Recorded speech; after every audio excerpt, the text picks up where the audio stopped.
Hello and welcome to Three Sisters in Wigan, Ashton in Makerfield to be precise, for, as you see on screen, round 4 of the British Mini Bikes Championship, featuring the Mini GP UK Series, where all sorts of prizes coming the way of the top 2 riders. But the first race, which will be underway shortly, as you can see, sitting on the dummy grid currently, is the Mini Moto class. Now, just bring you up to date with the first race they had yesterday.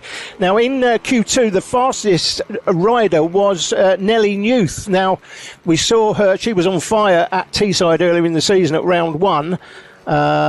She was the fastest rider in, I keep saying driver, if I do say that, I apologise, but the fastest rider in qualifying was Nellie Newth, and then she won race 1 by over 5 seconds yesterday. So it'll be interesting to see if the others have made some setup changes that can bring more of a challenge to her. Austin Dilks was second, Pereira was third in that first race yesterday. So it'd be interesting to see if Nellie Newth has got the same sort of pace. The starting grids are like this, though. On row 1, you've got Tim Patterson, Jake Whittaker, Dean Quincy and Richard Rice. Now, this is... Are these the Mini Moto rookies? I'm not sure they are, frankly. It says Mini Moto rookie, but I'm not sure they are. I don't see Nellie Newth in that lot, so I'm not sure that is the correct grid positions. But I'm pretty sure it probably be Nellie Newth out front, I would think. But Nellie was on fire yesterday. She was on fire at round 1 earlier in the season. She was the championship leader after that first round, I seem to remember, although I think she missed a round, so still got a little bit of work to do. The championship positions, actually, I can bring you as things stand, and these are riders from 6 years of age, by the way. So the Mini Moto Rookie Championship, only 2 rounds so far. They missed Pembrey, of course. So Nellie Newth had 45 points after the first round. She didn't go to Pembrey. So we got the championship looks like this at the moment. Reed Saxelby is the championship leader from Emilio Pereira, Tommy Williams. So Saxelby on 90. Emilio Pereira just a point behind on 89. Then Tommy Williams on 75. Finley Styles on 71. Then Austin Dilks on 55. Nellie Newth on 45. Then we've got round out the top 10, Freddie Taylor, Joey Athasich, Henry Cooper, not that Henry Cooper, and Charlie Bunn. So they are the top 10 in the championship as things stand after the opening couple of rounds. And as I say, Nellie Newth on fire yesterday, won that opening race by over 5 seconds. Now we've got 2 different tracks we're running today. For the Mini Motos, we're running the club circuit here at Three Sisters, a track that I know well. My son won a British championship race here, and that's in karting, of course, and won a club championship here. So it's a track I know particularly well. So the club circuit is what's being used for the Mini Motos, and then we're using the international circuit. We go up over Hilltop. You get to the end of the main straight, Conrod Straight, you go up over Penrith Climb and then Coward Summit, and then drop down into Joey Dunlop Corner. We're starting on effectively the dummy grid straight into Paddock Bend today. You normally at Three Sisters start on the main straight on Conrod Straight, but for the practicality purposes in the bikes here, we're starting just off to where these bikes are sitting at the moment on the dummy grid, just off to the left hand side of the screen, right hand side of the riders. That's where they'll be starting. So you've got 31 lining up there alongside the rider with a number I can't actually see. Now, that is Nellie Newth because I recognise her helmet. But 31 is Emilio Pereira. So he's second in the championship, just a point behind Reed Saxelby. So Pereira will want to have a good result here. He was third yesterday in race 1. So I've got a feeling he's already looking good to try and take the championship lead here. You can see coming up on TNL Sports in future. You've got British Super Moto. We've got the Hunts Kart Racing Club. Again, that's down at Kim Bolton, circuit I know quite well. Race British Championships there. And the British Super Moto in September coming up on the 29th. And that's, you can see that youtube.com/Ashton at TNL_sports. So all that's coming up for you live streamed later, but we're concentrating on the British Mini Bikes Championship today. And just go through the schedule with you. So we're starting off with Mini Moto Rookies. The times are approximate, so 11:30 Mini Moto Rookies, and then every 15 minutes we've got Mini Bike 140, Junior Super Moto 90, JSM 90, Mini Bike 160 and Vets. Then we've got the FIM Mini GP UK 190, and then 190/70 Cup on a split grid effectively, and then Super Minis and Mini GP 110s and the Avali 110 Cup. And then we have a break, a half-hour break, which is useful for commentators who have a weak bladder. So I shall be taking advantage of that break and going and changing a battery on the cameras. So you've got the live stream that's coming up right now, and then, of course, you've got the TV coverage in 2 weeks' time, where I will be editing in our cameras today. We've got an additional 5 cameras around the circuit. No drone today. We can't fly it here at Wigan, so no drone, hence why I'm doing the commentary. Now, you might be wondering, well, where's the better commentator gone? Where's Jake Sanson? Well, Jake Sanson, I tried to get him to come along today, and I said, what are you doing on Saturday? He said, I'm doing the 24 hours. What 24 hours? He said, the lawnmower racing. He said, it's really good. I thought, yeah, for about 5 minutes, and then I'd be bored to tears. 24-hour lawnmower racing is what Jake Sanson is doing today. Can you believe it, Alan Lord? Alan's looking at me shaking his head. No, he can't.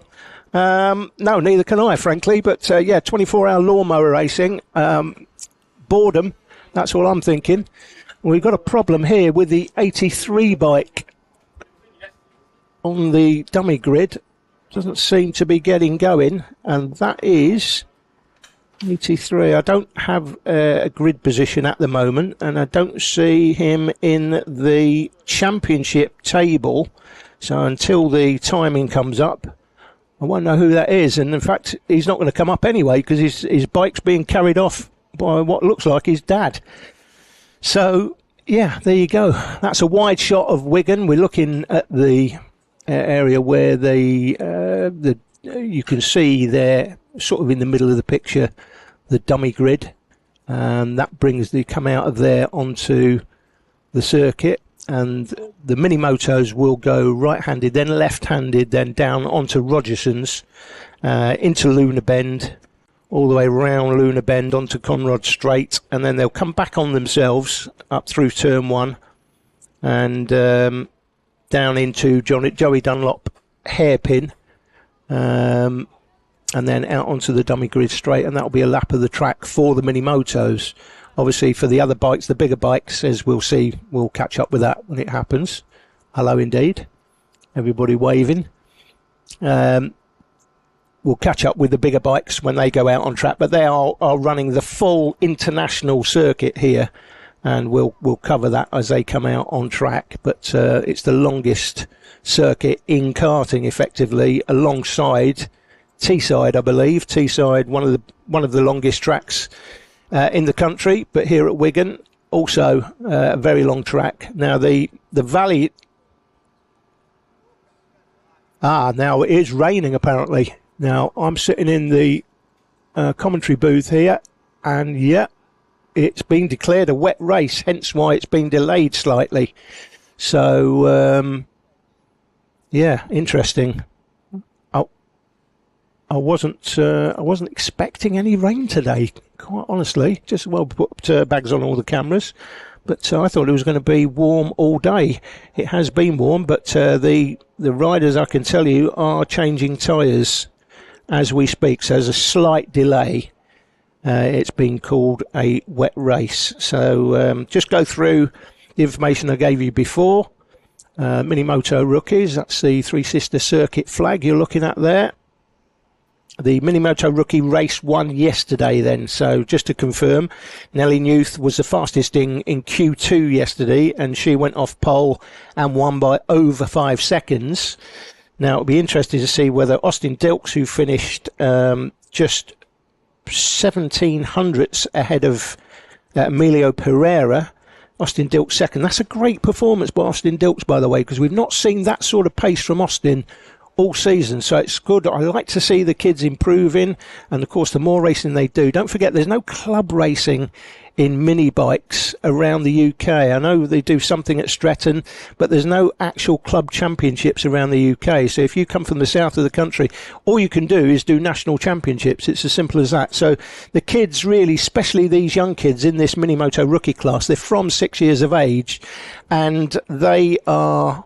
Somebody's strimming. Oh, nice. Strimming going on. Very handy.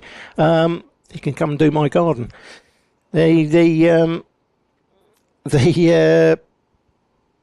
mini moto rookies from 6 years of age up to the age of 9, I think, in the mini moto rookie class. But they learn effectively, they learn on the job. So Austin Dilks, we've not seen that sort of pace from him. That's his best result of the season, no doubt. And always good to see somebody improving with Emilio Pereira there in third. Now, that may have given Pereira, I think there are championship points. I'm just looking at the lady in the office. There are championship points in the heats, aren't there? Yeah, there are. So that will probably have given Emilio Pereira then his third place yesterday. Could possibly have given him, should have given him the championship lead, I believe. Family is around the circuit, giving us the thumbs up and waving. So Emilio Pereira, third place yesterday, could potentially have given him the championship lead. And we'll see how this race goes. But yeah, Nuth took the win. Dilks was second and Pereira was third yesterday. Don't have any other results to hand. But again, let me just go through the championship positions for you. It is, as I said before, Reed Saxelby, who didn't feature in the top three. He is the championship leader by just 1 point, or was the championship leader by 1 point from Emilio Pereira. Pereira may just be in front of him now, but this is coming into the weekend. Reed Saxelby from Emilio Pereira, Tommy Williams in third, Finley Stiles, Austin Dilks, Nelly Newth, Freddie Taylor, Joey Athasich, Henry Cooper and Charlie Bunn.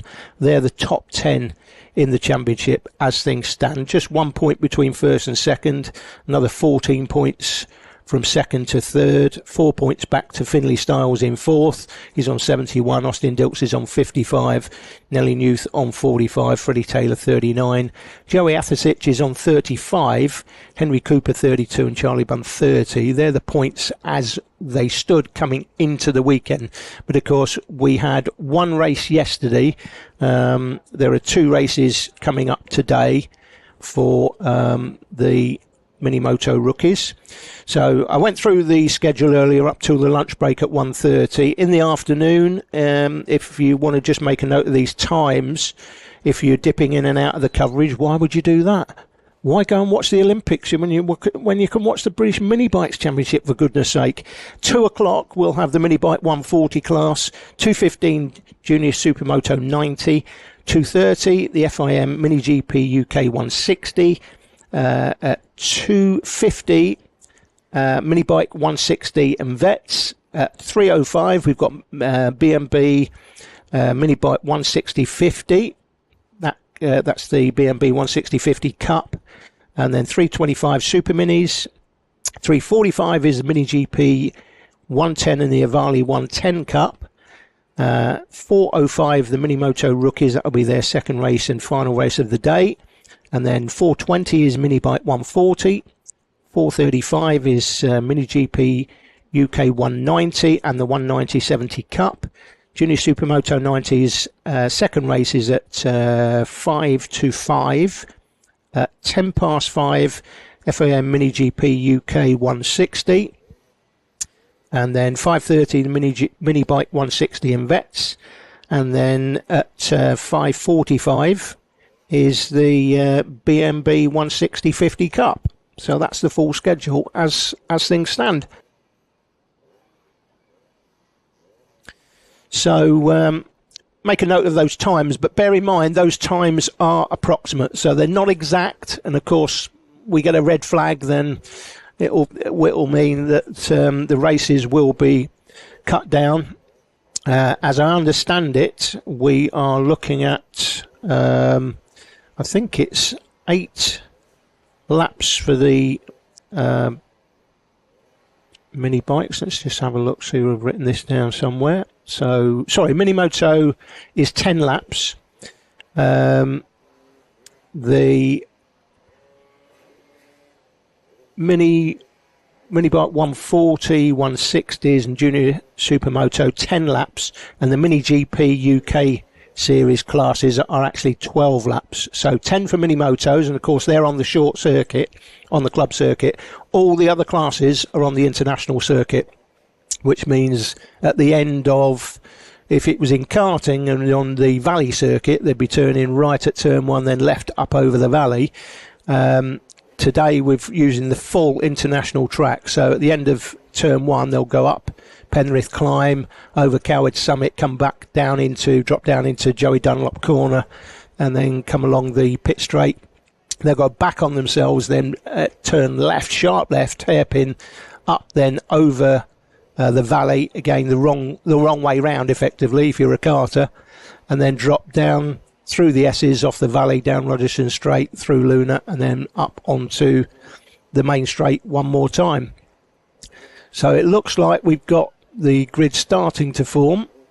So the riders will have changed the tyres. And as you can tell, guys, I've given you all the times before, and already this should be underway at 11:30, and it is currently 12 o'clock. So those times I gave you, you can add half an hour at least to those times, and indeed I'm expecting some of these laps will end up being cut. The mini motos 10 laps, I think this will probably go 10 laps, and then later in the day the classes that are doing 10 or 12 laps, they'll probably, I suspect they may be cut down to 8 and 10 laps at some point, as we are already half an hour late and we've not even had the first race yet.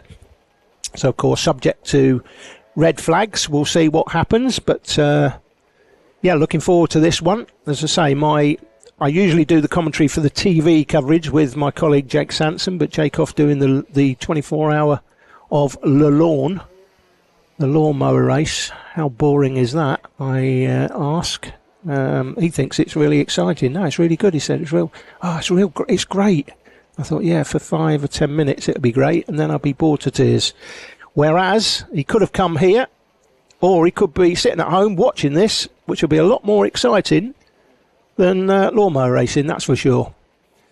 Now, this is going to be an interesting race, this mini moto. 5 seconds plus was Nellie Newth's win yesterday. I'm not sure what experience she has round here at Wigan.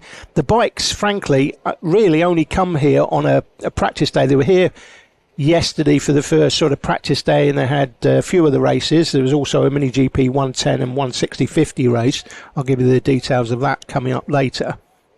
But yeah, they don't get a chance to tour around. They certainly don't get a chance to come here to Three Sisters very often. I've got to be honest, this was built with European Union funding many moons ago for karting, and in the last few years, there's hardly been any karting. They have had some British Championship events here.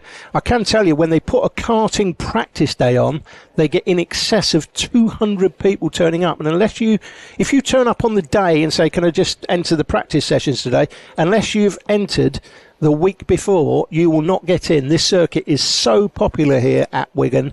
It is unbelievable. It really is. But it's a fantastic track, not only for karting, but for the mini bikes too, whether you're on these mini motos on the club circuit or you're doing the full international circuit, which all the other bigger bikes will be doing. We'll see that when they go out. But we're just waiting on the grid at the moment for these mini motos, the rest of them to finish the tyres. What we got? 2, 4, 6. You got 8 riders there. I think there's more than that, so we might be waiting for a couple to turn up. When they're all here, we should be getting underway in due course.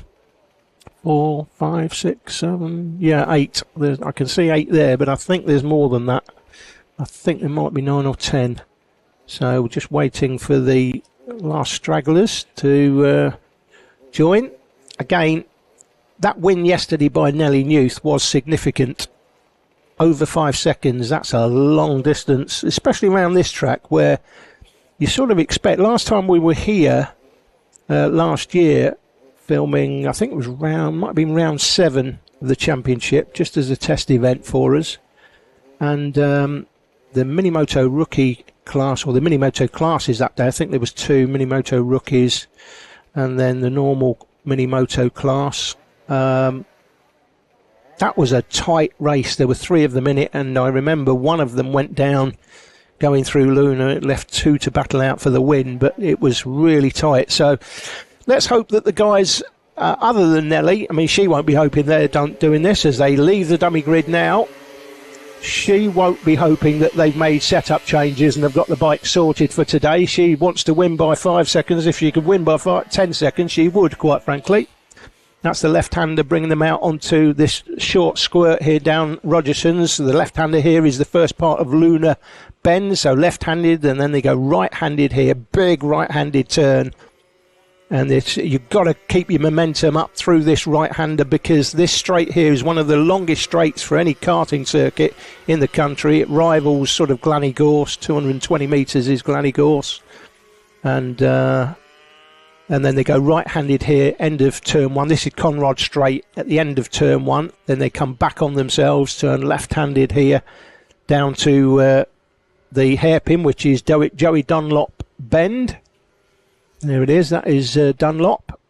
And then they're going to start on the dummy grid straight. We'll call this the dummy grid straight. So this will be the start-finish. Normally it's on Conrod Straight, the start-finish here at Wigan. For all of the championships have come here, but for logistical reasons, the mini bikes tend to prefer the starts here. So it is Nelly Newth. It says Austin Dilks is 85, but I think it actually should be Emilio Pereira. Emilio Pereira, I'm sure, is... yeah, I think on my timing, that's the way they've left the grid, but that's not the grid positions. So no grid positions as such, but I can see that is Nelly Newth on pole, and that is Emilio Pereira on P2. We'll catch up with the others. I think that's Austin Dilks just in behind. So here we go then for the first race of the day. We're on the club circuit. It's the Minimoto rookie class. Go! We're underway and running. Good start by Nelly Newth, Emilio Pereira. And what a start by Nelly Newth. Oh, my goodness. She's already got, what, 10 or 12, 15 bike lengths over Emilio Pereira. That looks like in second. Austin Dilks looks like he went through the line possibly in second place.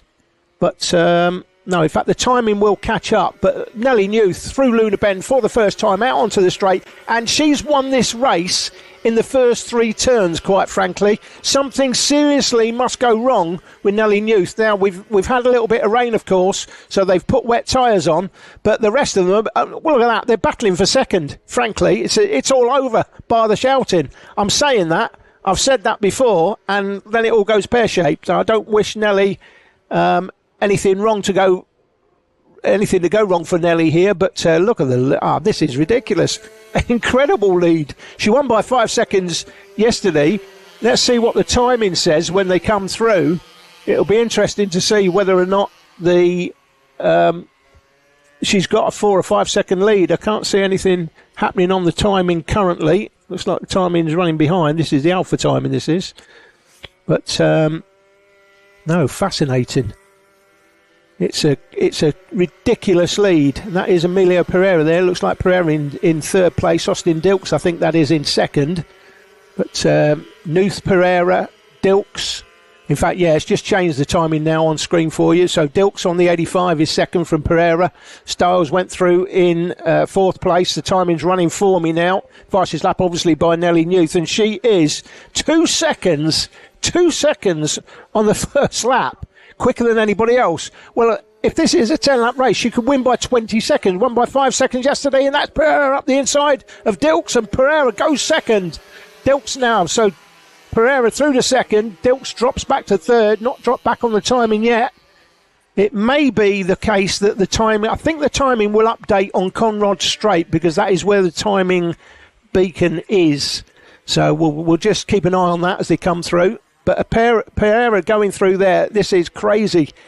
What is Nelly Newth got underneath her? We've had somebody go wide. It looks like somebody's pulled out there. I don't think they've crashed, but they've got some sort of problem with the bike. We'll check who that is. They'll drop to the bottom of the screen, of course. Yeah, the timing you can see there as they go through the typical start-finish line on Conrod Straight. That's when the timing updates. So Newth is well clear, but she's 5.3 seconds clear. That is absolutely crazy at this stage of the race. She won by over 5 seconds yesterday, I noted in the timing, and I thought, well, let's hope it's a bit closer today. She's already 5.3 seconds clear. This is mental. Illuminio Pereira second, Dilks is third from Styles, Athasic, Roland Bunn, Henry Carr, and then Randy Carter. It might be Randy Carter. I think it's Randy Carter who has pulled out, because he's not gone through on the timing, so it must be Randy Carter that pulled out through. It was this part of the track, I think, last time, through Luna Bend. I can't see his bike there, may have been just shuffled away, but this is the race that we're looking at. Is that... I was going to say, what's happened to Nelly Newth has had a problem. Nelly Newth has got a problem. What's going on? She was 5.3 seconds clear. She's about to get overtaken. You can see her helmet, pink helmet. Now, she's still got the lead, but she's had some sort of issue. Out of shot of the camera, I was just about to say, look at this battle for second, and we're actually looking at the battle for the lead. Fantastic. I say fantastic. I don't wish Nelly, obviously, any bad things to happen to Nelly, but it's great that we've got this battle going on, and we've got 6 bikes in the mix. Any one of these 6 can win it. It looks like Charlie Bond's got a little bit of a gap to make up. Finley Styles is in the mix, certainly. But here comes Nelly. So she's, whatever was wrong with the bike or whatever issue she had, she's obviously got that sorted now. I'm assuming it's nothing to do with tyres, because they had an opportunity to change tyres. But here comes Pereira. He's right on the back of her now. But Pereira in second place. They'll go through the line here. The positions on the left of your screen will update, but it's Newth who leads from Pereira, but not by much. By point, it's 99 thousandths of a second. Pereira up the inside through turn 1. Can't get it done. Nelly Newth just holds on and squeezes him out. And here comes Austin Dilks down the inside. Great to see Austin in this sort of form. Struggled a little bit earlier in the season, and he's gone second. Out of shot of the camera there. We were just concentrating on Nelly Newth, so Austin Dilks, it looks like, is in second place, or is that Pereira held on? No, Pereira, in fact, has held on. Pereira has held on. Austin Dilks still there in third. I thought that was Austin Dilks.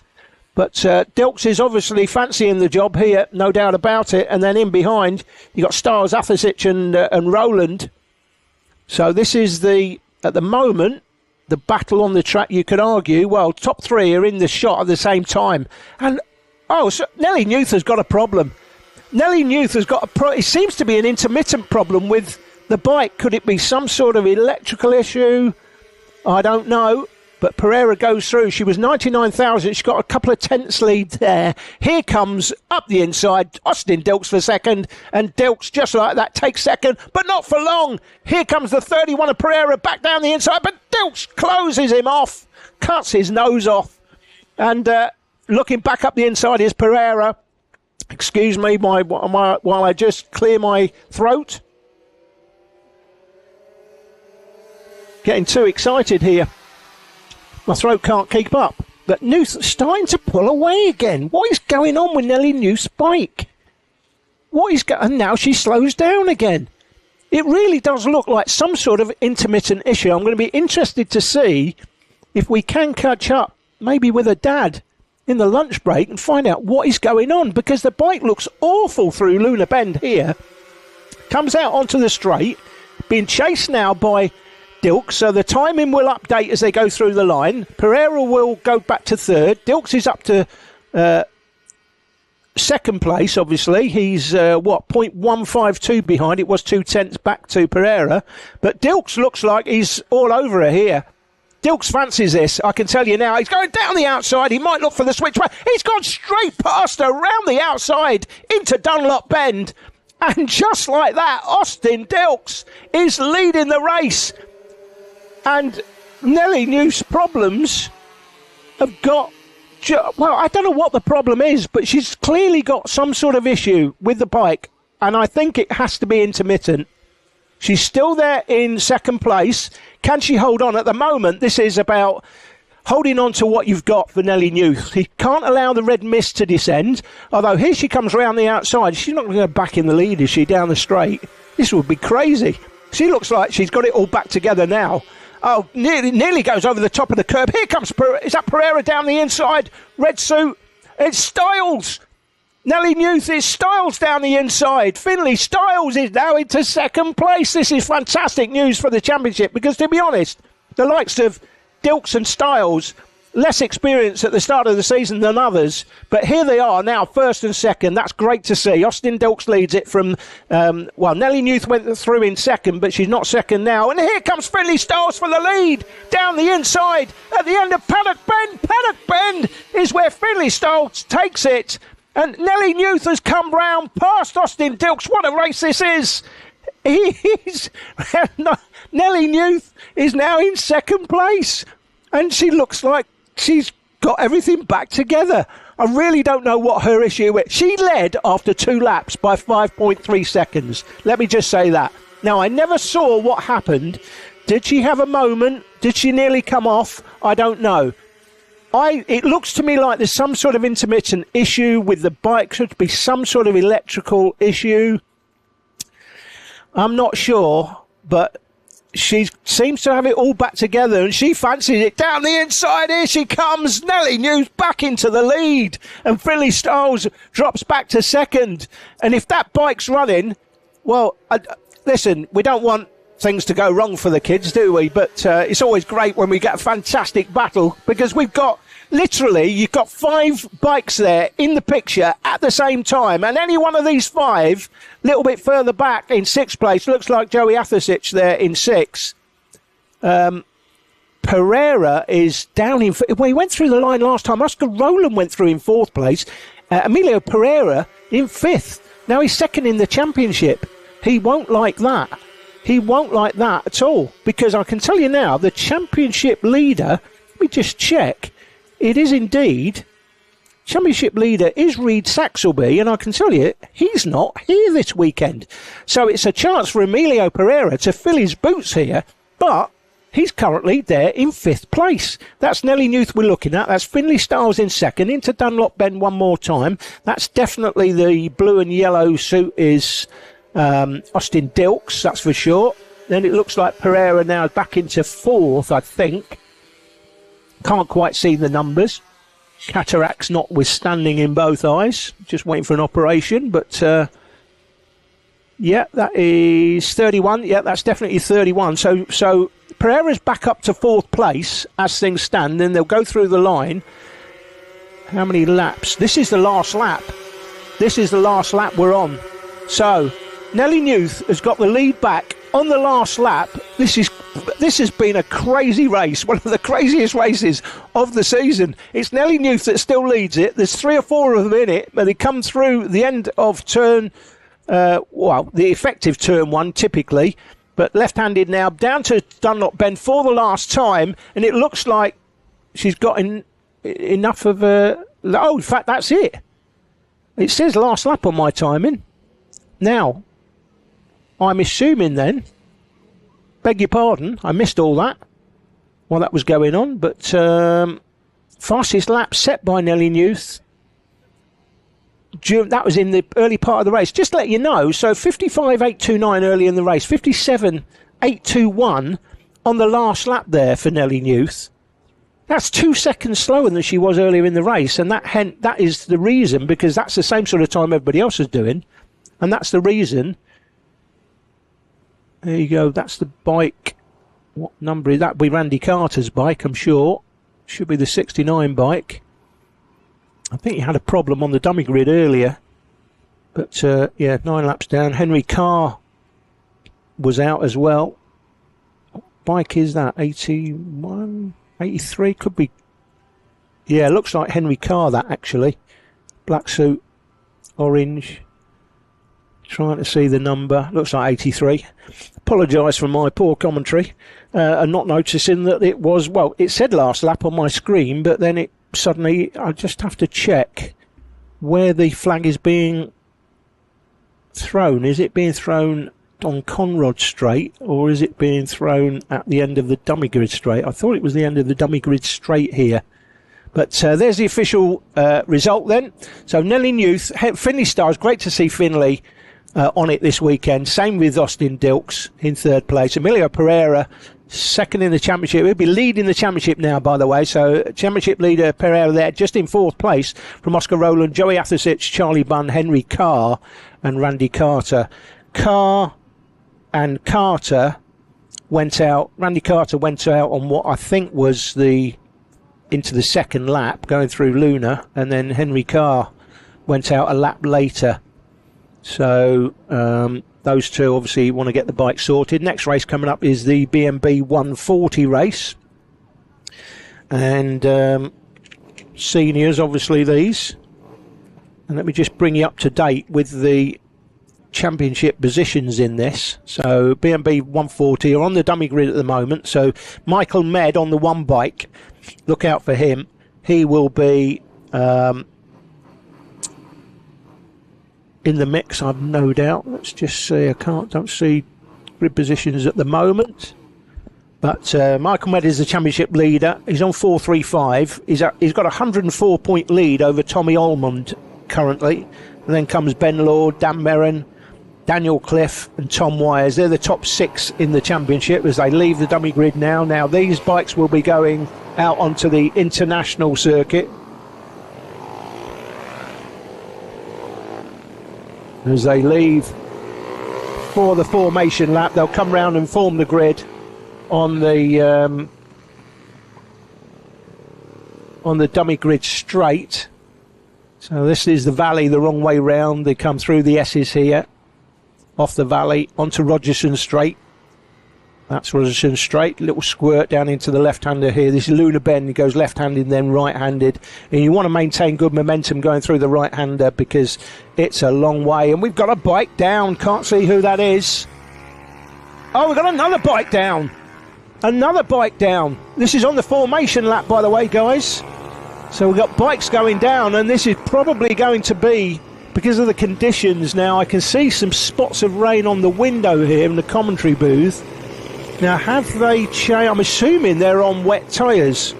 Some of them may have taken a chance here and thinking this is going to dry up, and if it dries up, I might be in good shape. But if they've gone with slicks, although I think they were declaring it a wet race earlier, so it'd be interesting to see. That's the 48. That's Ben Lord. Looks like Ben's lining up on. Well, he stopped on P5 there, isn't he?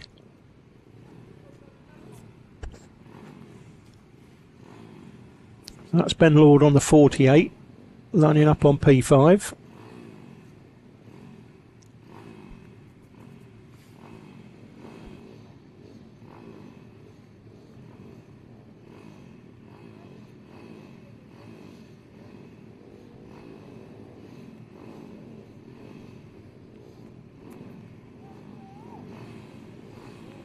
$172. I'm looking up there, Simon Gates.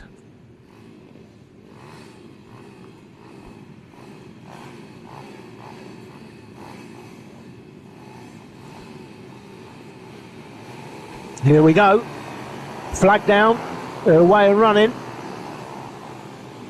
Now they go round the end of Paddock Bend here, back towards Dunlop Corner, but they turn left here over the valley. This is the wrong way round over the valley, effectively.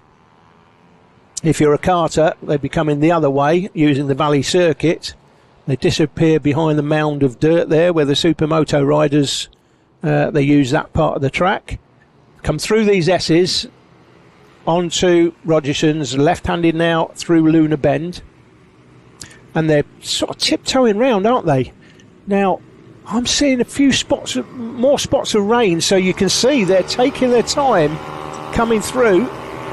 They'll go through the line. When they go through the line, we'll get an update of what riders are where. They're going through the line now. So Med, Lord, Patterson, Merrin, Almond, Humphreys, Portus, Gates, Swan and Merriweather. That's the top 10. They go up over Penrith Climb. This is Coward Summit, effectively. Come down off Coward Summit. That looks like a change for the lead. That looks like Ben Lord going through. on the 48. It's raining fast, apparently, I'm told. Yeah, well, in fact, you can see it. You can see it now there on that picture. The track is getting super wet here. And that is why they're looking like they're tiptoeing round. Now, I'm not sure. I'm pretty sure they've all changed to wet tyres. We've got a bike down.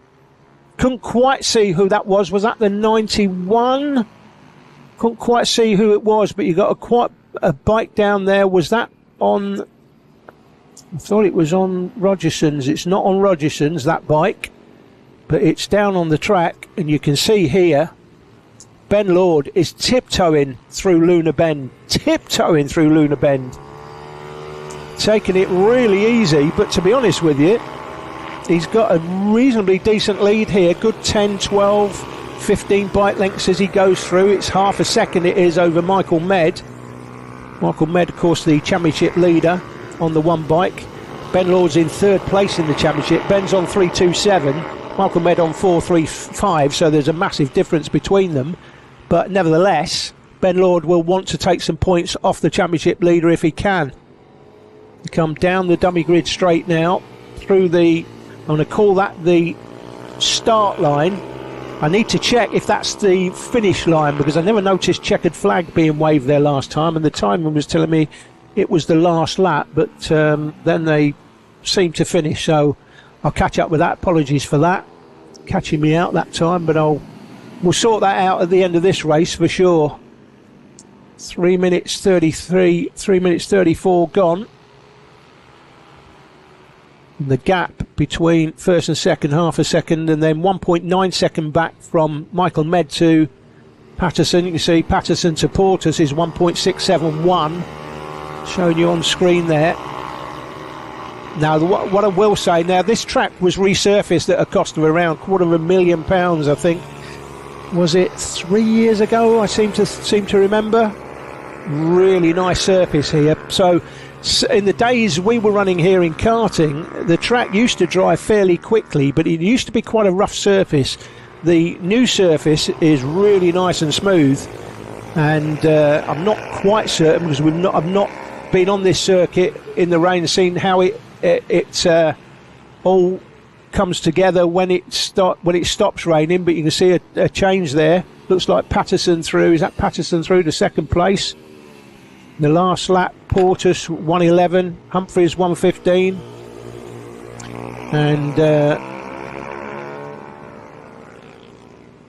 quite a significant difference between the riders in terms of the lap times. But this looks like there could be a change of lead coming very quickly here, because the man in second place looks like he fancies it more than the man in first. And Ben Lord there nearly went down. We've got a rider there in the background, obviously gone down, picked his bike up. You could do that in senior races, you can't do it in the junior races. That's a safety issue, as we saw with one of the riders at Rowra. Patterson is through to second, so just 0.2 is the gap. And we've got another rider down. Again, can't quite see the number, but you can pick out, you'll know if that's if that's somebody you're supporting, you'll be able to pick out who that is. But here comes the change of lead sometime soon. Here's Patterson looking up the inside, but he's only window shopping at the moment. He's not actually buying anything at the sales. He's just window shopping, he's having a look. But he's going to buy the lead sometime soon, and it's right now, left-handed, going up over onto the valley, the wrong way round, effectively, if you're a karter.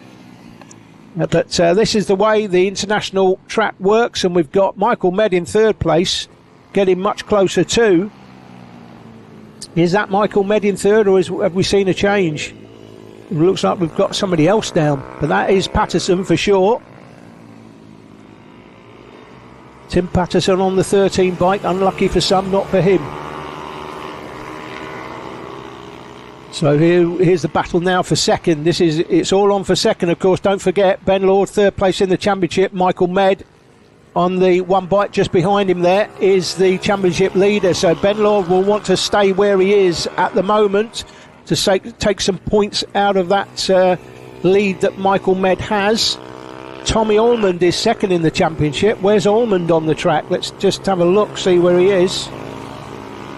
He's in 11th place, second in the championship for Tommy Allman, but he's down in 11th. These are valuable points here. If Ben Lord can hold on in second place, we've got a back marker in the way. How you deal with back markers in mini bike racing, can win and lose your races. Ben Lord goes straight past, as does Michael Med, the pair of them. And this is all now Tim Patterson's race to lose, quite frankly. He set the fastest lap, 1:10.6. He's 1.5 seconds quicker than the riders in behind him. So, now what does that mean? It could mean, if the rain comes down a little bit stronger, maybe he's going too quick. Maybe he'll dump it. And if he does, this will be the battle for the lead. But at the moment, this is the battle for second place. So the top 10, as they go through the line, will catch up with it. So Patterson from Lord and Med, another fastest lap by Tim Patterson there, 1:10.5. That suggests that the track is drying slightly. Ben Lord 1:11.2. That's his fastest lap of the race. Michael Med's fastest lap as well, 1:11.3. So their fastest laps of the race suggest that the track, perhaps the spitting of the little spots of rain, has stopped, and it is drying, no doubt drying, because riders are putting in their faster laps, or did do. So the top 10, by the way: Patterson, Lord, Med. Then we've got Portis, Humphries, Gates, Merrin, Trinder, Yates and Portis. So Mark Portis in 4th, and we've got Simon Portis in 10th. If you are a Portis lover, a fan of the Portises, you might say. But here we go then, through Luna one more time. So it looks like Michael Med here is now, he's on the, in fact he's on a charge here. So Patterson just put in a 109. Michael Med's just put in the fastest lap, 109.1, and here's 1.1 seconds behind. Now clearly the track, as you can see the time in there, the fastest lap for Michael Med. So the track clearly is drying because they're doing quicker times, and not only they're doing quicker times, but Michael Med now fancies the job. The championship leader now is thinking, this is mine, I've got this. He can see himself closing on Tim Patterson out front. Whatever advantage Patterson had earlier on has now disappeared, and we're looking at the battle for the lead here as they come down the valley one more time through the S's. Left-handed, then right-handed, brings them out onto Rogerson Straight. But Michael Med all over the back of Tim Patterson here, and I'm expecting he's going to wait until the straight. Michael Med will wait to the straight, get in his slipstream and go past down Conrod Straight just before they go up Penrith Climb. I'm pretty sure he's on a wider line through Luna Bend, and here we go through the kink. We're on Conrod Straight now, and I expected him to go up the inside. He does go up the inside. Michael Med up onto Penrith Climb, and Michael Med just like that takes the lead, and it puts in a 1:08.339. So the track is drying, the rain seems to have stopped, and that suits the championship leader no end. Ben Lord, by the way, still not fancying the job. He is some, 4.4 seconds behind the man that he was leading. He was leading Michael Med at one stage, but it's now 4.4 seconds, 3.6 seconds in fact, as they go through last time. But, looking at the lead there was Tim Patterson. So Patterson has not given this up at all, as Michael Med has put in the fastest lap, 1:08.339. Patterson had the lead over the line last time, but he's lost it. But he's still close enough, if good enough, and we know that he is. Now, that's how you take advantage of a back marker, right there. How you deal with back markers can win and lose your races. Michael Med, the championship leader, he's got all sorts of qualities we know about Michael Med. He's not got the one plate on that bike for nothing, and in now he's got a comfortable lead. He'll have set the fastest lap again. He does, 1:07.8 and 0.7 in the lead now over Patterson. We're just looking at Patterson going past the back marker there. Ben Lord has gone through some 6.7 seconds back, so it looks like Tim Patterson has given up the ghost. Michael Med is comfortable out front. That's the is that the 67 or 87? Looks like Ryan Hayburn and Tim Patterson about to go past. So fastest lap to Med, 1:07.8. 1:08.5 is Patterson's time. Everybody else, Ben Lord's in 1:10 plus, and everybody else 1:11 plus. and maybe some of them 112s, 113s, 115s. So the class of the field here is Michael Med, and he's showing it right now. The championship leader showing his quality, and well clear of that man there, Tim Patterson, as he goes through Luna. And again, he looks like he's tiptoeing through Luna now, Patterson.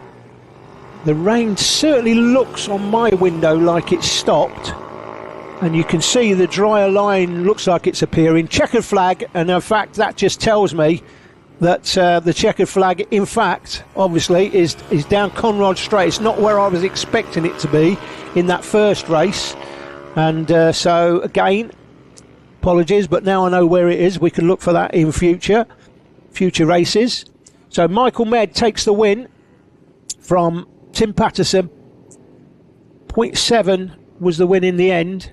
Ben Law third from Mark Porter, Stephen Humphries, Simon Gates, Dan Merrin, Lindsay Yates, Liam Trinder and Liam Booth rounding out the top 10. Tommy Ullman there, second in the championship, finished in 12th place.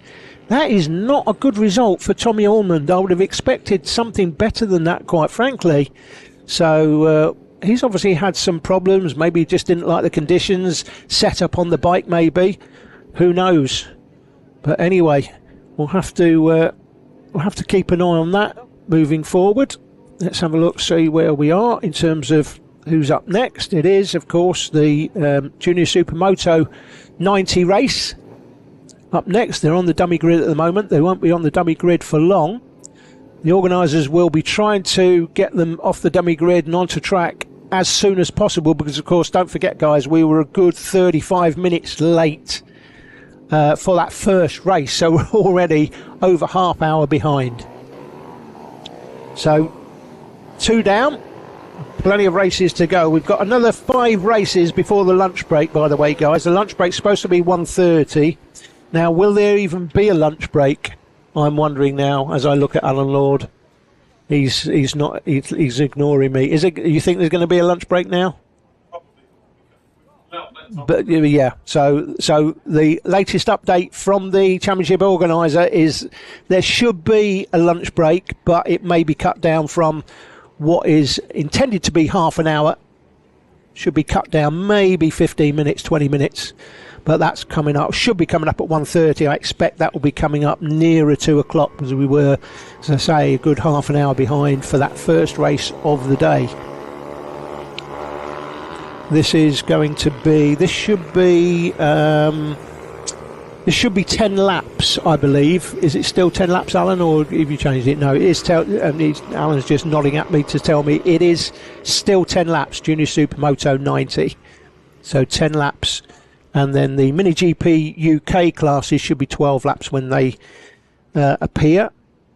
And we've got Mini GP UK is not the next race on, it's the one after.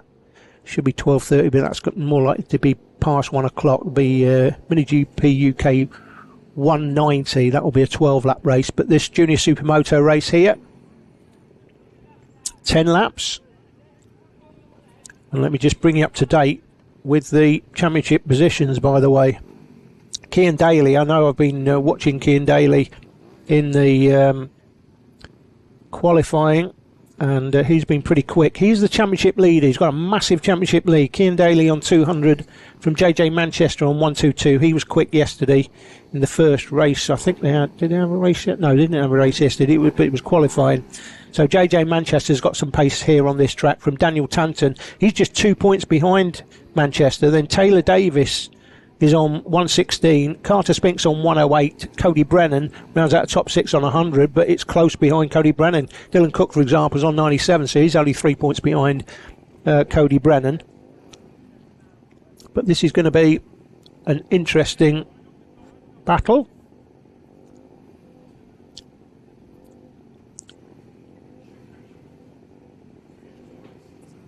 Trying to see who is on pole. I think that is 35, Cian Daly. Apologise because my screen is a little bit blurred for my eyesight. It's my eyesight more than the screen, to be honest. But yellow flag waving in at the rear, so everybody's ready. The Union flag goes up, comes down. We're off and running. And the poleman's got a beautiful start. That's a Nelly, I'm going to call that a Nelly Newth-like start at the start of this one. And away goes left-handed now over Luna Bend. The timing on your screen, when it appears on your screen, will appear when they go through the finish line. So just to clarify, guys, so there's a start line, and we've just seen that, obviously, and then we've got a different finishing position. So the finish line is on Conrod Straight. Now I've got that sorted out, I can keep an eye on it, on the timing. But this is 10 laps. This one, it's not been changed, although we're slightly behind on the timing. And as they come through the line, the timing should update, and here's Cian Daly, as you see there, from JJ Manchester. Tanton's gone through in third, then Thomas Med, Taylor Davis, Dickinson, Spinks, Cook, Almond, and rounding out the top 10 is CJ Maguire. They come over the over Hilltop, down off Hilltop into the right-hander at Dunlop Bend, and it is already Cian Daly, the championship leader. He's got a decent lead over JJ Manchester. He's second in the championship and second on track. And third in the championship is Daniel Tanton, also third on track. So the championship positions dictate where the riders are effectively on track at the moment. So first, second, third in the championship, first, second and third on track. And you can see the gaps. So Daly had a 0.7 of a second advantage. That's been extended clearly as he comes through the S's. The track is dry, no doubt. These riders look like they're a little bit more confident coming through the left-hander at Luna. They're not absolutely flat out. You can clearly see that. The race leader there, obviously he gets to the corners first. So if they've improved, that will benefit him. If the rain comes down and he gets to the corner first, he's the one that could go down first. But they go at the end of the straight now, up Penrith Climb, over the top of the hilltop there, down Coward Summit, and then they appear again into the right-hander here at Dunlop Bend. Fantastic track this for mini bikes using the international circuit. Great to see. Daly is there that comfortably leads it from JJ Manchester. Tanton there in third. Thomas at Med. We've just seen Michael Med, of course, win the mini bike 140 class, if you were with us for that. And then in behind we've got Taylor Davis, Dylan Cook, Rex Almond. Tommy Almond had a nightmare in the previous race. And then William Dickinson, Carter Spinks and CJ Maguire rounding out the top 10. 12 riders in this, with Ryan Merrin and Oliver Med rounding out the field currently. And that is your race leader, Cian Daly. Coming through Luna Bend one more time. You've got to get the momentum through there. Keep your speed up, because obviously it can make a difference, 1 or 2 mile an hour at the end of the straight. This is Penrith Climb, the end of the straight, right-handed. Penrith Climb across Coward Summit. That's where he is now as they go past that Marshall post. We've got a camera. We've got 5 extra cameras, by the way, guys, on track today for the post-race edit that we do for the TV coverage, which appears on YouTube after it's aired on TV. So there's additional 5 cameras. No drone today, by the way, because we can't fly the drone here at Wigan. Don't like drones. So down into Luna Bend, the valley, turn, tight hairpin, cross the top of the valley here, come off the valley and into the S's and onto Rogerson Straight. The lead last time was 1.7. Looks like it stayed about the same, JJ Manchester there, but Manchester looks like he's coming under pressure from Daniel Tanton. Cian Daly's got this one tied up. He has to chuck it down on the floor to lose this, quite honestly. 8 laps to go, as you can see from the timing.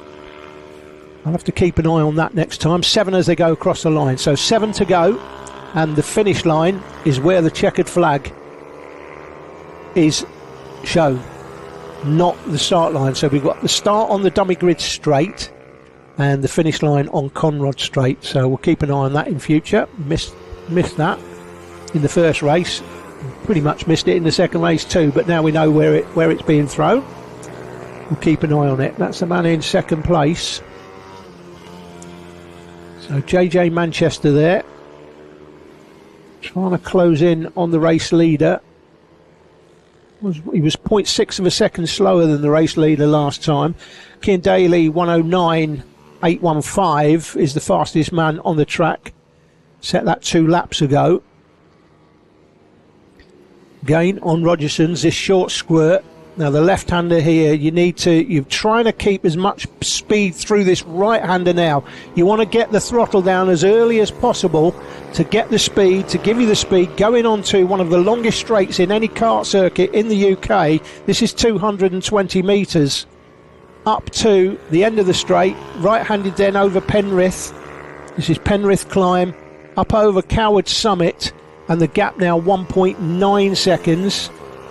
1:10.1 is JJ Manchester's time that lap, and actually he was 0.4 of a second, believe it or not, quicker that lap than Cian Daly. Daly's fastest lap, he was 7/10 slower than his fastest lap, albeit that the track clearly is drying, so the track's getting quicker, but Cian Daly for some reason was slightly slower on that lap, and that allowed JJ to get closer to him. Daniel Tanton there still in 3rd place, Thomas Med 4th, Davis, Cook, Allman, Spinks, Dickinson and CJ Maguire. They still round out the top 10. Pretty much been like that from the start. This is Rogerson's. Race leader Cian Daly. Says 5 on the front of that bike. That's Daniel Tanton. So Tanton there in 3rd place. Manchester sets his fastest lap, I think 109. Yeah, he has, and Tanton sets his fastest lap as well, 110. So 109.915, 109.387 for Cian Daly on the last tour there. That was the fastest lap of the race. So he's got it all back together. He was 0.6 of a second slower than JJ Manchester last time round, but now he's 0.6 of a second quicker again. So might have had a little moment that we didn't catch on the cameras, but he's back in control now, Cian Daly, with a 2.5 second lead. So unless he dumps it on the floor, he's going to win this comfortably. Here's the battle in behind. So it looks like the battle for 4th and 5th, I think. But we'll catch up with this. It is 4th and 5th, I'm told. So Thomas Med and Taylor Davis battling. So Taylor Davis, his fastest lap 109.815. He's half a second slower than the race leader Thomas Med, 110.9. So no surprise to see Taylor Davis here closing in to put Thomas Med under pressure for this 4th place. So this is the battle on the track that we want to concentrate on, basically, as they go through. Davis and Med. It's Davis that's gone through in front of Thomas Med. Taylor Davis 110.07 that last lap. Med actually put in his fastest lap 110.6, but Davis's fastest lap the lap before 109.8. That allowed him to get close enough, and then I must have been looking away at the timing while he'd gone past. So he's now through. Taylor Davis into 4th place, and this battle's still going on though, because Thomas Med hasn't given this up, and he's not giving it up at all, is he? Left-handed now, over the valley again one more time. They'll drop off the valley, come through the S's, but it looks like Davis has pulled a little bit of a gap. He has. That's interesting, isn't it? Because it was probably half this distance as they went up onto the valley, but clearly Taylor Davis on the 11 bike there, blue and yellow leathers, had pulled out a bit of a gap, and now he's lost the gap again. Really interesting. So these riders quicker on parts of the circuit than the other rider, and then slower on other parts than the rider they're battling against. So this battle for 4th and 5th, Davis and Med, but Med just that's a good 20-25 bike lengths now. So it looks like Taylor Davis has got this done, quite frankly, as he comes down off into Dunlop Bend. The camera foreshortens the distance. It looks closer. He looked closer than he actually was. You can see there, not as close as he actually looked on that camera when they're coming through Dunlop Bend. But there were 3 laps to go when they went through the finish line. I was going to say start-finish line, but of course we've got a different start line to a finish line. Finish line's on Conrod. So when they went through Conrad last time, there were 3 to go. There'll be 2 to go when the leader, Cian Daly, goes through. 3.3 seconds is the lead for Daly, by the way.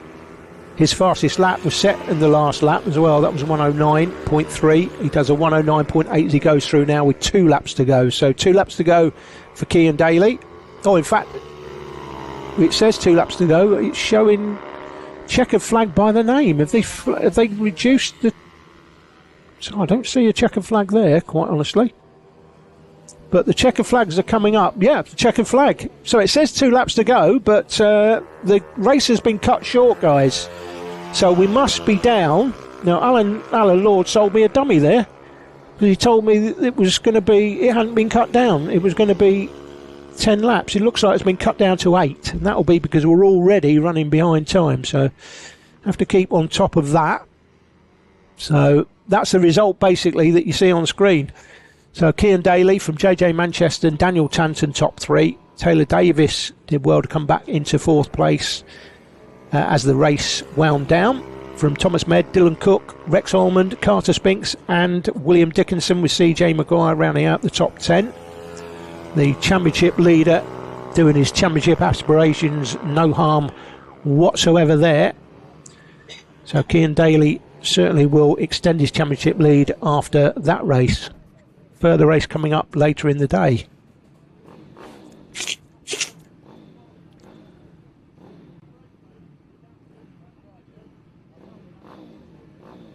So the next race now is the Mini Bike 160 and Veterans. See, they're on the dummy grid waiting to come out. So the Mini Bike 160 championship positions. I'll bring up to date on the championship positions as they go out on the formation lap. So Jack Bednarek it is that leads the championship. It's a comfortable lead as well, 360 over Tim Patterson. We've seen Tim before, the earlier race. And Robert Med tied on 316. Have to keep an eye on that. That'll be interesting while they're on track today. And Robert Med, of course, is a vet, so he's actually leading the veterans class. Barry Clark's a vet. He's on 260, so he's some 56 points behind. Dean Bednarek on 255. He's a vet. Tony Reveley is on 243. Then we've got Michael Judkins, Pete Johnson, James Mostica, or Mostica if you prefer, and James Jarvis rounding out the top 10. A lot of those top 10 are vets.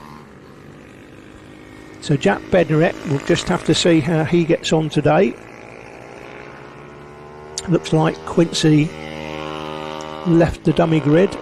He went through the finish line first on this formation lap. So Dean Quincy with the number 287, there he is, leading them as they come up to the grid positions. I don't have the grid positions with me, so let's just see where he lines up. That looks like that's P8 for the 88 bike, and that is Barry Clark. Here come the others making their way into position. So 287 Dean Quincy went through the line, and we've got somebody off the bike, and that looks like Patterson to me. Same colour leathers. Must be Tim Patterson. So it must be Patterson there on pole. 113. Yeah, looks like 113 to me, or 13 rather.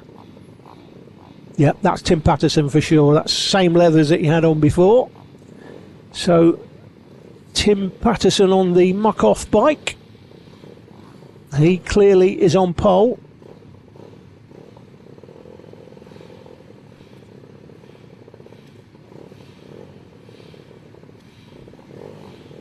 So 78.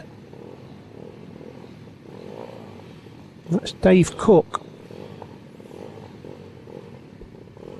164 in the background. There's Tony Reveley. And 213 in the shot. There's Pete Johnson. 75 further up the grid. 75 or 73? Could be 73 in fact.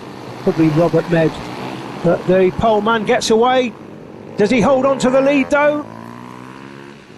Right, trying to go round the outside, but it looks like Patterson's just about held on to it. As he come left-handed now, up onto the valley, and Patterson does hold the lead. The positions will update when they go through the line, but coming down the inside, and that looks like a change of leader, and it is. You'll know if that's your rider. That's the 121 bike. Just about make that out. 121 is Jake Whittaker. So Whittaker now leads it from Patterson there in second. Whittaker was on P2, obviously, but got a really good start round the outside. Couldn't get the lead going up onto the valley, but he's got the lead now. He's already got a dozen bike lengths as they go through the line. Timing will update shortly. Right-handed now. This is Penrith Climb. Coward Summit as they go past the Marshall post. There it is. That's Coward Summit. Summit's there, and then it starts dropping down. Right-handed now, down at the bottom of the hill. Now into Dunlop Corner. So Whittaker from Patterson and Dean Quincy there in third place on the 287. Dave Cook came next, and then Robert Med, Barry Clark, Michael Jodkins in the mix, Tony Reveley, Pete Johnson, and round out the top 10 is Mark Glover. 12 riders in this one. Up through, or down, I say up through, down through the S's effectively. And left-handed here, out of the S's onto Rogerson's. That's the 287. That's the man in third place, Dean Quincy. Where's Quincy in the championship? Dean Quincy, he is 14th in the championship, but he's only done one round. He didn't do round one or round three. So Quincy 14th in the championship, but clearly with the pace he's got here in third place. As Whittaker sets the fastest lap. 102.825 was that fastest lap for Whittaker, and he's now Dean Quincy now into second place. Dean Quincy down off the hill into second place. That's Tim Patterson in third, but not for long. Goes second, throws one up the inside and then loses it on the switchback. Nice switchback by Dean Quincy coming onto the valley.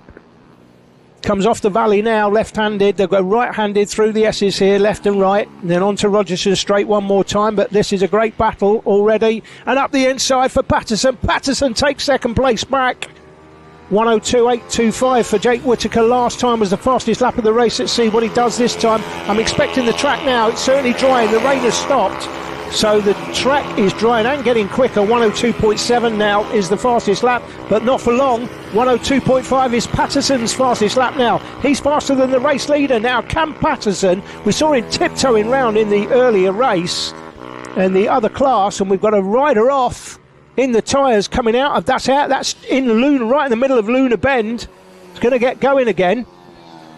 Now, who was that?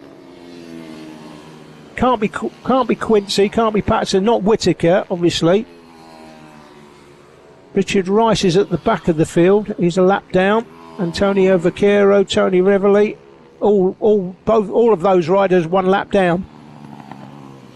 But it's as you were for the lead. But what can Patterson do about this lead of Jake Whittaker's? He can judge his braking now on what the race leader is doing. The gap was 2.8 when they went through the line. 2.825. Keep an eye on that if you're watching the live timing. You can see that on Alpha Timing. Search Alpha Timing Live. Quincy to Dave Cook is 2 seconds, 2.026. Patterson now puts in the fastest lap, and he's less than a second behind. He was over 2 seconds behind. This is Patterson's now as he comes down off the off Hilltop, off Coward Summit, and look how close he is to the race leader now. The 121 bike of Jake Whittaker looked like he had it all his own way, but not now. The track is drying, and Patterson is loving the conditions. We've got another rider trying to get the bike going at the end of Rogerson Straight. That's not the best place to stop, but he's got it going again. But this is the race lead, and we've got a change of lead with Patterson taking the lead off Jake Whittaker. Patterson put in the fastest lap at the end of the last tour, 101.3. And he has, well, it's definitely, now, of course, he's got the lead now. Now Whittaker can base what he's doing and judge the pace that Patterson's doing, where Patterson's braking, and already you can see he fancies the track. He's not giving it up. up the inside, but gets his nose chopped off. Patterson holds on to it. 101.3 when it went through the previous lap. That was the best lap, but he slowed down 0.6 of a second there on that lap, Patterson. Whittaker did a 103 second dead on that lap, but he's certainly not out of it. And that's what, 7 or 8 bike lengths as it come on the return straight now back to the start of the valley. Tight now, and look at the different lines they're taking. That was huge. Whittaker took a completely different, narrower line down the inside and closed 8 or 10 bike lengths. Now, he's had a chance now to have a look at the lines that Patterson, and look at the lines they were taking there into Luna Bend. Patterson didn't take the optimum line, that's for sure. That was not the optimum line. And Whittaker here just needs to get the throttle down going early, so he's got more momentum going up the straight, and he has. He's going to look up the inside again, but again, he's just window shopping. He's not actually bought anything at the moment, but he's had a couple of looks, and we've got 5. It says 5 laps to go, guys, but bear in mind, it said 2 laps to go last time when we saw the checkered flag. So we'll have to keep an eye on that. When it says 3 laps to go, that could be the last lap, but we'll have to keep an eye on that. So, Patterson, back marker, takes advantage. Now, that's good. Now, how you deal with traffic, wins and loses your races, and there's an example. Tim Patterson has just used the traffic, and look at that, the traffic's still in the way of Patterson in second place. It's taken him all that time to get past, and frankly, that's just won Tim Patterson the race. 102.4 last time he went through. That's more than a second slower than his fastest lap earlier in the race. Now what's going on there? Because I would expect the track, rain has stopped, I would expect the track, 4 laps to go it says, but don't be fooled by that, that might be wrong. 102.1 and 101.3, so weirdly, the fastest lap times, the riders at the front, top 2, are now, give or take, a second a lap slower than they were earlier in the race. Now what's going on there? Because it looks to me like the rain has definitely stopped. There's nothing on the window here in the commentary box. So the track's got to be drying. Have they got, I don't know, maybe too much pressure in the tyres? Tyres don't like it so much, but Patterson, as you can see, Patterson's got this one. Just needs to keep it upright. 4 laps to go, it said when they went through last time. This will say 3 to go, but it could be, don't forget guys, they cut 2 laps off it last time. It could mean this is the last lap. Let's see if I can see the finish here. I couldn't see the finishing marshal to see if he's holding out a last lap board there. But it says 3 to go. This could be the last lap.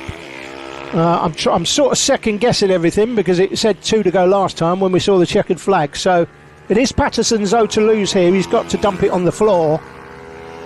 He went through 101.8, so he was quicker last time. Jake Whittaker went through with his fastest lap of the race last time, but it was 102.2, so it was some 0.4 of a second slower than this man who leads the race. 101.3, Patterson's fastest lap earlier in the race, 101.8 when he went through last time. Off the valley again, left-handed, right-handed, that's what we're calling the S's. This is Rogerson's straight. Squirt down to Luna, left and then right. And as you come right here, you want to get the throttle going. Twist that throttle. You've got to resist getting it too early. It looks like, yeah, he's looking behind. It's got to be a checkered flag. It's got to be the checkered flag. I didn't see the checkered flag, frankly. And again, it says 2 laps on your screen. But I think they've cut these laps down. Yeah, it says finished on my timing. So it says 2 laps on the screen, but it says finished on my timing. So it is Patterson that takes the win there from Jake Whittaker. Dean Quincy finished off in 3rd place. He was 11.7 seconds behind at the end. He was fairly close early on. And then Dave Cook just gone through the line in 4th. From Pete Johnson gone through in 5th. In 6th is actually... Sorry, my sneeze. In 6th it's Robert Med. And then Barry Clark in 7th. Med made up that lap on the last lap. And then Mark Glover's just gone through in 8th place. Coming through in 9th should be Jordan Grant from Richard Rice rounding out the top 10. There is Grant just gone through. Here comes Richard Rice, I think, in 10th. But they will be your top 10 in the mini bike 160 race. So 3 races to go now until the lunch break. There will be a lunch break, supposed to be half an hour, but I think it's going to be cut short, guys. So if you're listening to this in the paddock, just bear that in mind. We're expecting the lunch break to be sort of 15 or 20 minutes. Give me just enough time to do the do's and go and change the battery on one of my cameras. So next race up, it's the premium race at these championships. It's the FIM Mini GP UK 190 and 190/70 Cup. So this is the premium class. Now, I should tell you that in the 160/50 race yesterday, race 1, in Q2, and bear in mind the 160/50s are slower than the 190s. In Q2, Travis Shaw set his fastest lap was an average speed of 77 mile an hour. Now bear in mind we've got a couple of tight turns here, more than a couple of tight turns on this track, long track, a couple of tight turns. Average speed 77 mile an hour. That's in the 160/50 class. This is the 190 class. This is the premier class at these championships, and the top 2 I believe are going to the World Championships later in the season. And the top 2 currently, Blake Wilson and Henry McCartney. 147 for Blake Wilson, 138 for Henry McCartney. Marco Holt's on 110, and then Jensen Bishop 93. However, bear in mind about Marco Holt, don't forget, if you were with us watching at Rowra in Cumbria, Marco Holt dumped it when he was in 3rd place on the final turn, and then added insult to injury.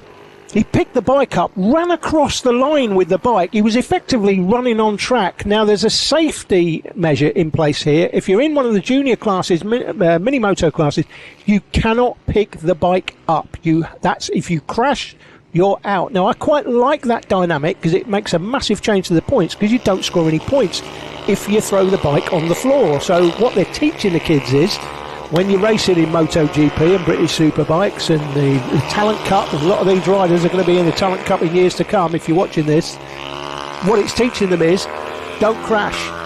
Don't crash, because you don't score points.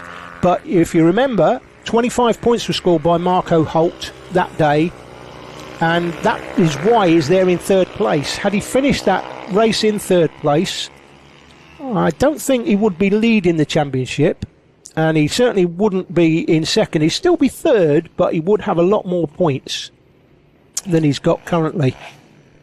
So Marco Holt, with it all to do now. 3 rounds of the championship to go, of course. And a double header at Wilton Mill coming up after this round. So round 4 we're at. Excuse me.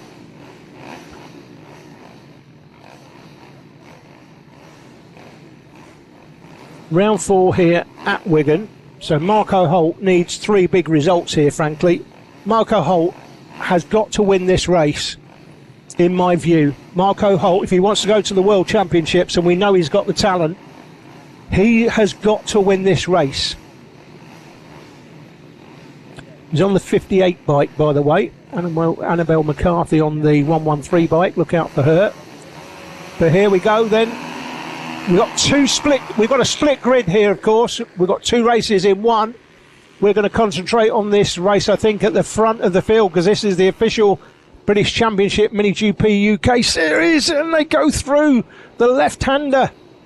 And they're still both upright, but they could have easily come together here. Now, this will be Wilson, McCartney and Holt. There's no doubt, because these are the 3 riders who are the class in the field. There's no doubt about it. Henry McCartney is on the 31 bike, pick him out.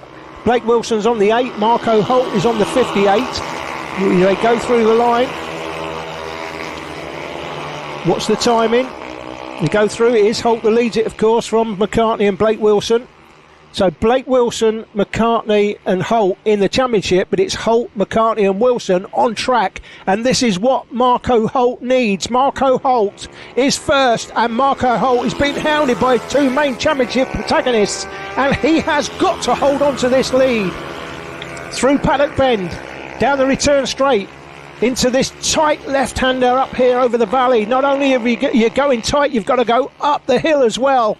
You've got to get the gearing right because you've got that really tight bend going uphill, but then you've got a massive long straight.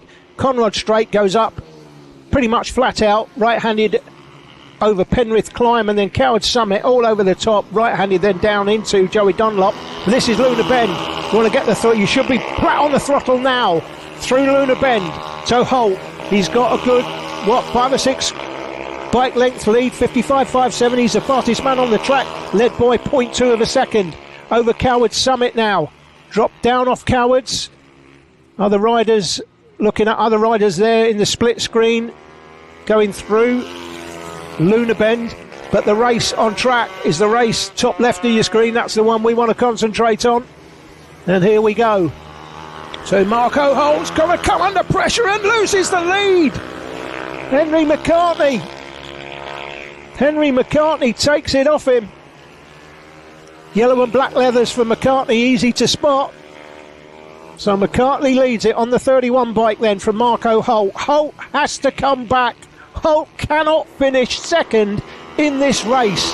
It's as simple as that. He has to beat these other two and then hope that the race later on today he wins that too and can take maximum points at the weekend as Holt goes up the inside at the end of the straight over Penrith Climb, over Cowards now, and Holt back into the lead.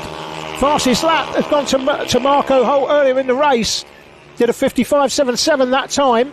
His fastest lap was 55.57.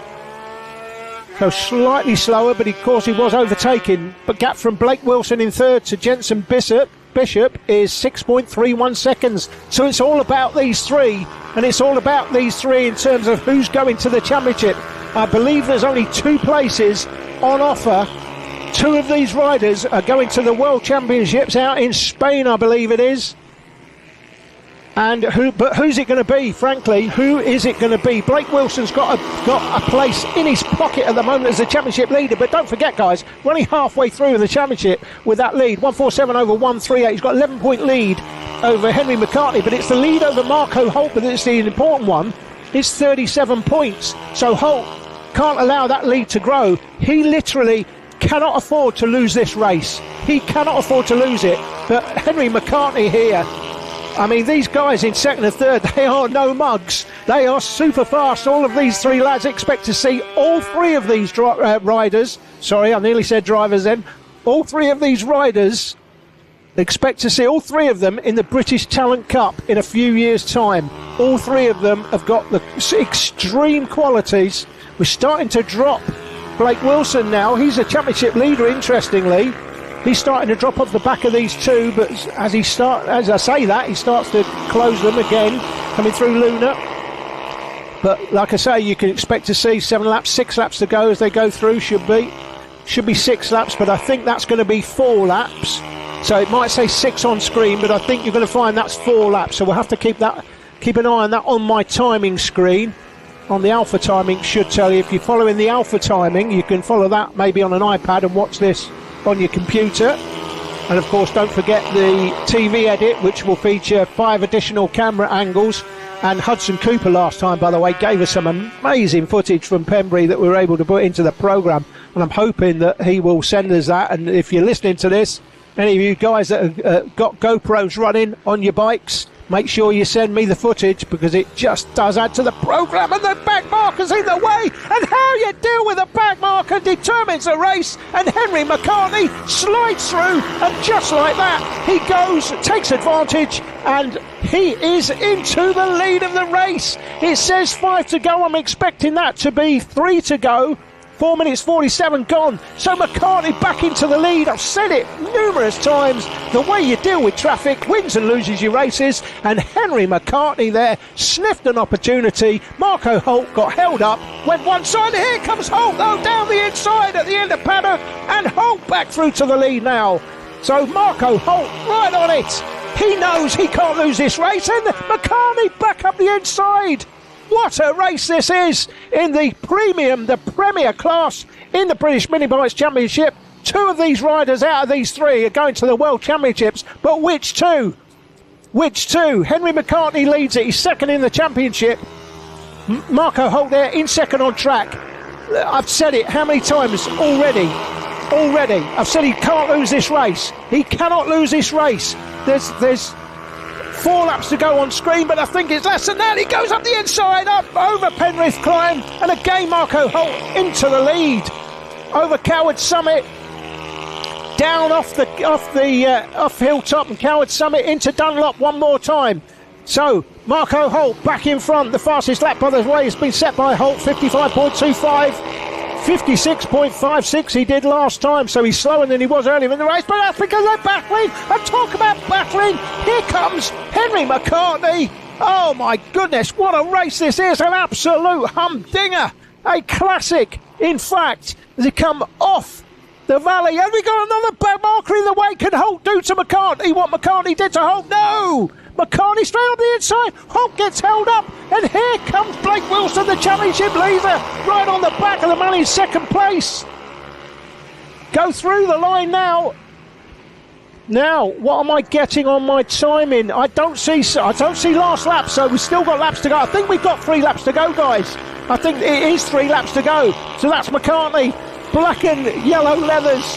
Marco Holt in second, but look at Blake Wilson, he fancies a jump. There comes Holt down the inside. He did it before, but they're side by side, and McCartney's not giving it up. What a race! Unbelievable stuff. Oh, and McCartney's down. McCartney is down, and he cannot pick the bike up. He loses the points. Oh my goodness, just like Holt did at Rowra when he dumped it on the final turn.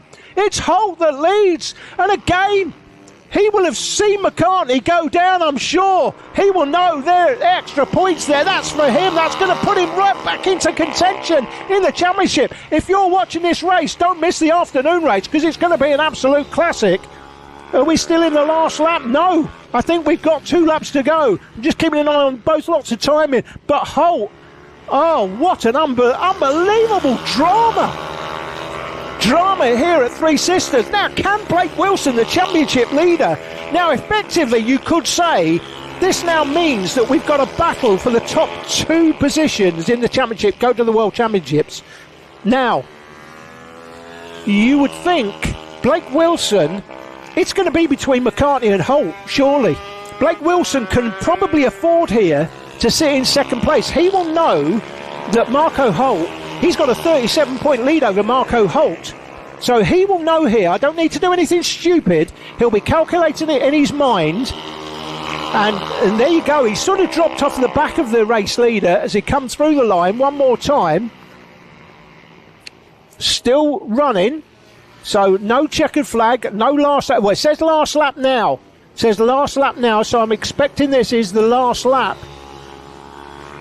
Marco Holt leads it. Now, Blake Wilson now putting him under pressure again.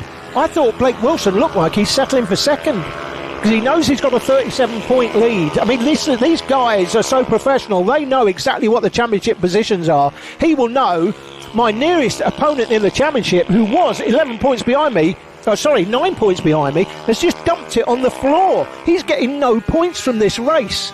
Absolute drama going on. But will Wilson, I think Wilson's just going to settle it. Well, he'll try and get the throttle down early. He don't want to throw it on the floor, but he might try and get in the slipstream, but I don't think he's close enough. It looks like it's going to be Marco Holt for the win as they go through the line. 56.23 was his time. And in fact, that wasn't the last lap. This is the last lap now. So, yeah, the timing, it was actually correct from the start, but they're going past the back marker. Marco Holt, he got another 2 back markers in the way. Holt can't get tripped up here. He can't get tripped up. He doesn't. That's quality right there. That is quality riding from Marco Holt. But Blake Wilson's gone past as well. Now, again, I don't think he's going to be close enough. Oh, it gets right closer, and Hull makes a mistake coming out onto the belly and going past is Blake Wilson. Wilson takes the lead on the last lap.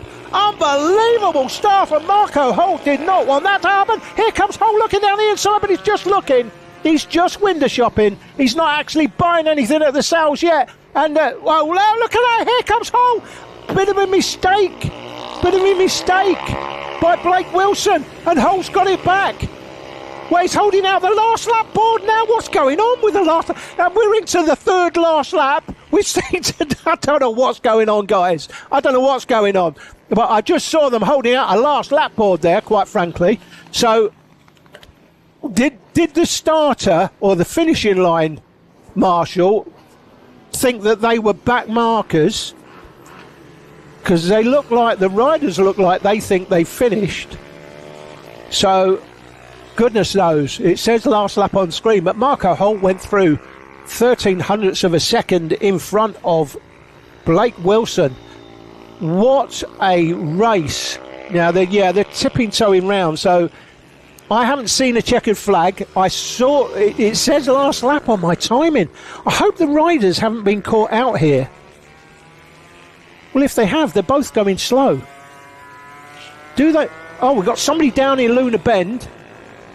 Can't quite make out who that is. Looks like this 16. So it is number 16. And that is Lucas King. So King's on the floor. Now here come the...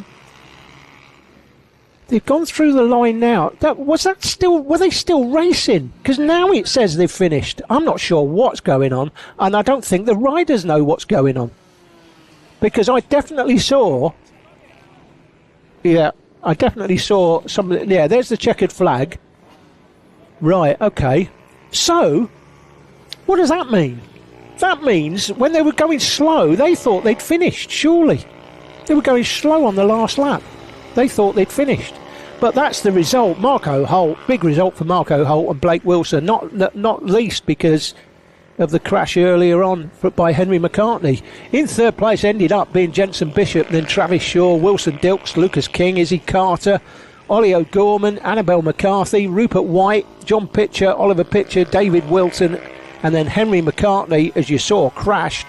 Now, apologies for not seeing much of the other riders on track. Obviously in the TV edit you might see a little bit more. We've got an extra 5 camera angles we can add into it, but you have to appreciate, guys, on the day, the live stream, the big battle on track was the leading 3 riders, and we've just got to concentrate on that battle, quite frankly. But what a race it was. I'm just going to get a sip of water. I'll be back with you shortly as we've got the Super Minis lining up in the dummy grid. They're coming out next.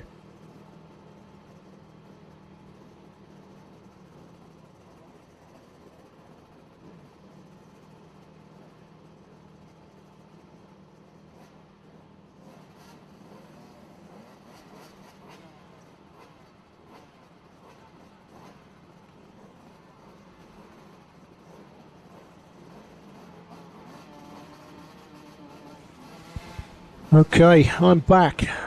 Goodness me, what a race that was. There's a rider down. That's coming out of Luna Bend. That's the 16 bike, that's Lucas King. So all sorts of drama in that race, guys. Unbelievable stuff going on. I do get a bit excited when I'm doing commentary. Hope you'll forgive me. But I mean, that was just incredible. A fantastic race. That has to be, that is the race of the season. We know that Holt, Wilson and McCartney are the class of the field, effectively. Don't forget, guys, when I say that, you've got other riders who have got less experience than them in these races, because there's no club championship to go and learn your trade.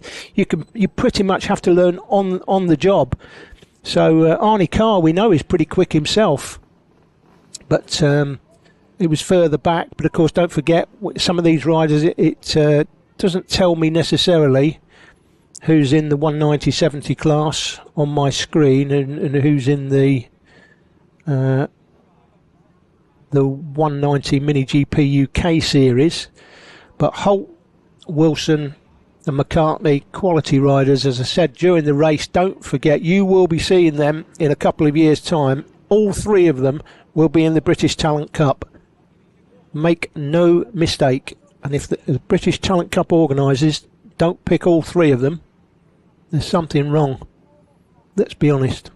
But I want to pay tribute to the organisers of the British Talent Cup while I'm on here, guys, because in four-wheel racing, which is effectively what I've been involved in most of my life, in karting with my son, British Championship level, winning British Championship races, there's nothing. It's about how much money have you got.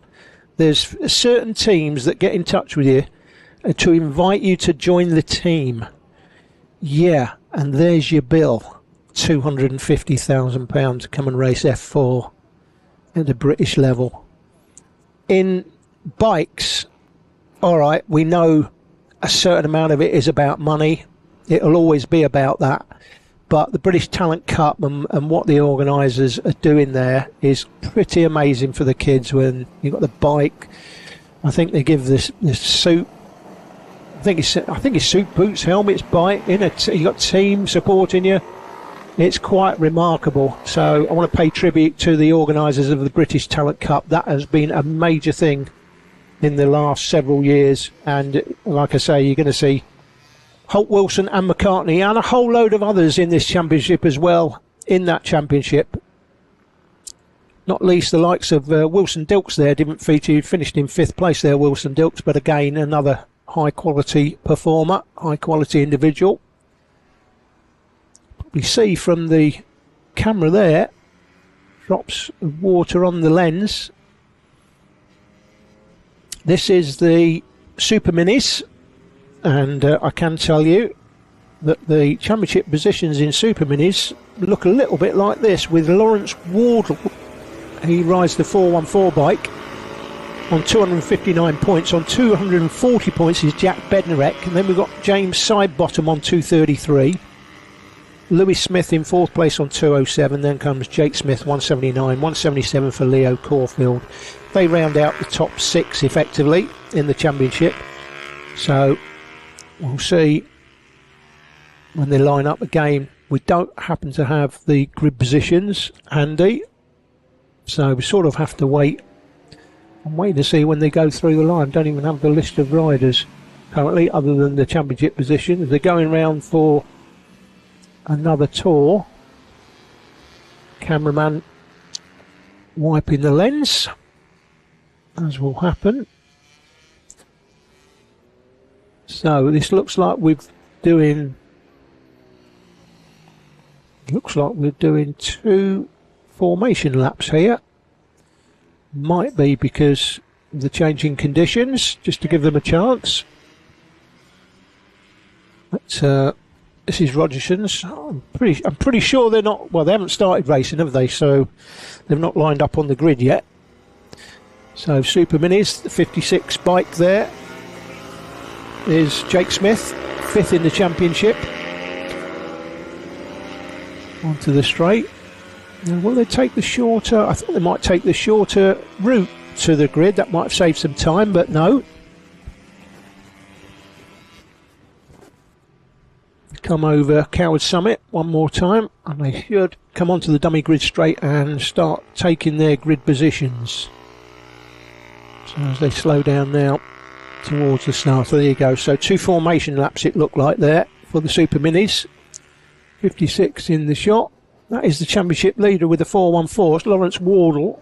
And on the left hand side, the 66 bike is Louis Smith, 4th in the championship. I think might have said Jake Smith before. So Jake Smith 5th in the championship, Louis Smith 4th in the championship. But here we go. So it looks like the championship leader to me is on pole. He is indeed. So Lawrence Wardle it is. Will Wardle get the start? 104 we're looking at there. That's Andrew Jones. 28 in the mix as well. That's James Sidebottom, 3rd place in the championship for James. And here we go, we're off and running. And it looks like Wardle's got the whole shot. He has. Controls it through Paddock Bend. Back down the return straight now. Left-handed again. Oh, learned about the man in second place there, ran wide. So, still looks like tricky conditions because this track, yeah, I mean, just looking at my window, I see a few more spots of rain. And that must mean we've had a little bit more rain on the circuit because you can see, look at the way they're coming through the left-hander there, the race leader coming through the left-hander. Now, don't forget, of course, if there's been another bit of rain come down, he will always be the man that gets to the corner first because he's leading. And the one that gets to the corner first, if it continues to rain, then what happens? The next time they come to that corner, there's more water on the track, sitting on the track, it's slippier, and the one that finds that out first is the race leader. But he's got a 3.2 second lead when he went through the line. Wardle leads it from James McLean. McLean? Is that his whole name? I don't think so. Well, maybe it is. Yeah, it must be. James McLean is second, then Louis Smith. Joe Milnes in fourth. James Sidebottom is fifth from Andrew Jones, Jake Smith, Nectarios Katakis. Where's Jake Sanson when I need him? And Ashley Blakeman. 9 riders in this one as they come off the valley one more time. And it is Wardle that leads comfortably. 3.2 seconds he had a lead last time. I don't think he's extended that necessarily over McLean in second. This is James McLean we're looking at. They come right-handed now, and again you can see, and the man in third place goes down. That's the 28 of James Sidebottom. So there you go then. That just shows you how tricky it is because he was not going quickly, that's for sure. End of the straight now over Penrith. You've got to be careful there, and that is the 28, like I say, so I did pick that out.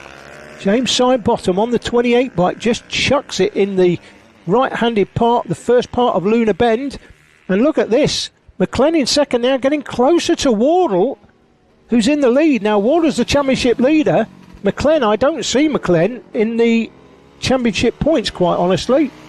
He's not, so must be a rider this weekend. And talking about a rider this weekend, he's leading. Has he held on to it? He has. So Lawrence Wardle, James McLean, by the way, set the fastest lap on the last tour, and he was 1.7 seconds quicker than the man who's now in second place.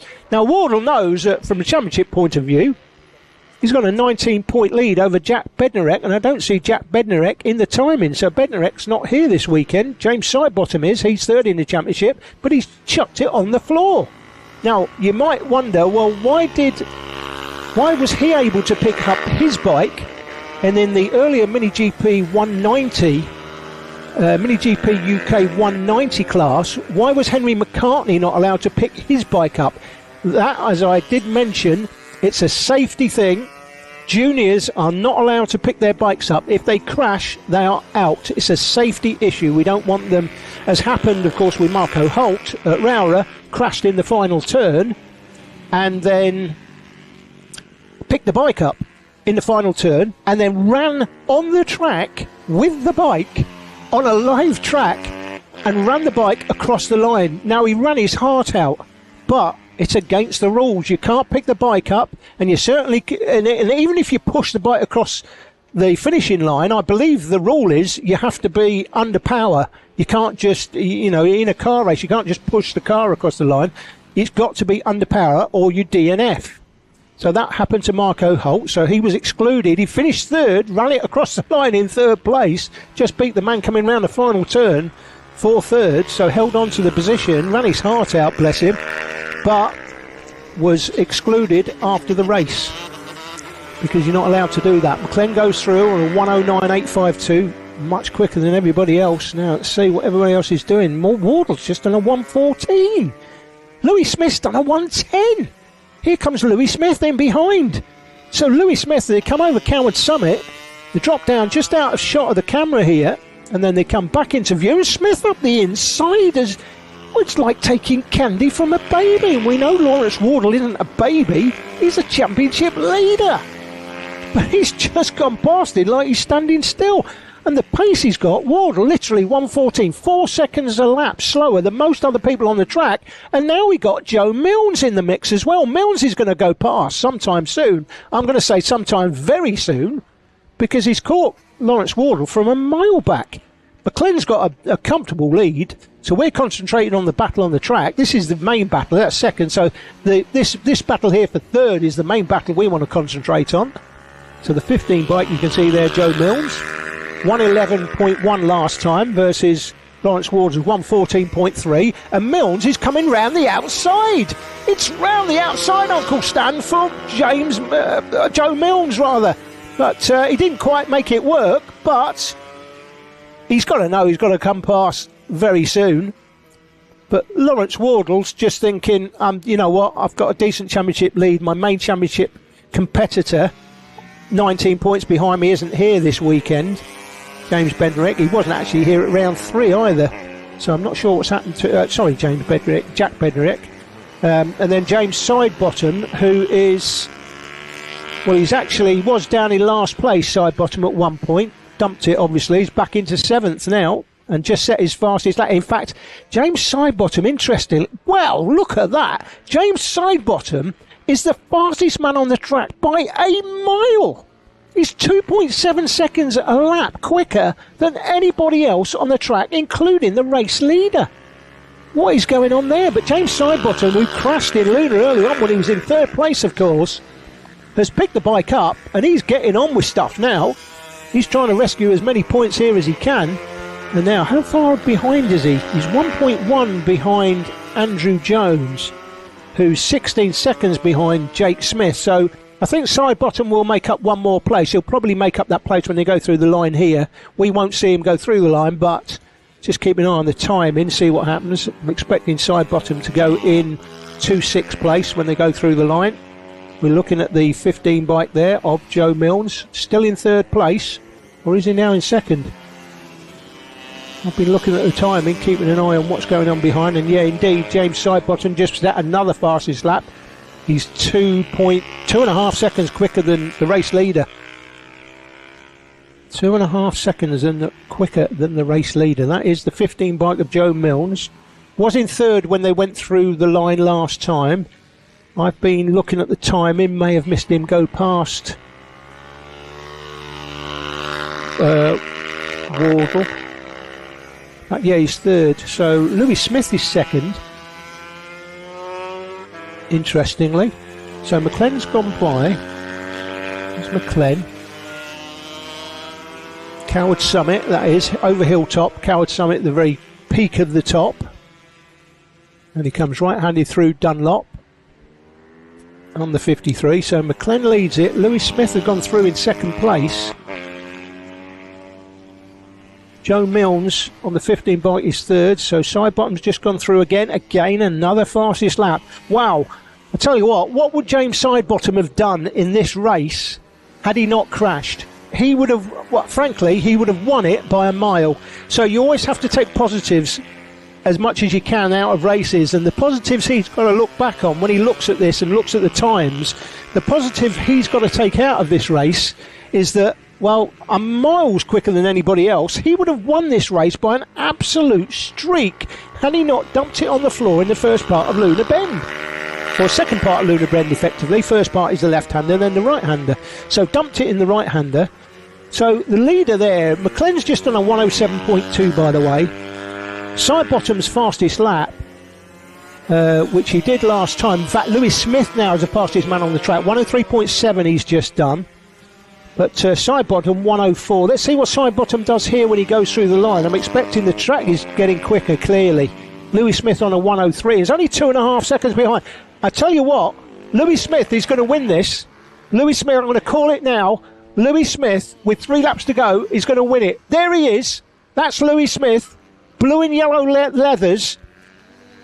He was 4 seconds quicker than the man in front last time round. What is going on today? It's unbelievable, but he's kicking up some really interesting racing. The race leader is McLenn, but not for much longer. Here comes Lewis Smith in 2nd. Sidebottom was 104.4. Smith was 103.7. McLenn was 107 last time. So here, now I'm expecting Lewis Smith. Now McLenn's had a look at him.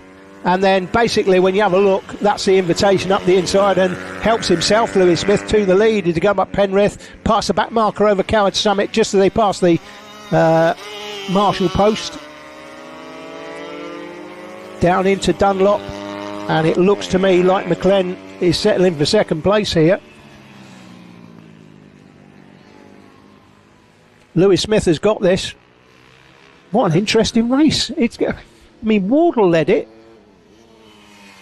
McLean took the lead, cleared off. Lewis Smith has closed him down. Fastest man on the track, 103.713, 103.7 last time as well. But then, of course, he was overtaken. You're looking at James McLean there, black and white suit. That's the race leader.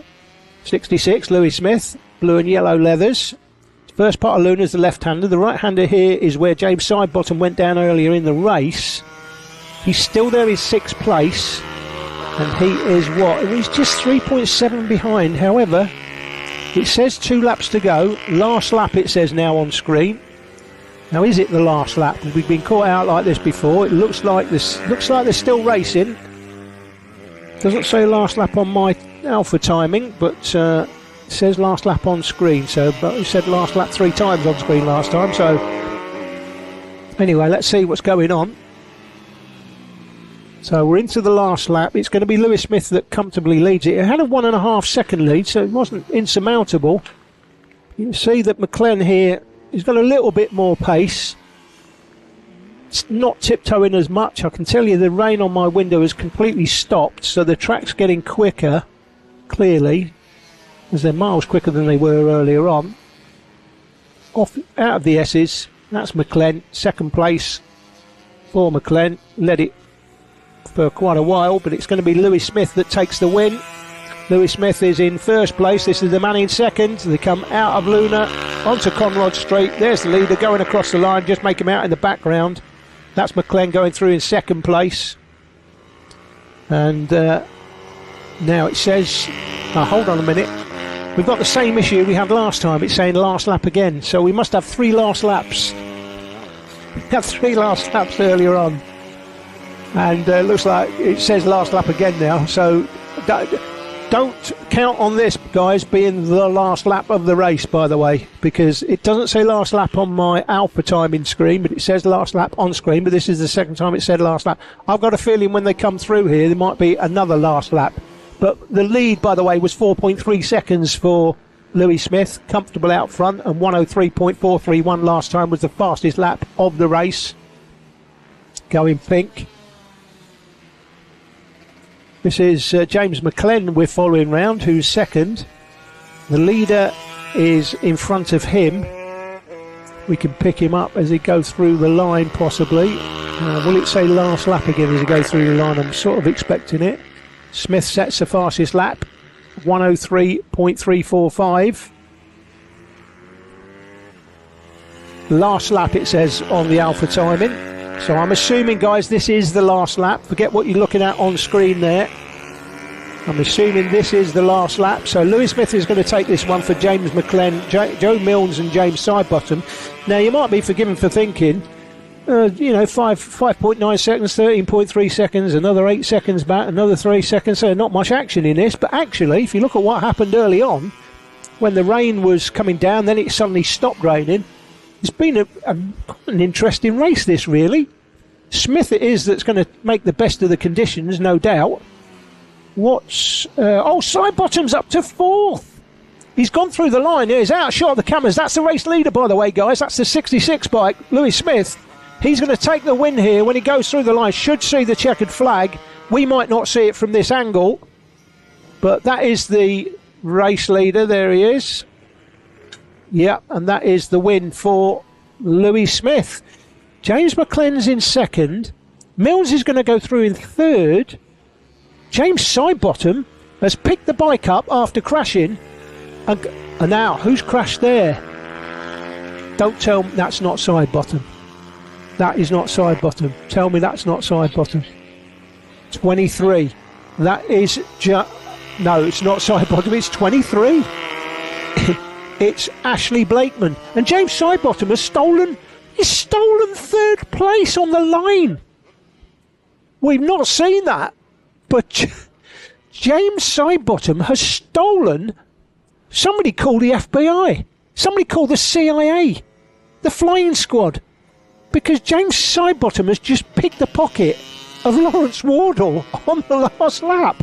I'm sure he went into that last lap. He was 6, went into that last lap suddenly in 4th. So on the penultimate lap, he made up 2. Then he's made up another one on the last lap. Look at that. That's the result. Louis Smith from Joe Milnes. James Sidebottom, Lawrence Wardle. What happened to Wardle in that? Championship leader. Strange. Jake Smith, James McLean, Nectarius Katakis, we never saw him, or Andrew Jones, or... Well, we saw Ashley Blakeman when he crashed. But again, difficult race to cover, guys, with bikes just literally all over the track.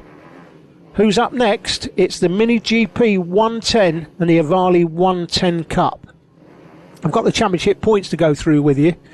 And just to let you know, of course, that the 110 Cup, let me just clarify for myself, make sure I'm not making any mistakes. So the riders in this are from 8 to 12 years of age. So 8 to 12 for the Avali 110 Cup and BMB 110. So effectively 2 races, 2 championships going on at once. We're going to concentrate in the live stream. Difficult, of course, in the live stream to, cover everything on track at the same time. The guys, the director will be covering as far as possible. When we've got battles, we'll be covering battles. Bikes riding around on their own, we tend not to cover. Apologise for that. You will see a little bit more of the field because for the TV production, because we're doing that in post production. We have an extra 5 cameras. But obviously 3 cameras, that's the budget, and we'll do our best to bring you the best of the action that we can. And we've already brought you, let's be honest, if you were with us earlier, if you can scroll back and watch the FIM Mini GP UK 190 race, do that, because that was the race of the season, frankly. The Mini GP 110 and 110 Avali Cup bikes leave the grid. Now I can tell you now, I'm going to go through the Avali 110 table. There's effectively 2 classes, if you like. This is the great motorcycle giveaway, British Mini Bikes Mini GP 110 series. In that, you've got Thomas Med, who, well, he's the only one in that class table on 39 points. So the table basically is Max Robinson leading on 166, got a comfortable lead over Leo Solu, 113, quality riders, both of them, as is, of course, Caden Herring. Sebastian Gaslowski, I can tell you, set the fastest lap in time qualifying. I saw that yesterday. He's on 88 points, then Leon Simpson on 70. Cian Daly on 54. I can tell you guys that the first race yesterday in Q2, Sebastian Gaslowski was 0.03 of a second quicker than I think it was Max Robinson in second. Now we know Robinson has dominated all season. He's been incredible. But Gaslowski won the first race by 4.6 seconds. Robinson was then some 18 seconds, I think, ahead of Mason Fedrick, who finished third. So lots of gaps between the bikes. I'm hoping for something a little bit closer for you here. But here we go. They're lining up.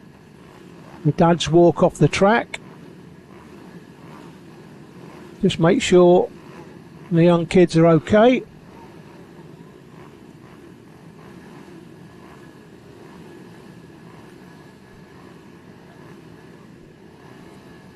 .514. That 514. Can't be. No, we're off and running. And again, we're on the long circuit. We're on the international circuit here. A little bit wide. I think that's Sebastian Gaslowski out front. They come over the top of the valley, off the valley through these S's, left-handed here and then right-handed. Close battle for second and third. That'll be the battle we'll be concentrating on as they come down. That's the race leader. Second and third close, no doubt about it. 24 is the race leader. Looking at that, I'm saying that. Oh, sorry, I'm looking at the wrong thing here. We've gone through the line, and that is Sebastian Gesalsi, 64, beg your pardon. Then 99, then Max Robinson, Mason Hams. They're close in second and third. Then Caden Herring, Mason Frederick went through in fifth from Leon Simpson. Leo Solu down there in seventh place. He'd be disappointed with that. Second in the championship, seventh on track. Then Cian Daly, Jasper O'Neill White, Austin Wilton, and Ella Mosgrove. So here comes the battle for second place. Robinson and Hams went through the line.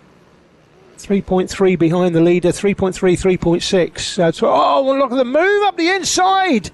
And that looks to me like Caden Herring has moved from fourth to second and then loses a place. Well, we've seen some crazy racing so far today. The leader's gone. Sebastian Gaslowski, by the way, he's checked out. Incredible stuff going on today at Three Sisters. Keep an eye on the screen on the left. As you go through the line, you'll see Gaslowski should light up as the race lead. He's gone through already, 104.473, and then comes Herring, Hams and Max Robinson. Now Max Robinson definitely not having it all his own way in this one. Though he's got another class he races in later on. He may be having it all his own way in that one, we'll have to see. But it's Gaslowski that leads it from Herring, Hams, Robinson. Gaslowski with the fastest lap, 104.4. He's something like 1.6 seconds quicker than anybody else on the track. Herring, Hams, Robinson, Frederick, Solu, Simpson, Daly, O'Neill, White and Ella Mosgrove's made up a place on that last lap over Austin Wilton. Drops Austin Wilton down to 11th. 11 riders on display here. Come off the valley through the S's one more time. Left-handed onto Rogerson's. That's your race leader, Sebastian Gaslowski.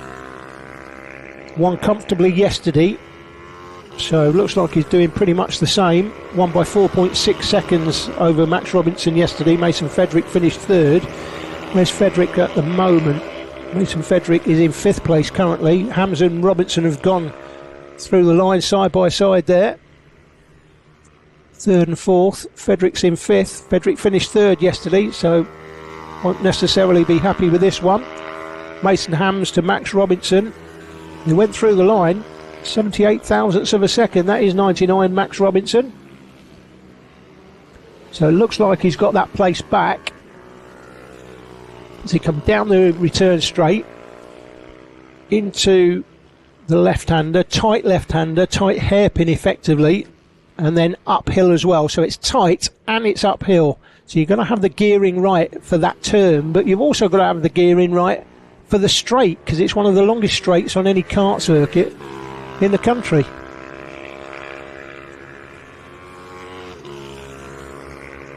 Through Luna Bend one more time. That's the 7 bike of Mason Hams. In front you've got Max Robinson. So Hams goes through. It's Mason Frederick and Leo Solu battling for 5th and 6th place. They go right-handed there up Penrith Climb.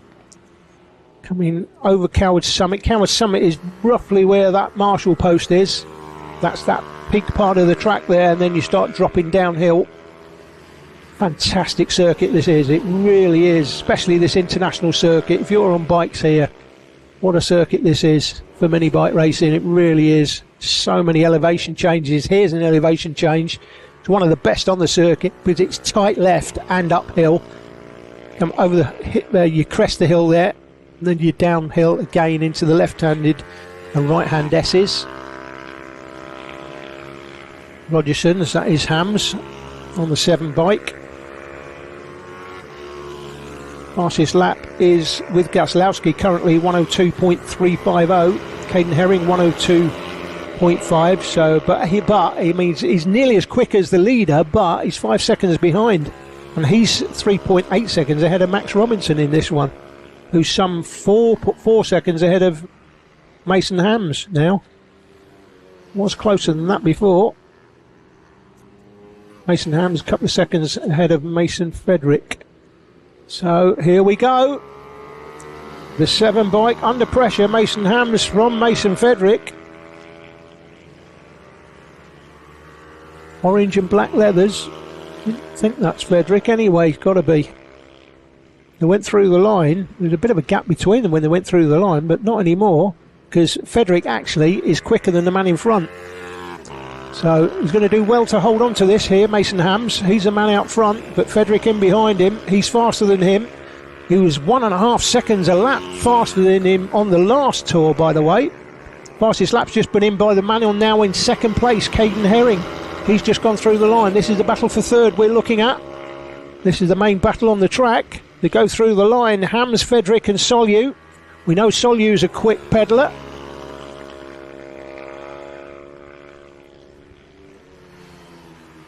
Frederick has made the move.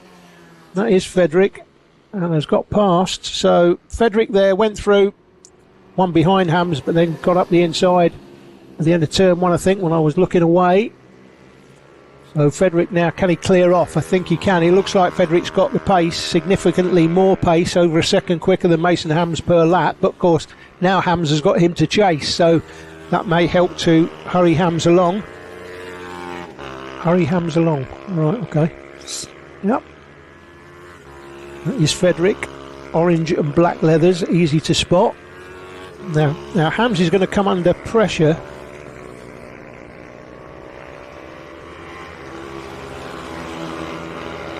From Leo Solyu here. So they go through the line. Should be Frederick going through in fourth place. It is. And then Hams from Solyu, but nothing in it, frankly. 0.3 of a second as they go over the top. This is Hams and Solyu we're looking at here as they come over Coward Summit. Drop down and looking up the inside, but nothing more at this stage. But it won't be long before Solyu goes past. The main battle on the track. Back marker's in the way. Now this back marker could dictate this race, but that's good riding by Mason Hams, and indeed by Leo Solyu as well. Solyu didn't get held up, couldn't afford to get held up there, but Solyu's going to go past. I think he'll leave it till Conrad Straight.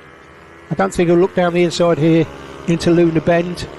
High risk, low reward this bend if you go up the inside.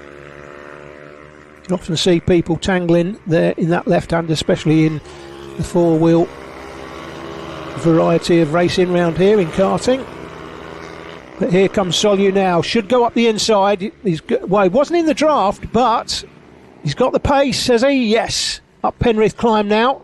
So that's the right-handed part going uphill. That's Penrith, and that's Coward Summit as they go past the Marshall post. This is Joey Dunlop Bend. And Solyu there up into fifth place now. Hems down to sixth. Still Gus Lasky out front. His fastest lap of the race, 101.7. Everybody else, 102.3 is the second quickest. That's for Max Robinson, who's in third place currently. What's the gap? Max Robinson is just about 3.9 seconds behind Caden Herring in second. We're not seeing much of them because we're looking for the battles on the track, and this is realistically the only battle on the track really at the moment. Mason Hams, black and red leathers. Mason Frederick's just gone through the line. Leo Solyu goes through the line there, and his name updates to the left of the screen. Moves up to fifth place. Was sixth, now fifth. 2 laps to go. The man that's going to take this, unless he crashes, is Sebastian Gaslowski. He leads by 6.5 seconds. That's why we've not seen much of him. We're concentrating on the battles on track for you. But that's Hams up the inside. Oh, what a move that is by Mason Hams. It looks like he's taken that place back, but not for long. Solyu gets him right back down the inside, but Hams gets the power down earlier. Hams gets the hammer down, I was going to say, and takes the place back. So great battle going on here for fifth place. It was Solyu over Hams when he went through the line last time, but it will be Hams when they go through this time. It says last lap on the screen, but it will be last lap for these guys when they go across the line.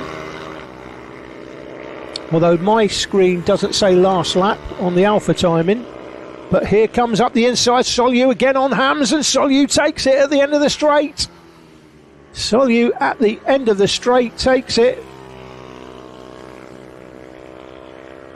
over the summit one more time. Solyu and Hams, who's going to come out on top of this battle? Hams won't want to finish behind him. These are the battles where you cut your teeth and you learn all your racecraft effectively in these midfield battles. And when you're in a midfield battle, you want to come out on top, because it might be for 5th and 6th today, but these two have the sort of quality that suggests in a year's time this could be for the race lead. And when it's for the race lead and you come out on top, obviously you win the race and you take a trophy home. Gaslowski's just gone through, by the way, 101.663, and I don't see anything on my Alpha timing screen saying it's the last lap, so I think we're just still running. Gaslowski, 8 seconds is his lead. He's absolutely ripping it up. He's been like that all weekend. Race one yesterday. And Gaslowski, 4th in the championship in this Ovali 110 class, but looking like he's the championship leader and champion elect all day long here. But we've still got a couple of rounds to go this season. Got a double header coming up at Wilton Mill, guys, don't miss that. Great track Wilton Mill is. Is it as good as Wigan? Wow, this is where I cut my teeth, so I'm rather partial to a Wigan sandwich.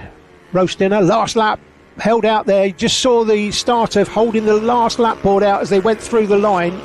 So that is Gaslowski has gone through the line. We're on the lead now, as we should be, for the last lap. Let's give him a lap. We've not seen much of him, to be fair. But Gaslowski's going to take this, and he set the fastest lap last time with a 101.46. 101.46 for Sebastian Gaslowski, and he's going to comfortably win. He could win this by something like 10 seconds. 4th in the championship. But this doesn't look like 4th in the championship performance, does it? This looks like a champion-elect performance. He has, of course, missed a round. So the fact that he's missed a round suggests that had he been here for round one, he would certainly be a lot closer to the race lead, the championship lead. And judging on him on this performance today, you'd say he certainly would be close to the championship lead. He's happy with that, isn't he? Double-handed celebration. He goes through the line. So Gaslowski with a comfortable win. Caden Herring goes through from Max Robinson just behind in the end. There wasn't much between them in it. Just 1.2 seconds between Herring and Max Robinson in the end. So Robinson was a tale of two halves there for Robinson, who was quicker in the latter half of the race. Mason Fredericks just gone through in 4th. Here comes a battle for 5th and 6th. It's Solyu that just comes out on top of that battle we've been following through the race. 5th and 6th place, Solyu and Hams. And then Leon Simpson, Kean Daly. Simpson's just gone through the line. It will be Keon Daly that comes next, I believe. He is just about to come through. Here they come. So look for Keon Daly's name to finish there in 8th place. And that's Ella Mosgrove, in fact, going through. And that was Ella Mosgrove, who went through in 10th. Kean Daly is 8th, and Jasper O'Neill White finished in 9th place. Ella Mosgrove rounding out the field. Austin Wilton down in 11th. That's the official result on screen as you're looking at it. A comfortable victory, 9.694 seconds by Gaslowski. Won by 5 seconds and change yesterday, but he's upped his pace today. What can anybody else do about it? Because with 3 rounds to go, 2 rounds at Wilton Mill, I'm expecting him. That's the sort of track where you'd expect Gaslowski to be really quick.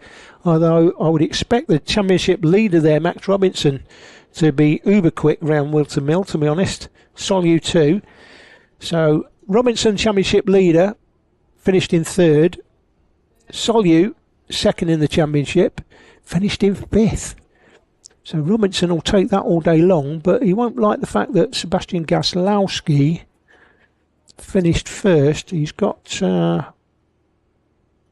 didn't appear at the first round for some reason. Could have been injured, not sure. But there you go, guys. So that's the lunch break, guys. So I hope you've enjoyed the coverage so far. Join us again. Now, the lunch break's supposed to be half an hour, but don't go away. Keep your live stream running.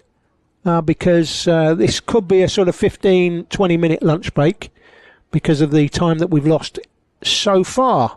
Coming up after the lunch break, Mini Bike 140, then Junior Super Moto 90, then the Mini GP UK 160, Mini Bike 160 and Vets, B&B 160 50 Cup, Super Minis, and again the Mini GP 110s, and then the Mini Moto Rookies coming up around 4:05. You don't want to miss the 4:35 race, the FIM Mini GP UK 190, because that, in the earlier session, if you watch the live stream, guys, never saw the 190 race, go back and watch it again, because that is the best live stream race you will see all season. It was incredible. Lots of drama towards the end as well. But I'm going to take a quick break now, guys, and we'll catch up with you in around about 20 minutes or so.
Welcome back to Three Sisters. If you were with us earlier, you will have witnessed one of the best Mini GP UK Series races in history. The 190 race. If you weren't with us, then you need to go and watch it back, because it's an incredible race. It really is, with so much drama going into the last couple of laps. So make sure you go and watch that back. Of course, we'll be on TV in a couple of weekends' time, 2 weeks from today, around about 2 o'clock.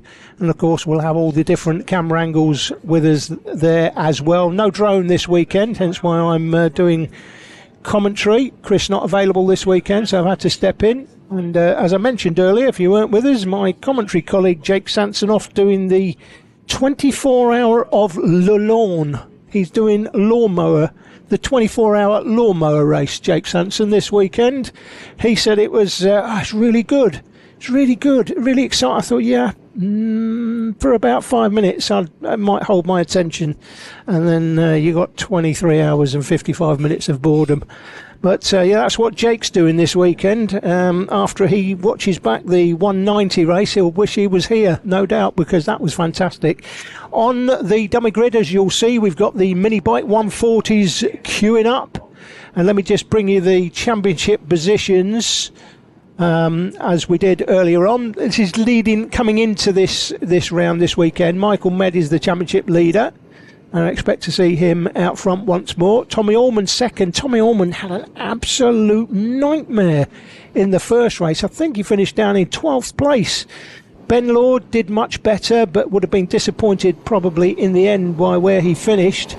He's third in the championship on 3.27, just 4 points behind Tommy Allman. So he will definitely, though, have moved up to second place in the championship, because Tommy Allman had a disaster. Ben finished ahead of him. Dan Merrin in fourth place on 3.15, and then Daniel Cliff on 2.86, Tom Wise on 2.71, Jordan Merriweather on 2.69, then comes Liam Trinder 2.60, Stuart Hardman 2.58 and 2.41 Stephen Humphries, and that rounds out the top 10 in this mini bike 140 championship. Looking forward to another afternoon. I'm particularly looking forward to that second race in the 190 class. That's coming up. It says 4:35 on the schedule, but we are running behind. I think 2:30 at the moment. We should be getting underway at 2 o'clock, so we're around about half hour behind. So 17:45. Well, now we have to be finished by 6 o'clock. That's right, Alan, isn't it? We have to be finished by 6 o'clock, so we have to be off track by 6. There is a corporate event tonight at 7:15 here at Three Sisters in Wigan. So we've got to be off by 6. So expect these races to be cut down, guys. I'm not sure. We haven't got any official confirmation yet, but Alan will no doubt let me know. He's just finishing his chips.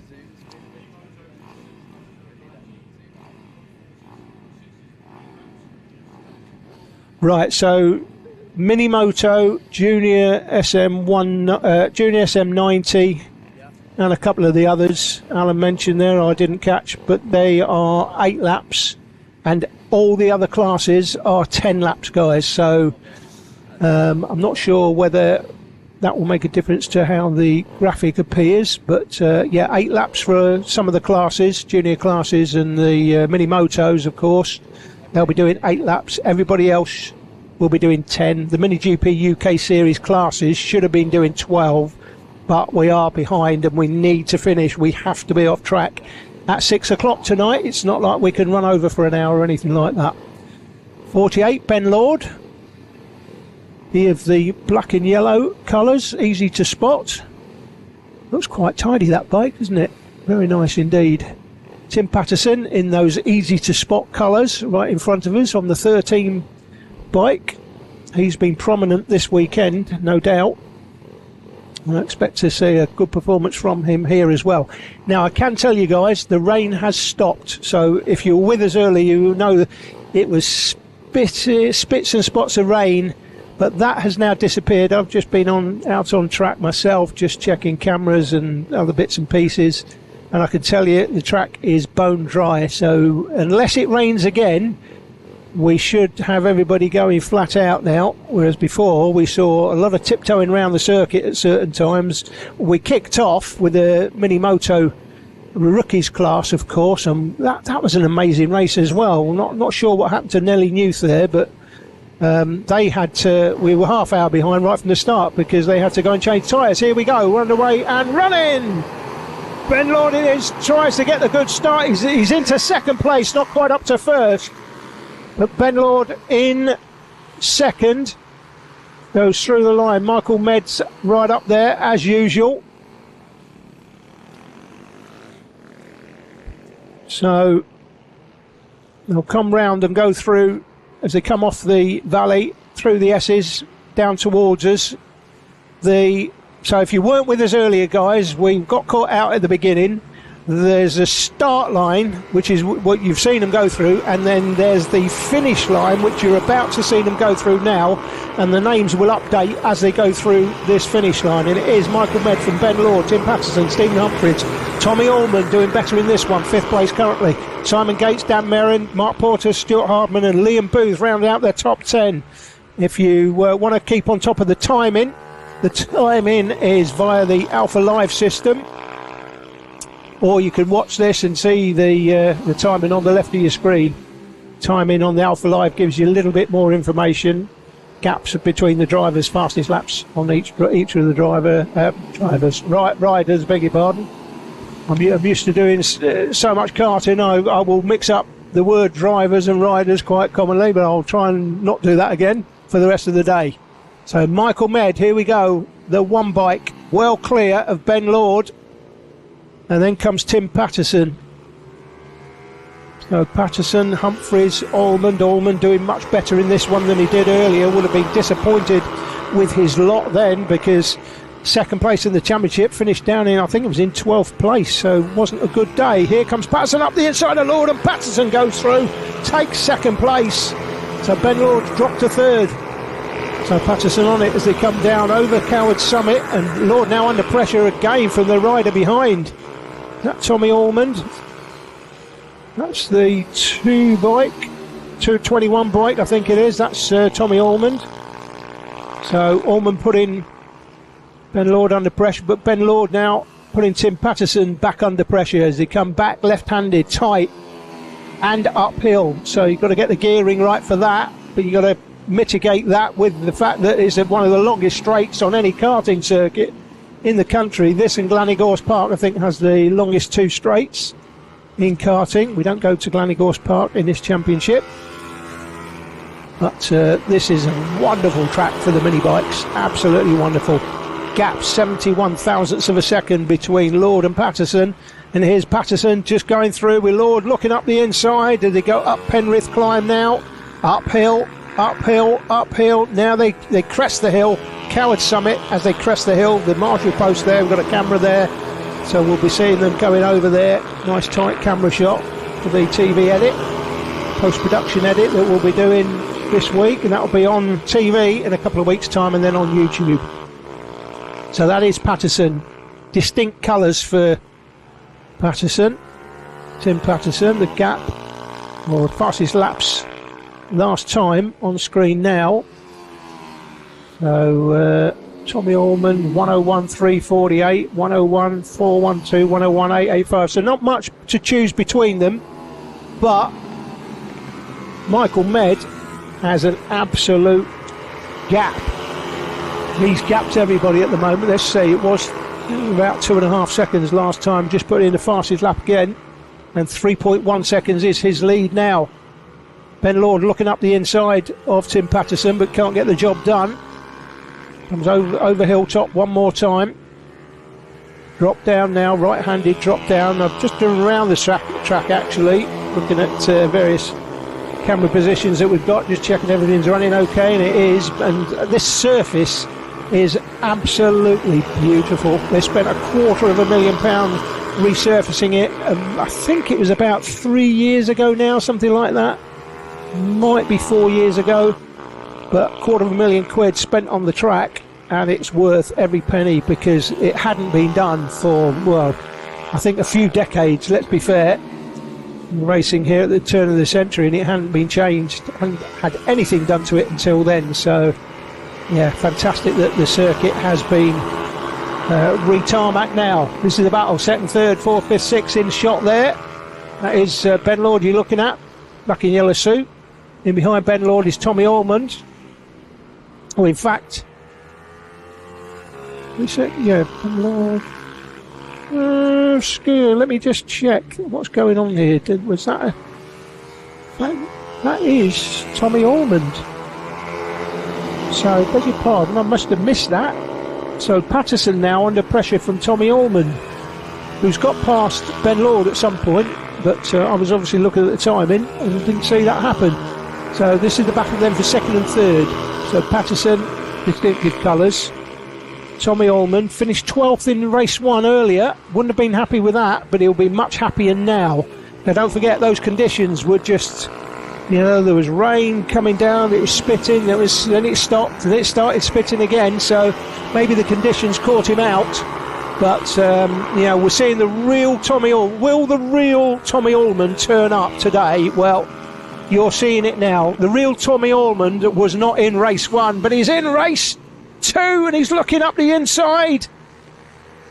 This is Ben Lord, and it looks like Ben Lord and Simon Gates possibly. Or was that Dan Merrin and Ben Lord looking up there?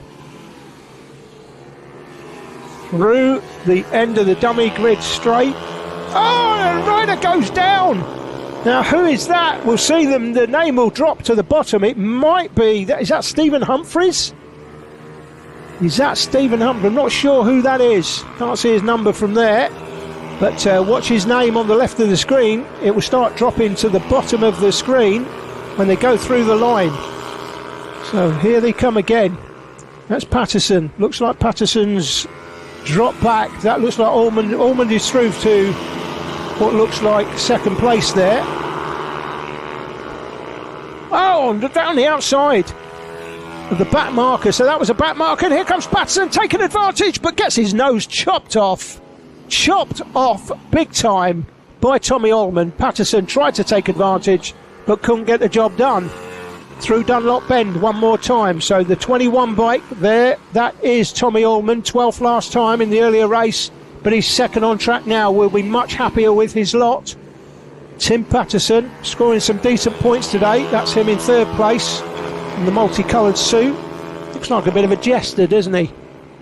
Not a joker on track though, is he? He's really quick. Coming off the valley, the reverse way round. If you watch karting, you're a fan of our channel, we've got 180,000 subscribers, so some of you watching this will be from the karting fraternity and will be thinking, wow, this is a bit of a weird track that they're using here. That's because it's not used in karting. It just isn't. I think that tight left turn going up over the reverse of the valley just doesn't suit karts, but it suits these bikes. And talking about suiting the bikes, Tim Patterson again looking up the inside, but can't get past. So the man out front is Michael Med. He's got a 1.4 second lead, but he's being closed down. Now, where is he? He's in amongst that group there in front. 1.4 seconds is his lead. That's Allmond in the black and yellow. Multicoloured jester suit is Tim Patterson. Ben Lord is in behind. He's in the black and yellow suit too. Back markers getting in the way, and it's, again, as we said earlier, it's the way you use the back markers that can decide a race. And both of them got past comfortably there.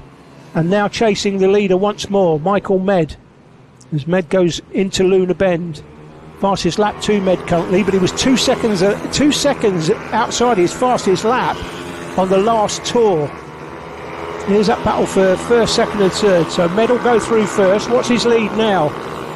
So it's 1.1 seconds. So Med is being closed down. Patterson up the inside, and Patterson, they're side by side over Coward's Comet. Coward's Summit. We're getting too excited. And coming out on top was the 21 Tommy Allmond.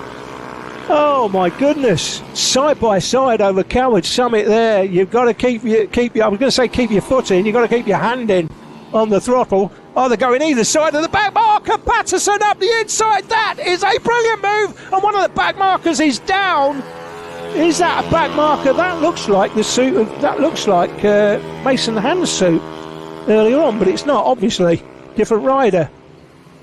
But that was some serious advantage taken there by Tim Patterson, who went through into second place. This should be him in the multicolour suit. There he is, and that's the lead now he has over Tommy Ormond. Some great racing here at Three Sisters. This circuit just lends itself to mini bike racing. We've got the checkered flag out, by the way, guys. Provisional result. And yeah, I didn't see the last lap come up there, but yeah, we've got obviously different number of laps, so that would have been 10. That 10 laps, Alan, or 8? That one. Just working it out, Alan Lord. He's eating his chips. Yeah, 8. Yeah, munching on the chips. Okay, there you go, guys. So that was 8. So that was the result on screen now. Michael Med from Tommy Ormond. Just 1.1 seconds in the end in the B&B 140 Cup. Tim Patterson third. Ben Lord fourth. Looked like might have done better than that earlier on. Dan Merrin, Simon Gates, Stephen Humphries, Stuart Hardman, Liam Booth, Brian Farrell and Liam Booth and Brian Farrell rounding out the top 10 basically. So the next race up on the dummy grid, there you go, everybody giving us a wave. It's the Junior Super Moto 90. The 35 bike there is on pole. That's Cian Daly. He is the championship leader, so no surprise to see him on pole after his earlier win. Won that earlier race comfortably. JJ Manchester, I believe, was second. He's second in the championship. Daniel Tandon, I think, was third, if I remember rightly, and he's third in the championship. So pretty much the racing going the way the championship positions are lined up. Cian Daly will have a bigger championship lead. JJ Manchester and Daniel Tanton, by the way, just 2 points in the championship hunt as they came into this round, but with JJ winning over Tanton, finished second, Tanton third, that lead will have been extended fractionally, but nothing a good crash can't sort out, frankly. So don't forget, guys, if any of the riders go down in this is a junior class. If they crash, they cannot pick the bike up. And we saw going down in the drama that was in the Mini GP UK 190 race, we saw Henry McCartney going down, trying to go on to the valley in the tight hairpin. He went down, of course, head in his hands because he knew he'd lost all his points. If they crash, they can't pick the bike up. Now, in the senior classes, they can, but this is a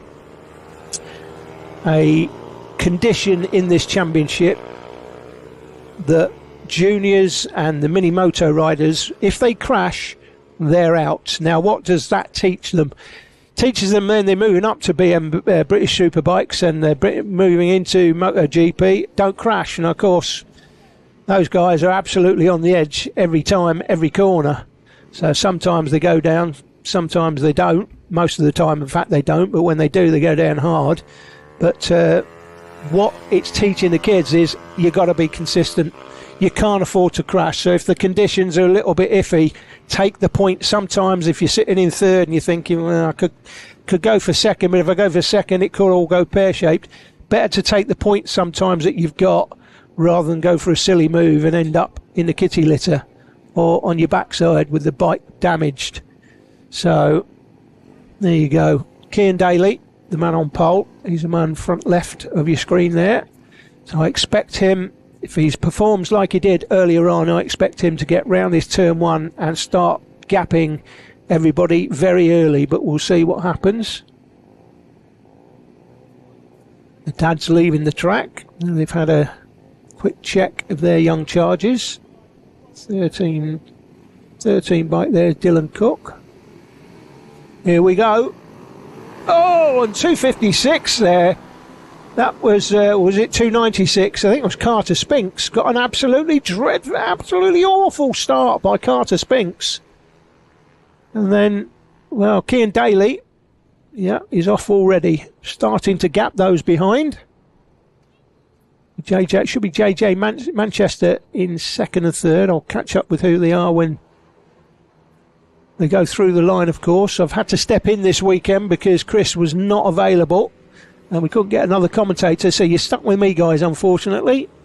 But I do the post-production commentary, slightly different from doing live commentary, I have to say. So here they go through the line then. It's Cian Daly that goes through in first. It is JJ in second, Daniel Tanton third. That's pretty much how they finished earlier. Taylor Davis from Dylan Cook, Rex Almond and William Dickinson, and then rounding out top 10, Carter Spinks, Thomas Med and CJ Maguire.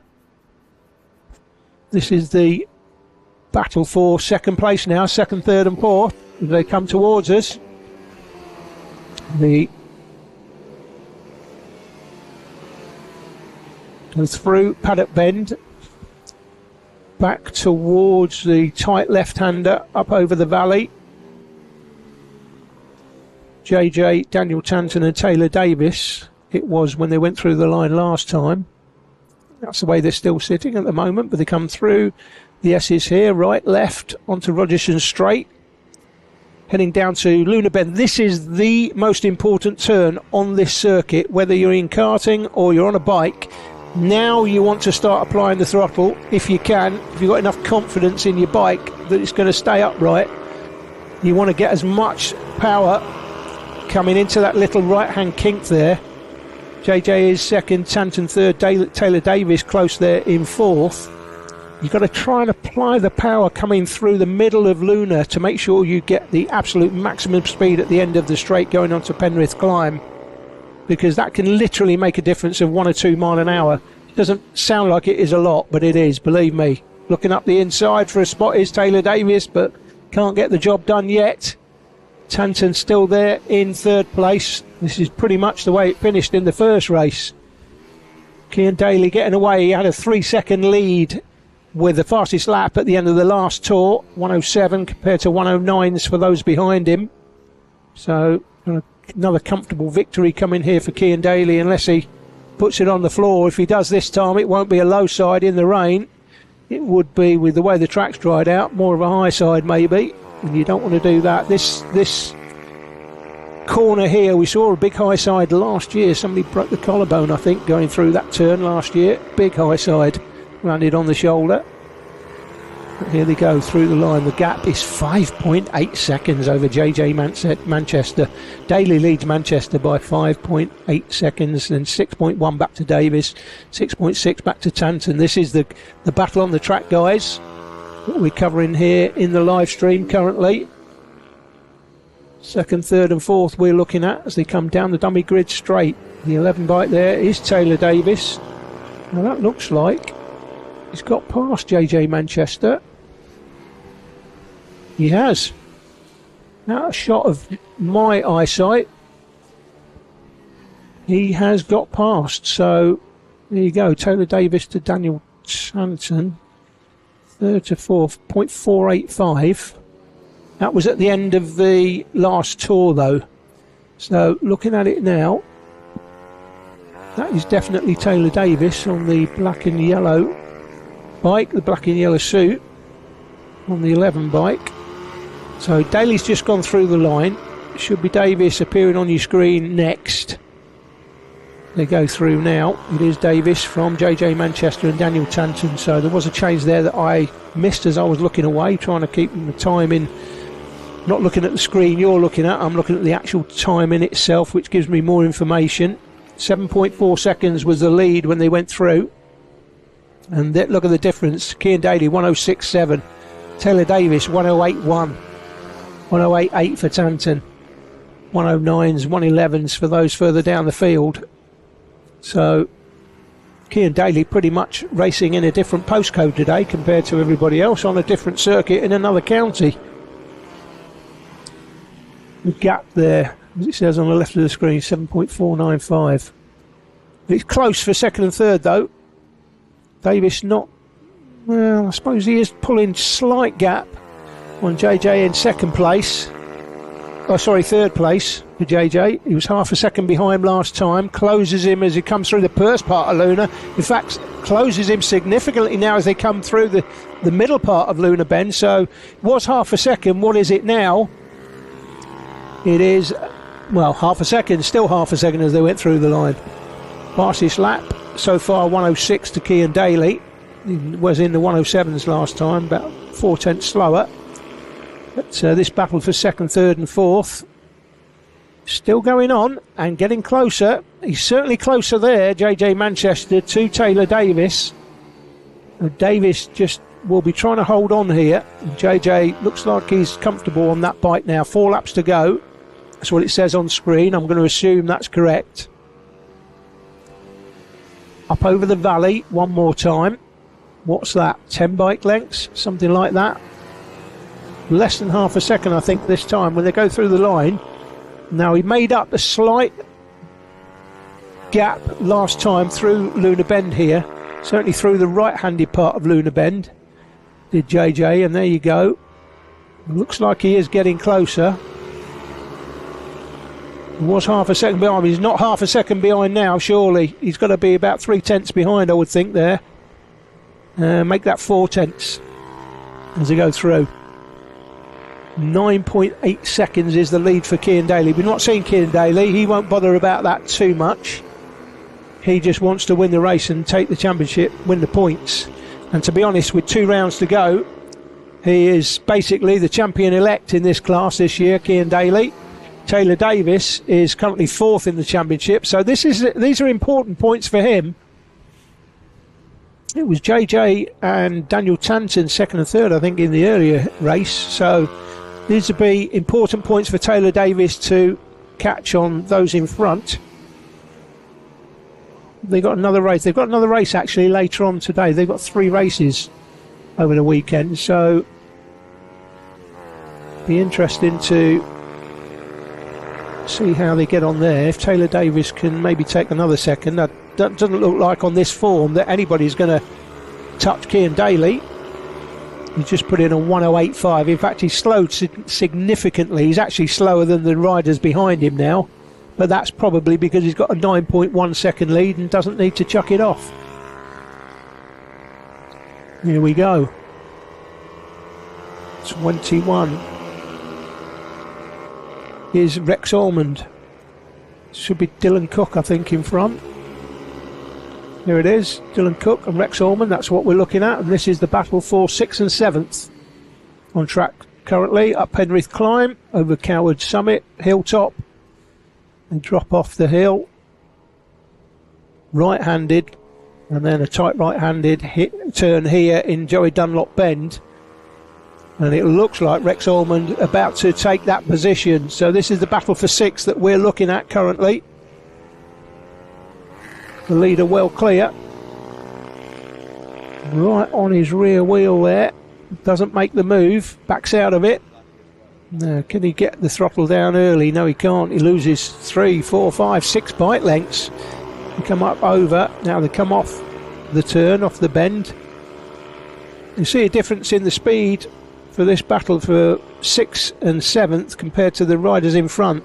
So Daly's doing a 107, riders behind doing 109s, 110s, 108s earlier on in the race. It's quite interesting this, that in a lot of these races, even when it's been dry, the faster laps are done early and then they just seem to go slower.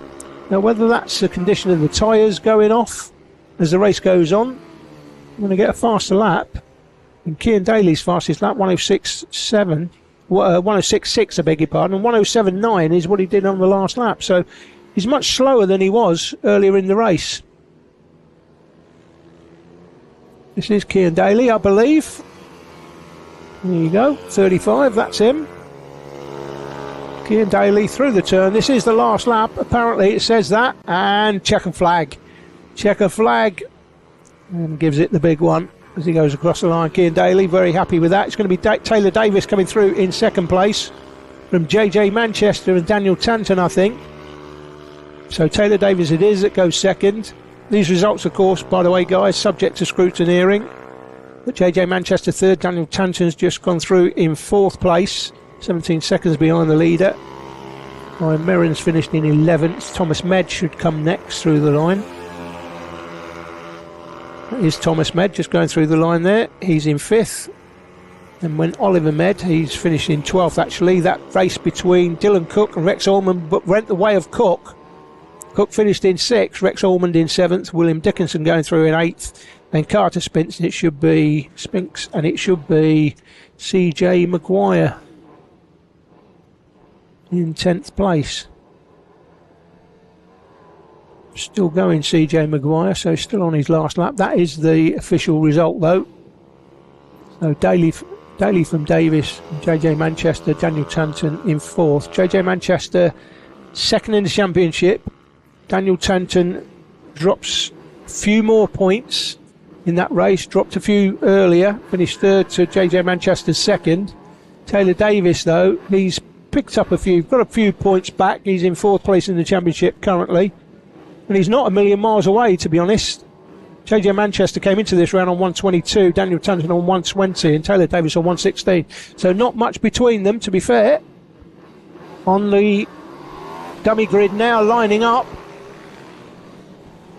it's the Mini GP UK 160 class. So we've not seen them today. Now I can tell you, yesterday in Q2 qualifying, Travis Shaw set the fastest lap in qualifying. He set the fastest lap, and his average speed, Travis Shaw, he had a nightmare race, I'll come to that in a minute, but his average speed setting the fastest lap in this class yesterday for the first race of the weekend was 77 mile per hour and change. 77 mile per hour. Now bear in mind, all right, this is quite a quick bend here, but don't forget they've got that tight left-hander to go up onto the valley, and he still had an average speed of 77 mile an hour. That was the fastest time in qualifying. However, come the race, come the man. It was Tyler Humphries who took the win. Over 5 seconds clear was Humphries. Arnie Carr was 2nd, Frankie Watson, and then Hudson Cooper. Now Hudson Cooper gave us some fantastic onboard camera footage for Pembury. You may have seen, if you watched that programme back when we did the TV edit, we didn't have any cameras there because we were just left with the live streaming footage, but Hudson Cooper's footage was incredible, and I'm hoping Hudson's going to give me a load more footage today, so I'm hoping he's going to be right in this.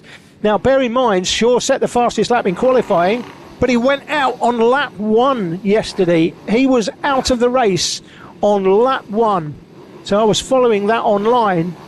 So expect to see Travis Shaw coming through the field with a wet sail here. That's a yachting term, by the way. And here we go, underway and running. The man on pole looks like he's got away clean. The timing will update on your screen when the riders go through the line down Conrod Straight. That's the finish line. So that's the start line they've gone through at the start. But the finish line, which caught us out earlier in the piece, that looks like not Hudson Cooper. Looks like Hudson Cooper. Can't quite. I have cataracts, guys, so I'm just struggling to see the numbers, but let's see how it updates on the timing. Tyler Humphries, in fact, that goes through in the lead, and then in behind is Wilson Dilks on the 85 bike. Hudson Cooper is in fact 3rd, so I'm hoping Hudson has got his onboard cameras working. Let's hope he can close these two down and give us some onboard camera action. He's got a bit of work to do.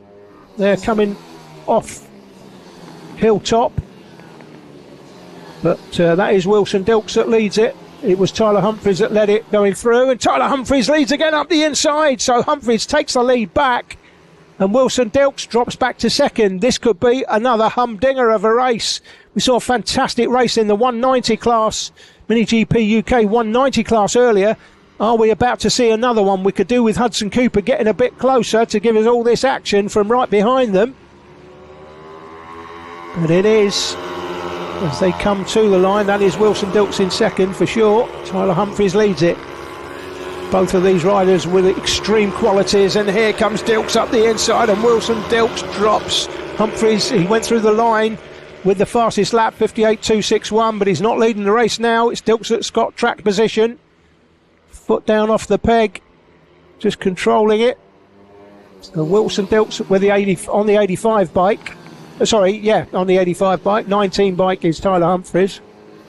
Frankie Watson was in 4th, by the way, from Josh Herring, and Chloe Gleeson there in 6th place. Ollie O'Gorman 7th. Daniel Stevenson's in 8th, and then Lucas King and Max Robinson in 10th place. But what a great race this is so far. This is boiling up to be a cracker. So let me just check. 160 is the 160 class. Let me just catch up with the championship points if I can find them. So, as you're looking at the lead riders, I'm going to find the championship points for this. Here we go. Yeah, it is Tyler Humphries that is the championship leader, and Hudson Cooper 2nd. Wilson Dilks is 3rd. So Hudson Cooper 3rd on track at the moment. So Dilks, who's 3rd in the championship, is 1st on track.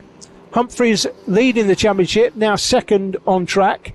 And the gap between us is only 18 points. So this race is absolutely vital. And frankly, Wilson Dilks has to win it.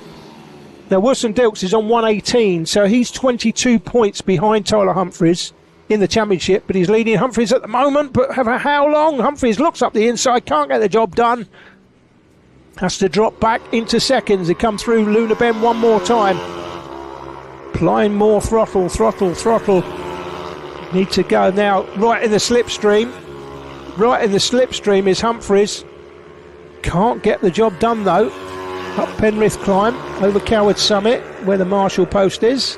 Then drop down now into Dunlop Bend. Dilks with his foot off the peg every time they come down there.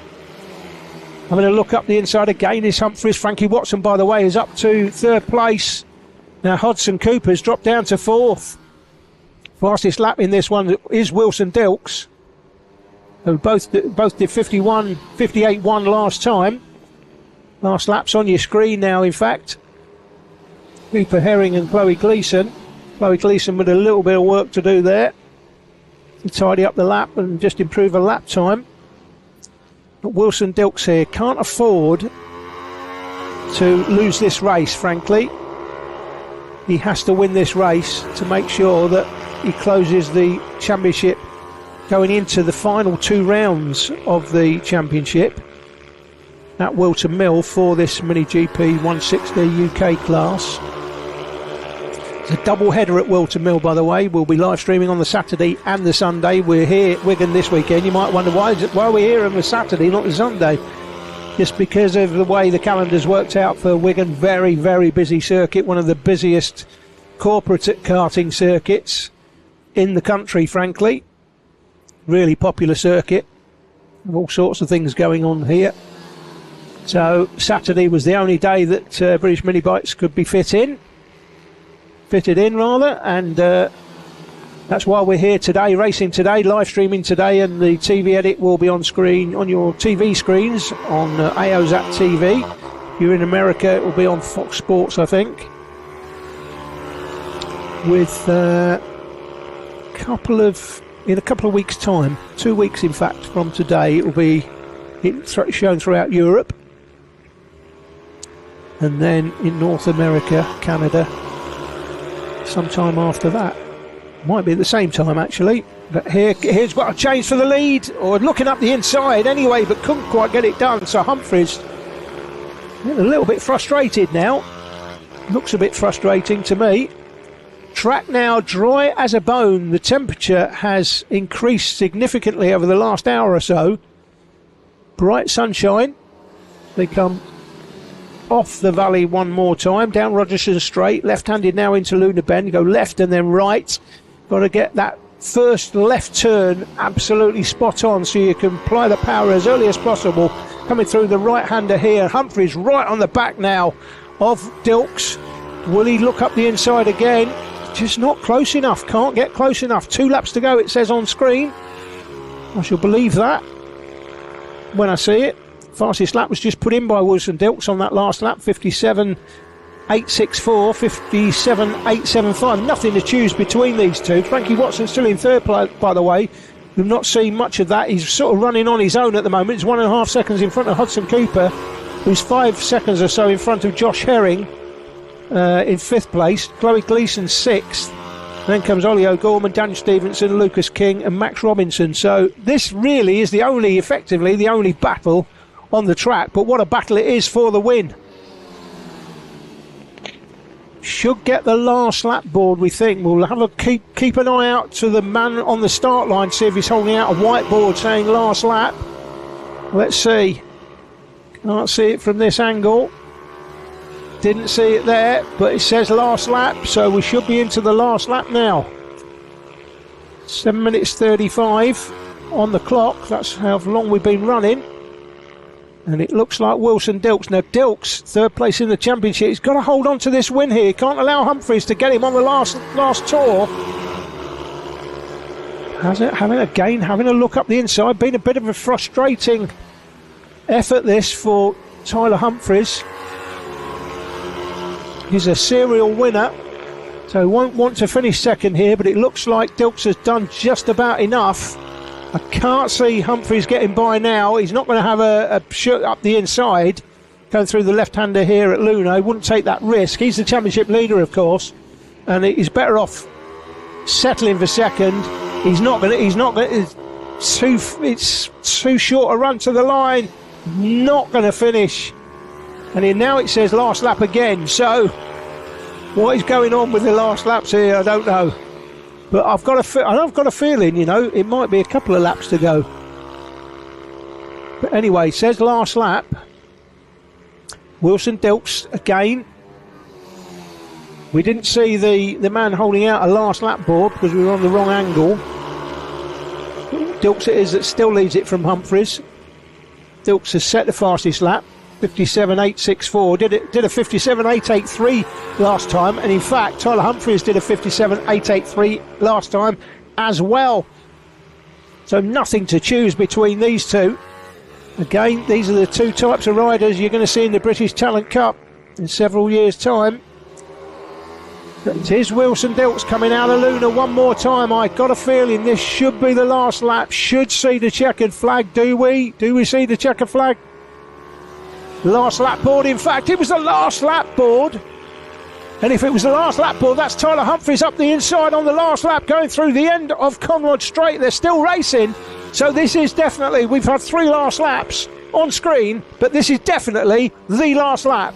This is the last lap of all the last laps, if that makes sense. But it is Tyler Humphries who's done it. He's stalked him all the way through. The championship leader now leads this race, and Wilson Dilks was hoping to put some more points on the board versus Hudson Cooper. Hudson Cooper, by the way, who's second in the championship, he's in 4th on track. So if Dilks had won this, it would have been a nice haul of points for him over Hudson Cooper. Would have pretty much put him in second. Up the inside, they touch wheels. Oh my goodness, it nearly all went pear-shaped there for both of them. Oh, he's going alongside. They're side by side. Who's won that? Dilks. Dilks wins it on the line, does he? No, Humphries has been given it. Humphries has been given it by 15 thousandths of a second. Oh my goodness.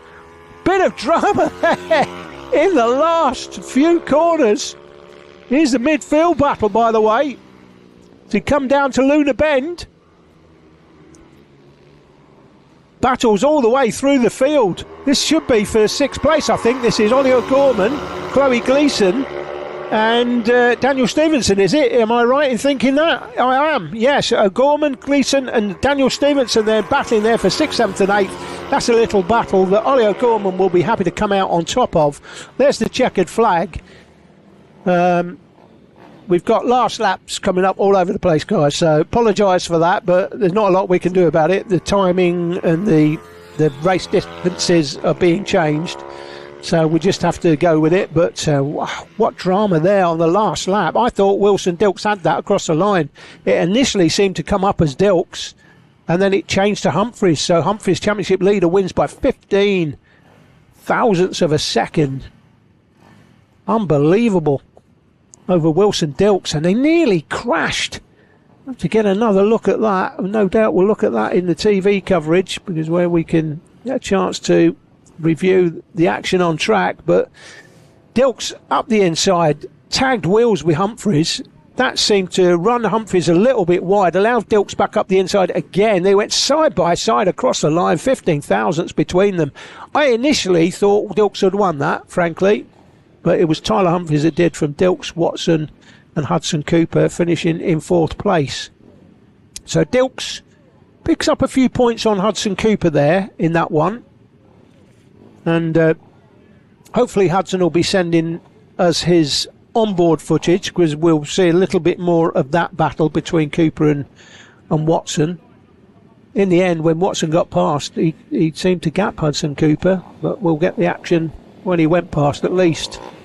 So here we go. That's the 3rd race of the afternoon. This is the 4th race. It's the Mini Bike 160 and Vets on track now.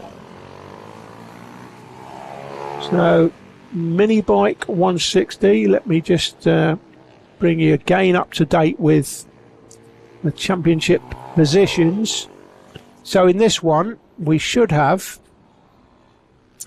Jack Bednarek with Tim Patterson, Robert Med, Barry Clark, Dean Bednarek, Tony Reveley, Michael Jodkins, Pete Johnson, James Musticker and James Jarvis. They're the main protagonists, top 10 positions, with Bednarek leading comfortably coming into the weekend, it has to be said. He's got a 34-point lead, but of course, as we've seen, guys, with Henry McCartney going down earlier, you crash, don't finish, any DNF, no points. See you later. Sayonara to your points if you crash. So anything can happen. 34-point lead can very quickly become 2nd place if you're not careful.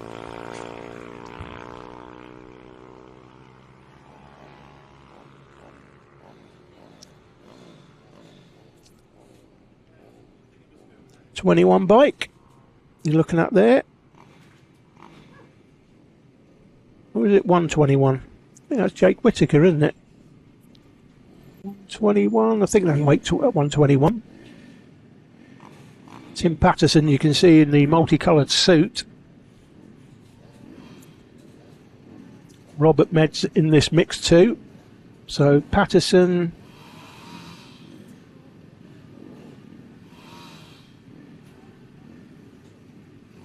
just trying to see who that is on pole.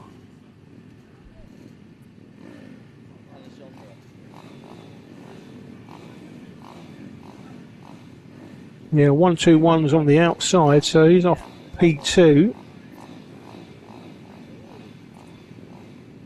That's Jake Whittaker. So Whittaker, here we go. Underway and running. Whittaker around the outside. Does he take advantage around the outside? He does! Jake Whittaker around the outside. Patterson trying to fend him off. But Whittaker's got the inside line for the tight left-hander. Patterson will now come underneath him on the switchback, surely. He doesn't. He doesn't. Jake Whittaker holds on. So Whittaker holds on to the lead there. That's a great start by Jake Whittaker. Patterson there. Try to go side by side with him, go round the outside. I thought he was going to get him on the switchback coming up over the valley, but didn't quite get that work. We've got a rider. Oh, is that a crash? It is a crash. Got two riders obviously collided. And so they are out. You'll see their names on the left-hand side of the screen, drop to the bottom of the screen. So we'll see who that is as they go through the line. So Whittaker leads from Patterson. Richard Rice, Dean Quincy in fourth. Then Dave Cook, Robert Med, Pete Johnson, Tony Reveley, James Jarvis. And then the others. Mark Glover's gone through. Jordan Grant and Antonio Vaquero. So Glover. So it looks like Jordan Grant and Antonio Vaquero have crashed, had a coming together. This is the battle for the lead though. Marshall just walking out the way.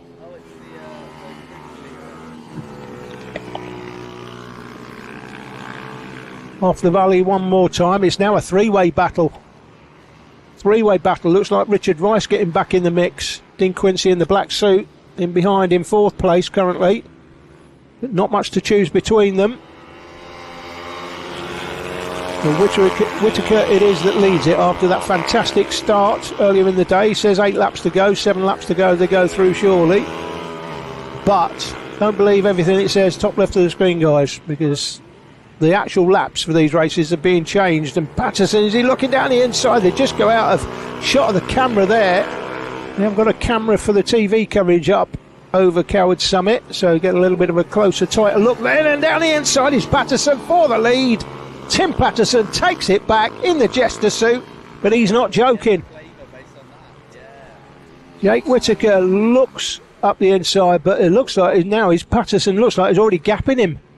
7 or 8 bike lengths as they come off the valley and then through the S's, right-handed, left-handed onto Rogerson's straight, short straight, this down to the most important turn. This is the most important turn, the left-hander there at Luna. Get that wrong, it kicks you out to the right-hand side of the track. Get it right and you get a nice steady turn through Luna Bend. The right-hander, you're on the power halfway through Luna Bend, full flat out. Whittaker closes the lead slightly, but 101.447 fastest lap there for Tim Patterson, 102.041 for Jake Whittaker. Gap between Richard Rice in the Vets and Dean Quincy on screen. Well, Richard Rice is one of the Vets and mixing it up nicely with Dean Quincy.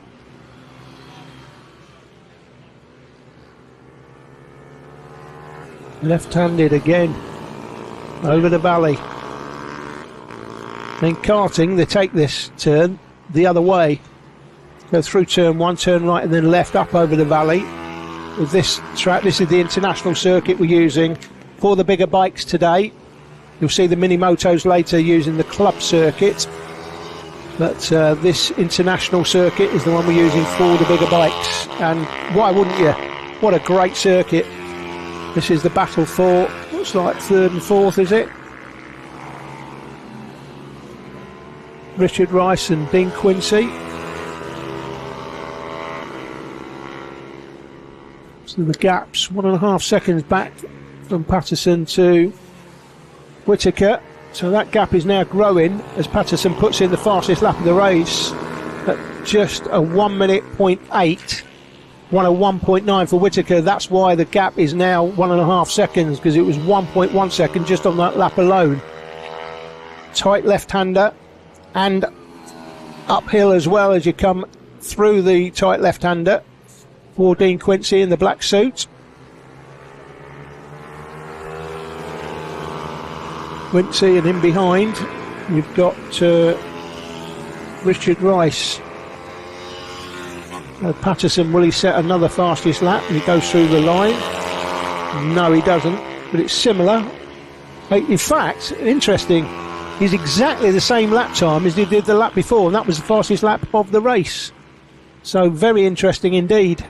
So Patterson still leads it, 3.2 seconds now the lead though over Whittaker. So again, with conditions the way they are, it looks pretty much set. I've just looked at the weather forecast, pretty much set to be fine for the rest of the day today.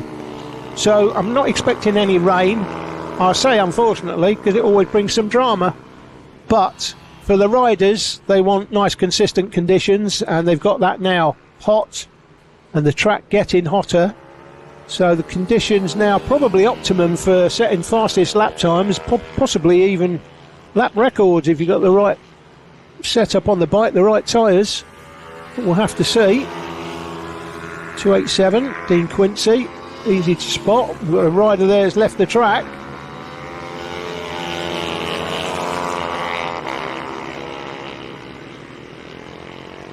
There goes Quincy through the line. Richard Rice on the 21 bike. In behind, leading the Vets race. Dave Cook just gone through the line from Robert Med. Both Vets as well. Then they'll have Pete Johnson and Tony Reveley, also Vets.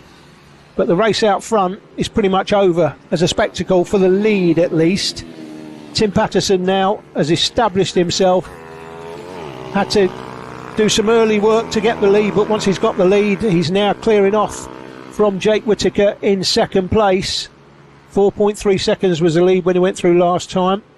101.4. So actually Tim Patterson has slowed down slightly now. Doesn't need to keep going flat out.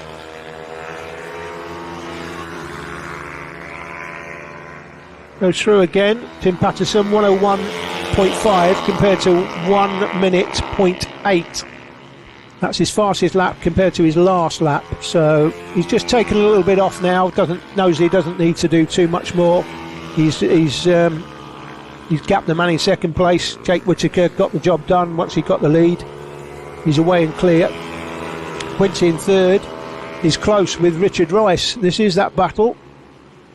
Quincy now under pressure from Richard Rice. They come through Paddock Bend, the end of the dummy grid straight.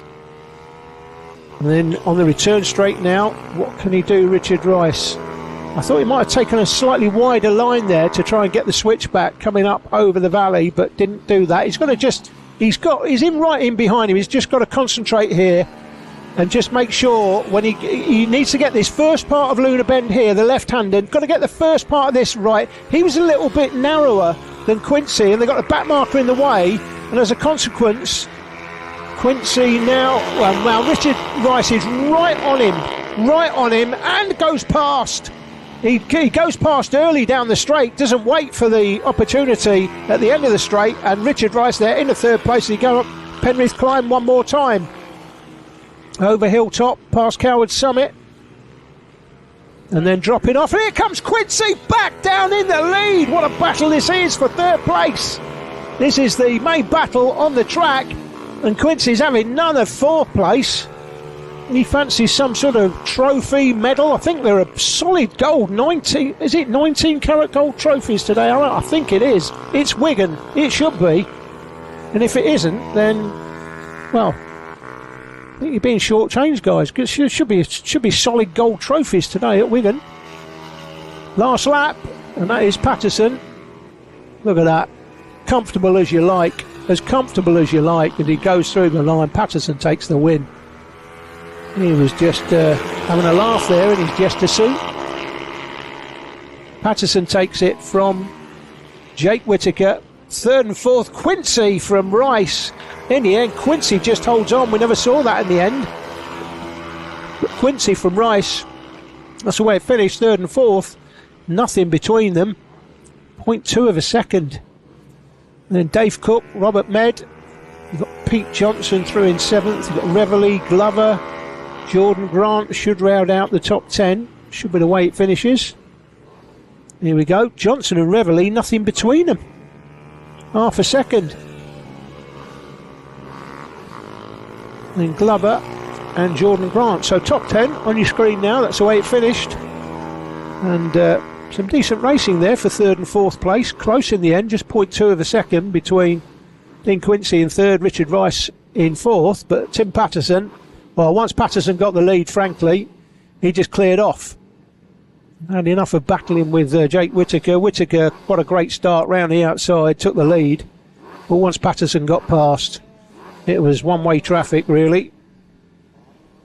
No problem for Tim Patterson.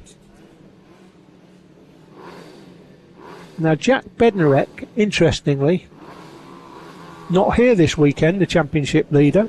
Wasn't here at the last round either. He scored 2 180s, 2 maximums in the first 2 rounds, and he's not been back since. Maybe he'd just come back for Wilton Mill. Hope it'll be enough. Could be, actually, if he comes back for Wilton Mill. Scores maximum points over the weekend. That might be enough to win the championship. Missing 3 rounds. But we'll see. Tim Patterson didn't have a great round 1, didn't have a great round 3.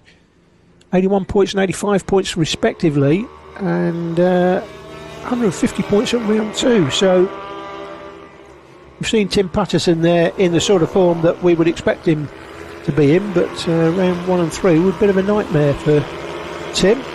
Anyway, let's move on. So the BMB 160-50 Cup.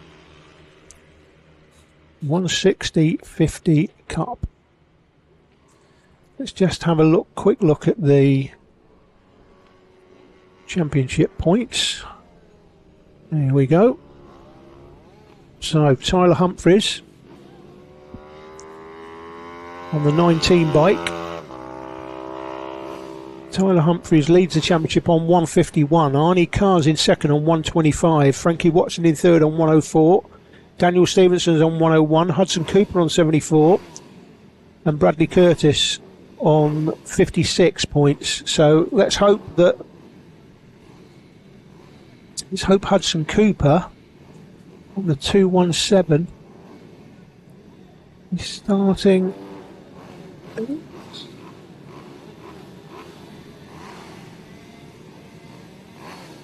Now, where's Hudson Cooper starting? I'm just trying to catch up with him.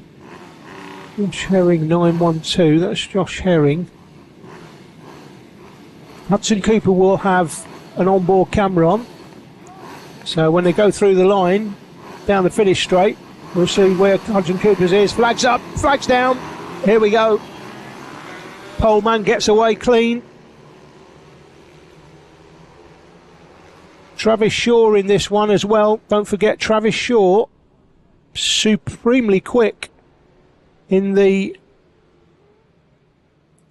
qualifying yesterday, but then had a disaster in the actual race. He actually was out on lap 1, so I'm assuming he must have crashed. Either crashed or a mechanical, but I'm assuming, you don't see many mechanicals on lap 1, so I'm assuming that he had a crash. Travis Shaw. And there's your race leader. Well clear, look at that. Tyler Humphries already early on. He's got a comfortable lead. Hudson Cooper's in second, Arnie Carr third. So Cooper will have an onboard camera on in this one. So what we need to see is a bit of switching between Arnie Carr and Hudson Cooper to give us some great footage for the post-production TV edits. It'll be coming on your screens in a couple of weeks' time on TV, and then it'll be on YouTube. So it's Humphries, Cooper, Carr, Herring, Stevenson and Frankie Watson. Harrison Quincy, Travis Shaw down in 8th place.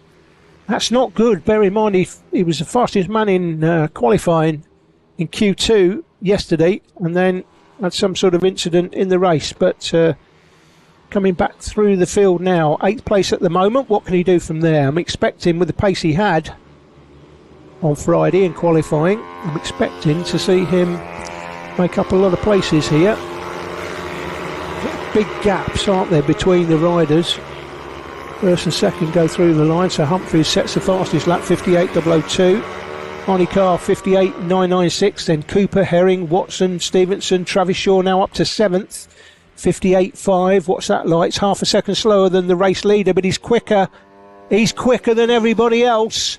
Travis Shaw, keep an eye on him, in 7th place. Travis Shaw is quicker than all of the riders in front of him, apart from the race leader, Tyler Humphries. So Travis Shaw, quickest in qualifying in Q2. Had a problem in race 1 yesterday. Not sure what that was, but I think he must have gone down on the first lap. He was out in the first lap. So it's either that or a mechanical. But the fact that he set the fastest lap in qualifying suggests that we know he's got some serious pace around this circuit. Let's see what happens. We come across the line one more time. And that is Daniel Stevenson going through the line.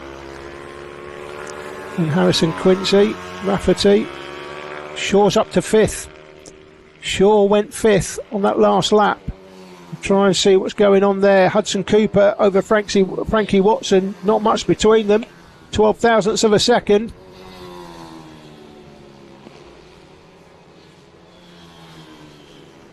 New paddock bend down back towards the left-hander here. Humphries has set the fastest lap. This is the battle further back. And this should feature, I think this will feature Travis Shaw somewhere. Where is he? On the 4 bike, there he is. So Travis Shaw went through 5th last time. I think he's going to be 4th here. He goes through, he is. That was Travis Shaw, and he's through up to 4th place. Now what can Shaw do from there? Impressive so far, and he set the fastest lap as well, 57.6. So Shaw now 3 tenths quicker than the race leader. Now 3 tenths How many laps has he got to go? 5. Not sure he's not going to catch the leader. I'll tell you what, I think he's going to catch second. And we've got, is that a red flag? It is a red flag. Now, what's happened? Didn't see what's happened, but that is a red flag. We've still got 5 laps to go. Oh boy. Oh boy. Does that suit you know who? If you're a fan, a grandma, a granddad of Travis Shaw, your boy just got seriously lucky because somebody went down. Can't quite see who that is. Now, where's that? That looks like it's at the end. No, it's not the end of the straight.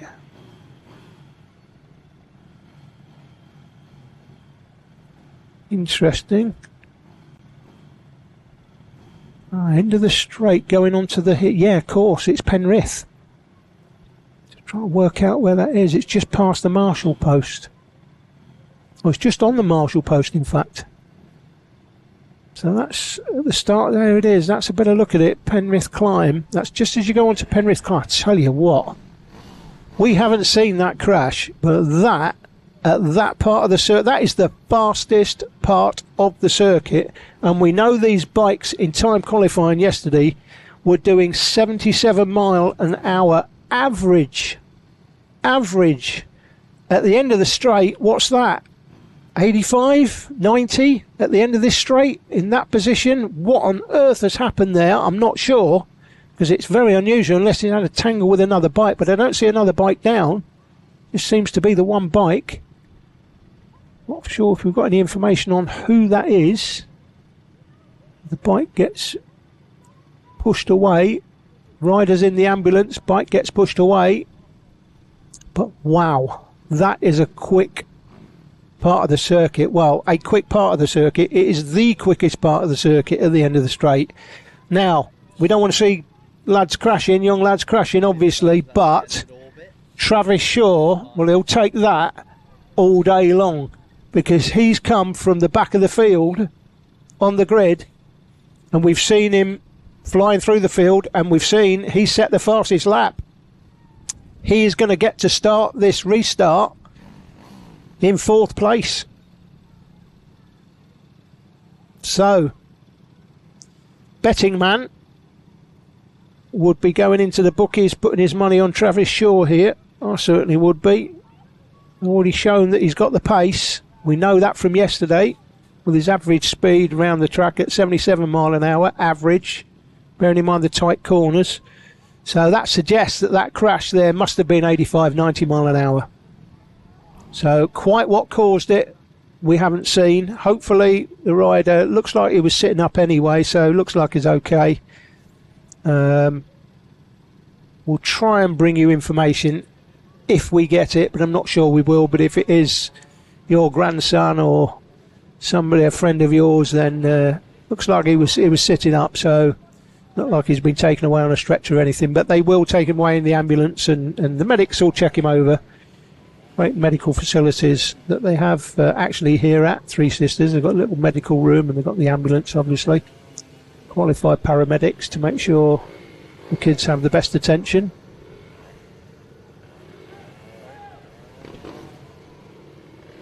So this will be interesting when it restarts. But the 4 bike, you can't see him there yet, but the 4 bike, Travis Shaw,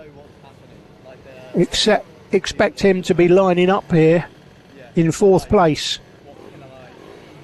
There will be, now it's not like the race is 8 laps of 8 of 10 in, 80% in, so the race has been called. They will go round again. They will still have half of this race to go here. And indeed, there you go, they're all starting off again. Travis Shaw is loving life right now. He knows in Q2 yesterday he was the fastest man. Whatever problem he had in race 1 yesterday, which meant he finished last on lap 1, he was out on lap 1. Now, I never saw that race, so I don't know. We weren't filming yesterday, so I don't know whether he crashed or he had a mechanical. But whatever it was, he sorted it out now, because he is the fastest man on the track, or was at least just before the red flag came out.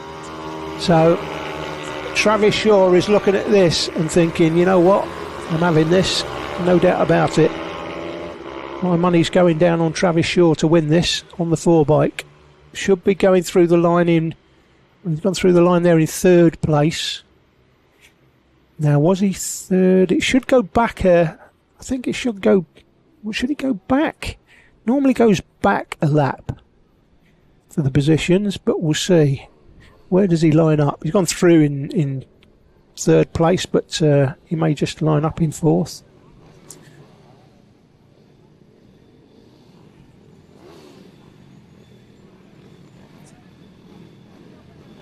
That's Arnie Carr we're looking at on the 83. 217 there. That is that's Hudson Cooper, isn't it? Hudson Cooper on 217. Now we might get another cracking chance here of some onboard footage from Hudson Cooper. Can he stay with him? Where's Shaw? Oh, somebody's failed to start. Somebody's failed to start there. Coming through, the left-hander. It's Humphreys that leads it. Come down off the valley. Forget the names on the left of the screen at the moment. They'll all update as they go through the finish line. But Humphreys putting his foot down here. Try to get away. May have had some information from his dad during this stop to say that Shaw boy is pretty quick. You need to get your foot down or your right wrist working at the restart. So they go through. That's Humphreys, Cooper, Carr, Stevenson, Herring, Quincy, Travis Shaw in 7th. So I'm not sure where they've lined up again. Have they lined up? Oh, in fact, it's a rerun. It says 8 laps to go, so it must be a rerun. Therefore, that's why Travis Shaw's further back. Now, I thought he would hold on to that. I thought they would have a reduced race and he would hold on to his 4th place. But he's got to do it all again, Travis Shaw. So he's gone through the line in 7th. He's got to do it all again. Unbelievable bad luck. In fact, I thought it was good luck for him, but it looks like bad luck. That is Humphreys. So Humphreys again doing what he did in the early part of the last race, clearing off in front. Hudson Cooper was 0.6 behind him at the end of that last lap. So Hudson Cooper hopefully be delivering us some decent onboard footage here. He come to the line, that's Humphreys going through, it's Arnie Carr, Cooper right behind him. That's given me some very nice onboard footage, thank you very much. Hopefully Hudson Cooper will be sending that later today. Stevenson then in 4th from Herring and Shaw. Now he's up a place in 6th. See if we can count them, 1, 2, 3, 4, 5, 6. So Shaw's close enough again as he was last time. He's certainly going to get up to 2nd, I think, with judging by the pace he had earlier. So 58.3 for Tyler Humphreys, fastest man on the track. 58.3 for Shaw. And again, Shaw is faster than everybody in front of him. And he's only 15 thousandths of a second slower than the race leader. So let's see, 1, 2, 3, 4, 5. There he is in 6th place. 6th place currently. He should be 5th by the time they go through the line, I think. It's a battle between Carr and Hudson Cooper as they come to the line. Arnie Carr, what's the gap? Not much is the gap. It's just over 1/10 of a second.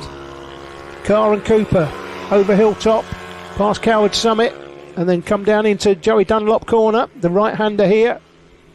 Great battle going on. Great footage about to be delivered by Hudson Cooper.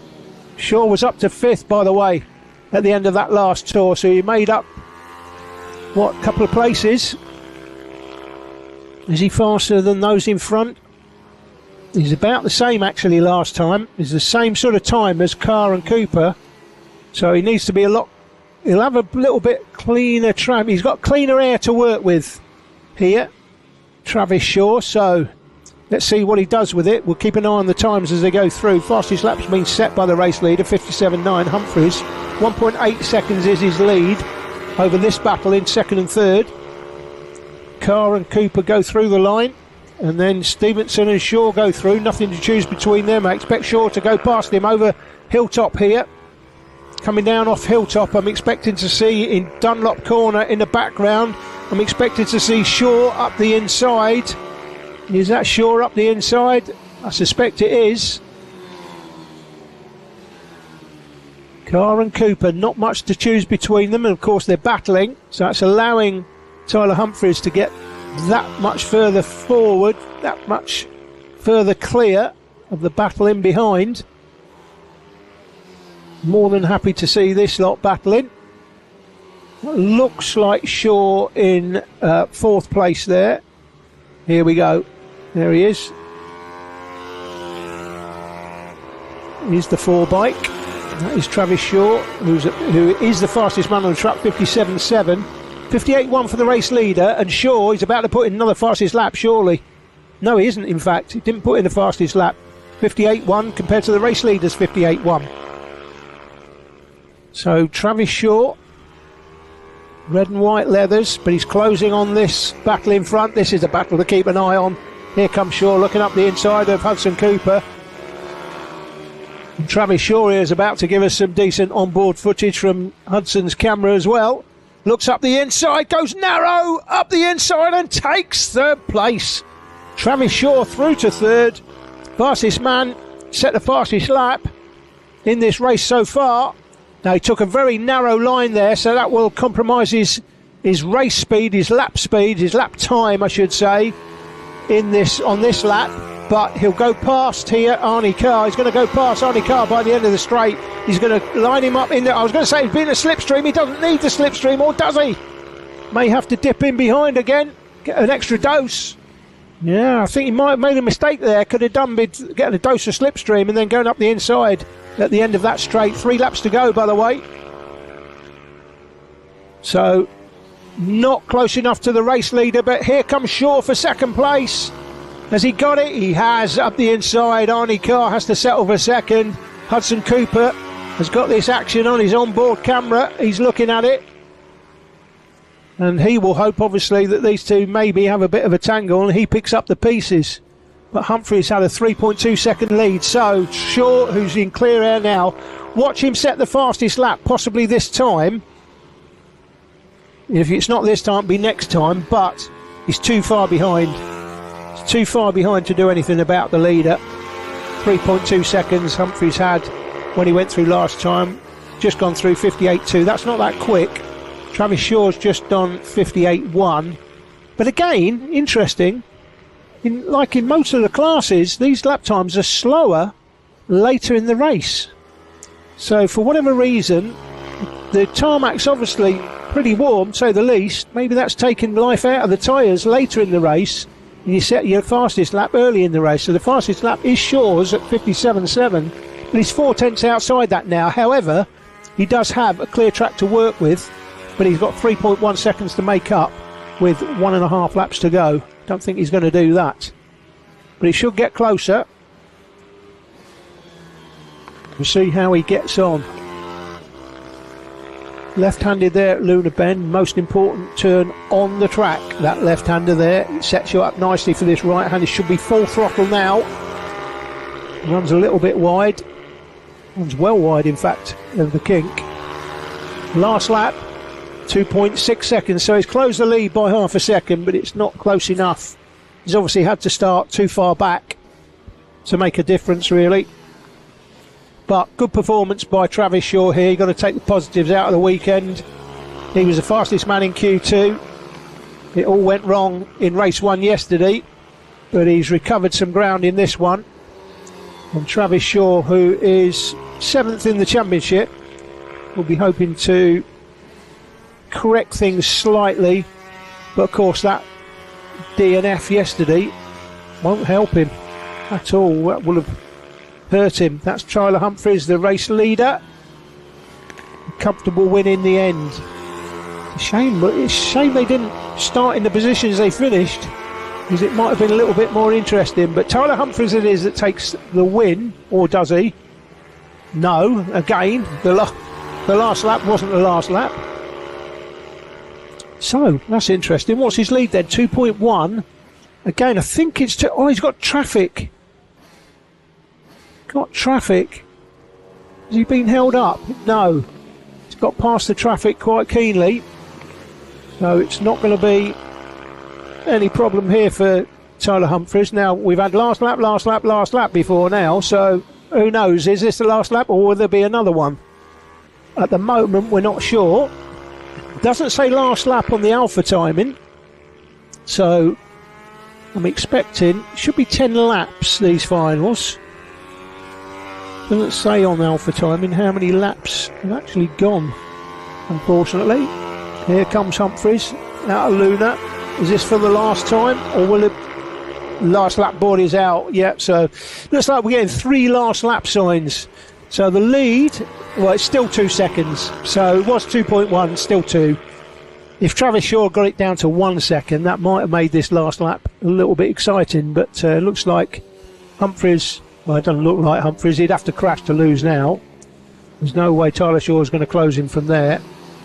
And again, like I said before, these lap times later in the race, not as good as they are early in the race. So the fact that the track temperature has increased through lunchtime and this afternoon, the rain stopped, and it looks like it's taking some time out of the tyres the longer the race goes on, because the lap times as the race goes on slow down slightly.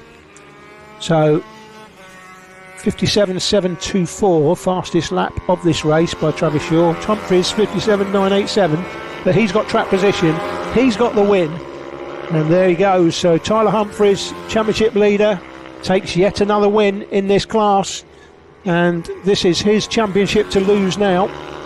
Checkered flag for all the riders, and Humphries from Shaw, Carr, Cooper, Herring, Stevenson.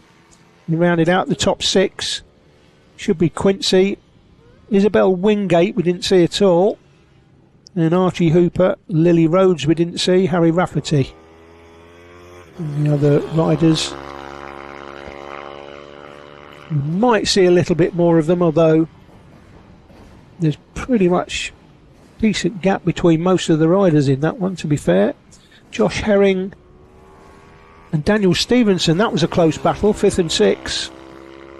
Yeah, it's the sort of battle we might catch up when we got the extra cameras with the post-production edit, but in the live streaming, always difficult to come off. You know, battles towards the front of the field, keeping an eye on what Shaw was going to do there. It's a shame that Shaw didn't get to start 4th on the restart, because that would have been very interesting. Anyway, that's the get my worms out. The Mini GP 160/50 race, that was race 2. And these should be Super Minis, I believe. They are, indeed. Helps when the graphic comes up. So Super Minis, we've seen one race earlier in the day. Just have a look back on championship points, just to bring you up to speed.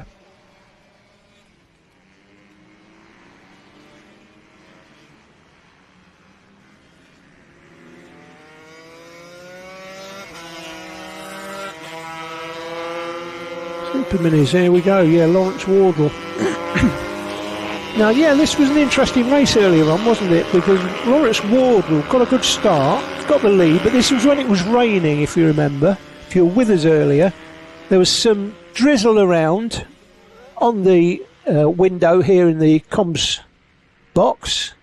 There was some drizzle, and then it stopped, and then it seemed to come back, and Lawrence Wardle was, well, just tootling round, to be honest with you.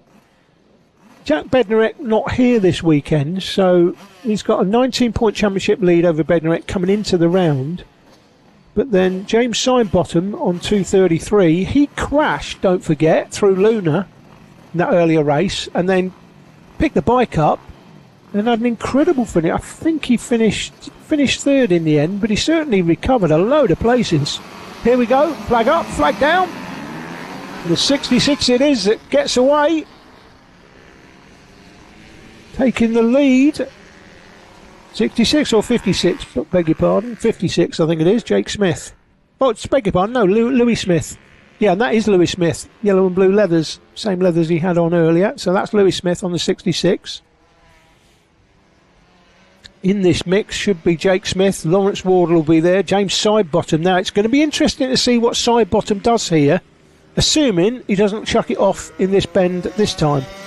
And he doesn't. He's kept it upright. So it's going to be interesting to see what James Sidebottom does. But look at that. What a start for Louis Smith. 1.5 seconds as he leads. He goes through the line. It's Louis Smith, Jake Smith, Wardle, Sidebottom, Andre Todea, then Milnes, Jones, McLean. James McLean down in 8th place. He led the race early last time. George Muscat's in this one, as is Ashley Blakeman, Stephen Newman, and Nectarios Patakis. Those are the runners and riders in this. 12 runners in it. But Louis Smith at the moment, we're in Wigan. He's racing in Liverpool currently. He's miles clear. Just a second lap. A comfortable lead over the rest. He's just got to keep it upright, surely. Unless the others have got maybe different tyre pressure, maybe lower tyre pressures, so their bikes will come to them as the race goes on, maybe. We'll have to see. That is Louis Smith going through in front. The lead is 1.8 seconds now. Lawrence Wardle rose in second now. He's just set the fastest lap too. So Lawrence Wardle, the championship leader. Now he's not the championship leader for nothing. So Wardle, in these conditions, now you can see earlier on when it was raining, it was very, very tentative. Lawrence Wardle just got overtaken, then overtaken again, and he ended up down in, what was it, 4th in the end, 5th, something like that. But these are the conditions that you would expect the championship leader to revel in, frankly. So the lead was 1.8. I'm expecting that to be less than 1.5 seconds when they come round this time. So Louis Smith, 58.5. 58.5 also for Wardle, but 58.539 compared to 5.97. But I'm thinking Wardle might close this by another 0.3 on this lap. You expect Wardle to set the fastest lap again.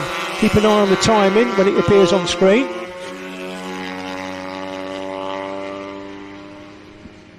Smith, Wardle sets the fastest lap again, 57.891, 58.1 for the race leader. So again, I said it would be 1.5 seconds. I was absolutely bang on. It's 1.550 as they go through the line. Lost the timing currently on screen, but that will come back in due course, I'm sure. So it's Smith, Wardle, Jake Smith. So Louis Smith leads, Jake Smith third. Andre Tedea is up to 4th place, and James Sidebottom in 5th this time, from Milnes, Jones, McLean, Muscat, and rounding out the top 10's Katakis. But this is going to be an interesting race for the win here. Keep an eye on the man in 2nd place, because he is the championship leader, and he don't like finishing 2nd, I can tell you. He didn't like finishing 4th, I think, earlier on. I think it was 4th he finished. But he was going backwards in that race, but that's because it was raining. Yeah, the 3rd and 4th go through the line. Smith and Tadea, they're having their own little battle as they go through Penrith Climb. Up over Penrith, over Coward Summit, past the Marshall post there. Right-handed now down to Joey Dunlop Bend. 56 bike coming towards us. Clear numbers. Jake Smith, Tadea in behind. And these two, I tell you what, they're holding on. But Wardle, look at the gap, 0.7. And look at the gap. You can physically see it. You can actually see it. Wardle's going to take the lead here. That's Smith with Wardle right behind, and 3rd and 4th behind them. So this is a great battle for the win here. How many laps are to go? I can't tell. Nothing on the screen. Must be a good 5 laps to go, I would think. So Wardle about to take the lead. The championship leader is about to take the lead. He's in the slipstream now of Louis Smith. He's going to go outside through turn 1, up Penrith Climb. Takes the wider, better line. That's the quicker line through that turn. He's just backed off there as he comes over Coward Summit. And then he's going to drop into Joey Dunlop, and he's going to wait till next time, I think. He might go round, he might look for a switchback here, go wider in, narrow out, but look at the battle for 3rd and 4th. Smith and Tadea's in the battle. We've got a 4-way battle for the win. It's less than a second between them. I'm loving it. Here we go. Louis Smith Again, tight left-hander up over the valley, drop off the valley through the S's, left-handed here, and then right-left onto Rogerson Straight, down into the most important turn on the circuit. It's the left-hander here at Luna Bend. The first left-hander sets you up for the right-hander. That's, you know, if you get the left-hander right, you've got the right-hander right, and it increases your speed at the end of the straight. And it looks like Smith's made the best turn there. He has. And Wardle is not going to... He's not going to catch him at the end of the straight. He hasn't. Up the inside. He's up the inside. Oh, now coming alongside him. Looked like Jake Smith was in the mix there as well. But couldn't quite get there, Jake Smith. Today is close as well. Here comes Wardle down at the end of Paddock Bend, but he still cannot get it done. What's going on? Back marker in the way. If you've heard me say this once, you've heard me say it 100 times. How you deal with the traffic wins you and loses you races, and Louis Smith just went straight past. Wardle did too, though. Says 3 laps to go. Timing's appeared on the left of the screen, but don't believe what it says on screen. I'm not believing anything today. If there's longer than that to go, look at this 4-way battle for the win here in the Super Mini class. Here they come through the line. Smith, Wardle. Today is up to third, of course. Jake Smith is now fourth. Over Coward Summit, looking down the inside, and it is Louis Smith going back into the lead. Wardle had it temporarily, but not for long. And Louis Smith has the lead back. Says 2 laps to go. Don't believe all you see on screen, guys. That's all I can say. Back marker again in the way, and look at that. Today is up the inside and takes advantage of Wardle. Wardle was dawdling, and Andre Tadea up the inside and takes second place. Now, can Tadea win this? You'll be surprised to me if he does, but he's going up the inside at Luna and takes the lead. Takes the lead into the left-hander. Wardle and Smith side by side. Wardle around the outside of Smith and Wardle back into second. What a battle this is. Says 2 laps to go. Might say last lap when they go through the line, but I'm not sure it is. Says last lap. Don't believe everything you see on screen, because I don't see last lap coming up on the Alpha timing. So I still think there's more laps to go here, guys. We'll try and keep on top of it. I'm sure the director will try and let me know when he sees the last lap board. It's Tadea that leads from Wardle, and here comes the 56 down the inside. It's Jake Smith who's getting back in the mix. Louis Smith has dropped back there to 4th place. He has. Louis Smith, the early race leader now. It's all turned around. Andre Tadea leads. Lawrence Wardle is now back into second. Then comes Louis Smith, I beg your pardon, Jake Smith in third, and then Louis Smith in 4th. 10 laps, I'm told, is what these races are. So, and the timing, it doesn't tell me how many laps are gone, it just tells me the time that's gone. They go through the line again, they're still racing. And coming up the inside, that's Tadea from Wardle, Jake Smith and Louis Smith. This is the top 4 over Coward Summit. Lawrence Wardle down the inside. Oh, he goes side by side. Got caught out. And Jake Smith takes advantage. And Smith not only through the second, he's looking for the lead at the end of Paddock Bend, but can't get it done. What a cracking race. This is the second best race of the day so far. You might argue, if you're a fan of Super Minis, this is the best race of the day. You should have caught up with the 190 race earlier. That was the race of the season, frankly, never mind race of the day. But this is an absolute humdinger in Super Minis. Apologise if we're not seeing much of the other riders, guys, and you're fans of them, but I think you'll agree we've got to stay with this battle, because we go with the battle on track in a live stream, and this is what it's all about. This is the battle for the win here as they go through the line. Says last lap. I've got a feeling this might be the last lap.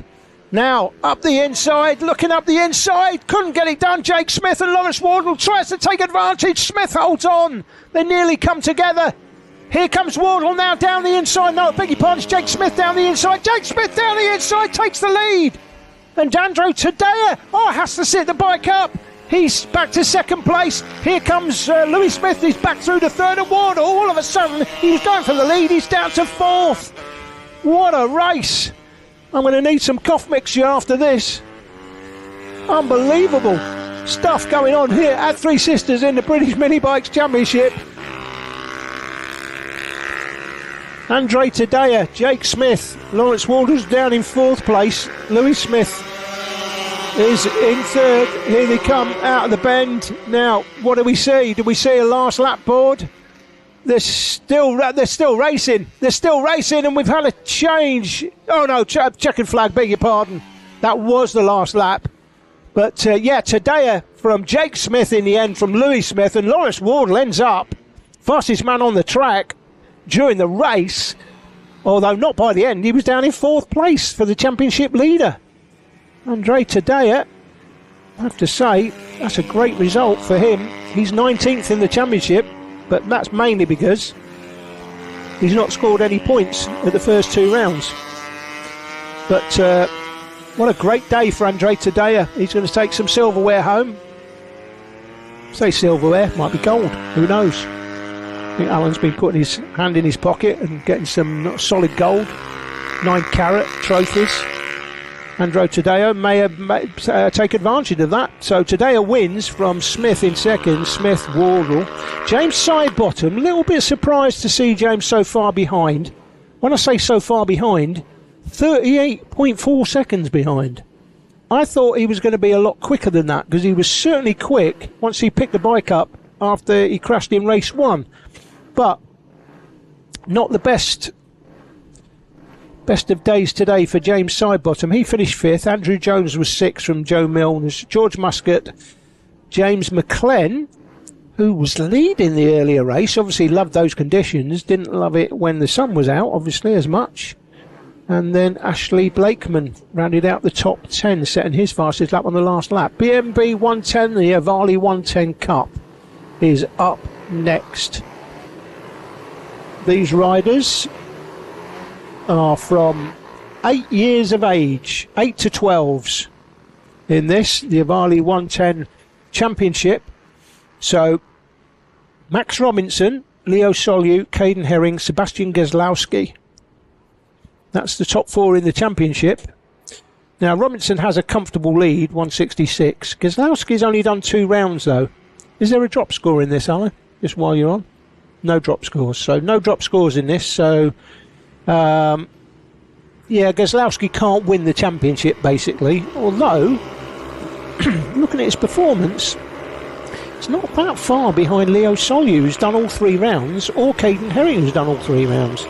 Geslowski scored 88 points, Herring on 95, Leo Solu on 113, and Max Robinson on 166. So this is Robinson's championship, clearly.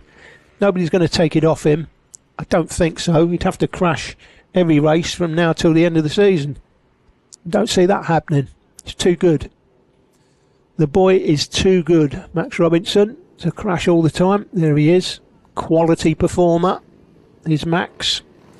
But this is going to be an interesting one, as the dads get the kids sorted out on the grid.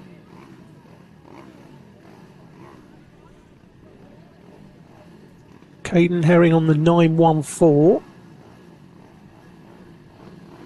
So the man on pole looks like Geslowski. There it is, should be.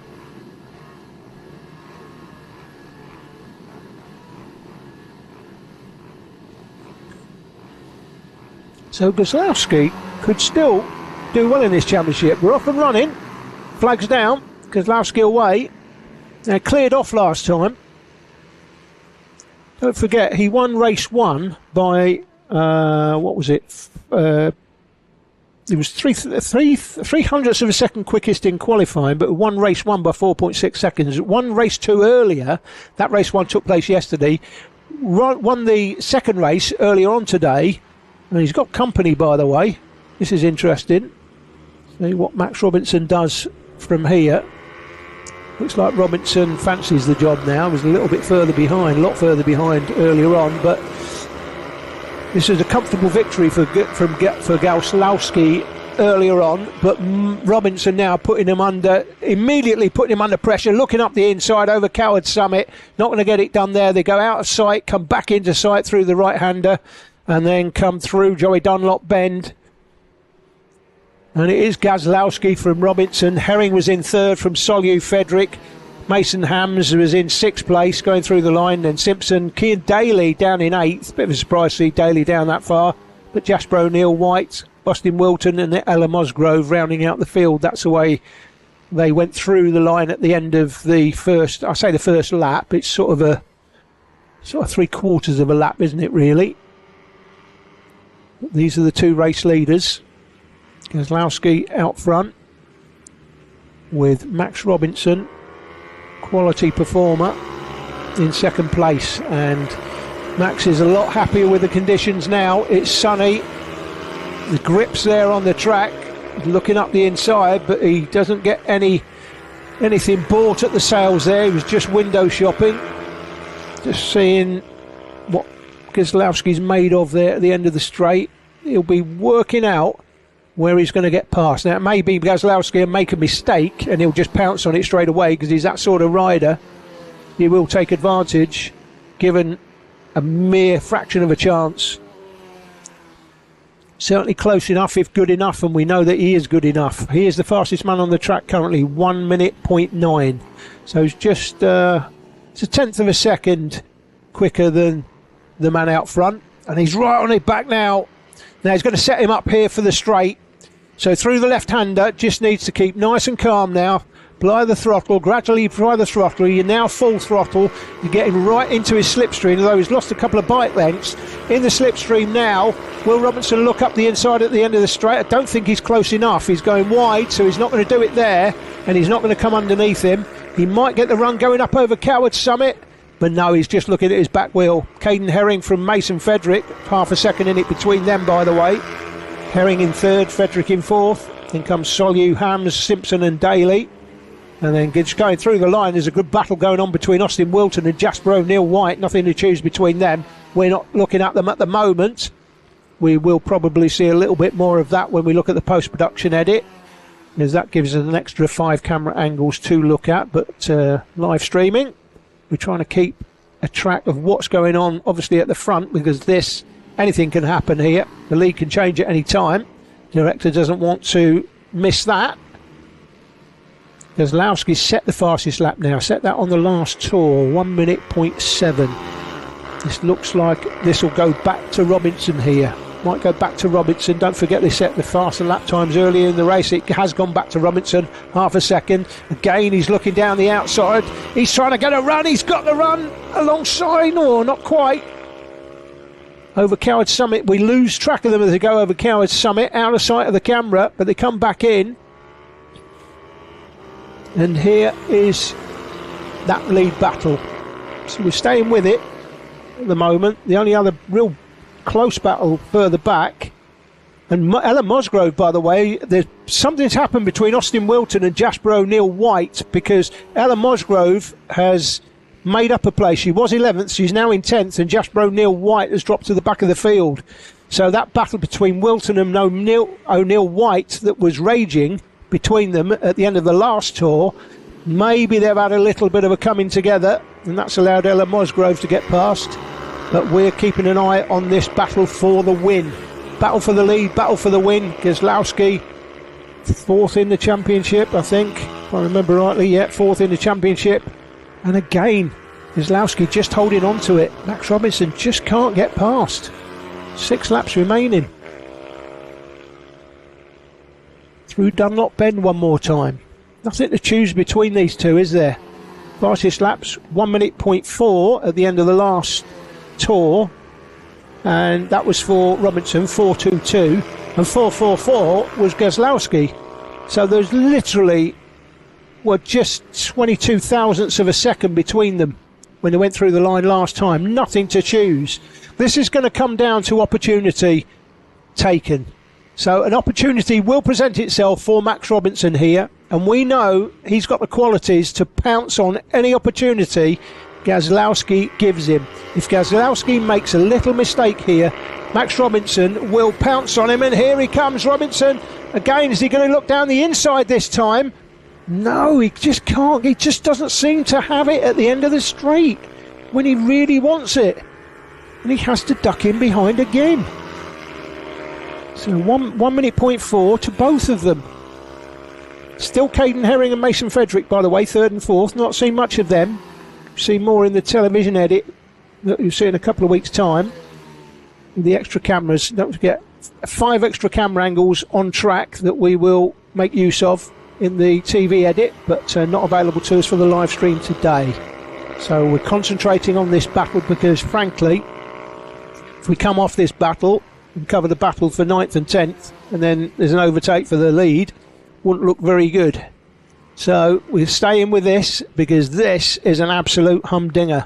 Great race. Be nice if there was 3 of them in it rather than 2, but we'll make do with this for the time being. 5 to go when it went through last time. 4 to go now. Here comes Robinson down the inside. He's got it this time. He's got it this time. He's got to keep his elbows out. He does. And Max Robinson goes through to the lead. Robinson takes it up the inside of Gazlowski. Now, does he clear off? That's the question. Does he clear off? He's gapped him 3 or 4 bike lengths, but that's not a lot, and I think Gazlowski will hold on to him, to be fair. Be surprised if he doesn't. Unless Max Robinson's got something up his sleeve that we've not seen to date in this race, but Gazlowski was the fastest man in qualifying Q2, won the earlier race by an absolute stretch, although the conditions were drizzling, and then it stopped drizzling, and then it started drizzling again, so that impacted the finishing positions in the end. But the championship leader here, Max Robinson, got the conditions he wants, clearly. Loves these conditions, bit of heat. But here comes Gazlowski down the inside. He's up the inside now. Is he going to get his elbows out? Is he going for it? Got to keep the power on. And he does. And he gets it. Sebastian Gazlowski goes... Let me say that again, get my worms out. Gazlowski, let's get it right, back into the lead through Penrith at the end of the straight. What a fantastic race this is. These guys delivering such action on track. But we're staying with it. 3 laps to go, it says. Again, we've had problems with the timing today, but I think that's probably right based on what we've seen so far. I think that is right. 3 to go when they went through the line last time, so there could be 2 to go when they come through this time, and then get the last lap board. We'll see if we can pick up the man holding out the last lap sign. It's like a number plate that says last lap, basically. And here we go through Luna one more time. Nothing to choose between these two. Gazlowski having a look at him. He's looking down the outside of him, and Robinson's going down the inside. Robinson's going to take it. He does. At the end of the straight, Max Robinson takes the lead again through Penrith with 2 to go as they went through the line. He's taken the lead, coming down off Hilltop. You've got a back marker in the way here. Back marker in the way is going to come into play. How you deal with the traffic, wins and loses your races. I think I've said that about half a dozen times today already, but it is true. And here comes the back marker. Who does it affect? Robinson's got to go straight past him here. He's going to get held up as he comes off the valley, is he? No, he hasn't, and that looks like it may have... Has it won him the race? No, I don't think it has. Gazlowski's still there. Should get the last lap board, I think, as they go around. Will we see it? We might see it from this camera angle. We might see the man holding it as they go past. We don't see him holding the sign out, but I'm pretty sure this... Well, it looks like this is the last lap, but we've said that before today, guys. So, yeah, it is last lap. Yeah, it is last lap because I see it on the timing now. So, this is the last lap. Robinson and Gazlowski. Robinson's got 5 or 6 bike lengths now. That might be enough, but here come the back markers. The back markers are going to decide this. Through Paddock Bend one more time. He got 2 back markers, and Gazlowski is eyeing up the back markers and thinking, I need to take advantage here. He comes right up the chuff now of Max Robinson.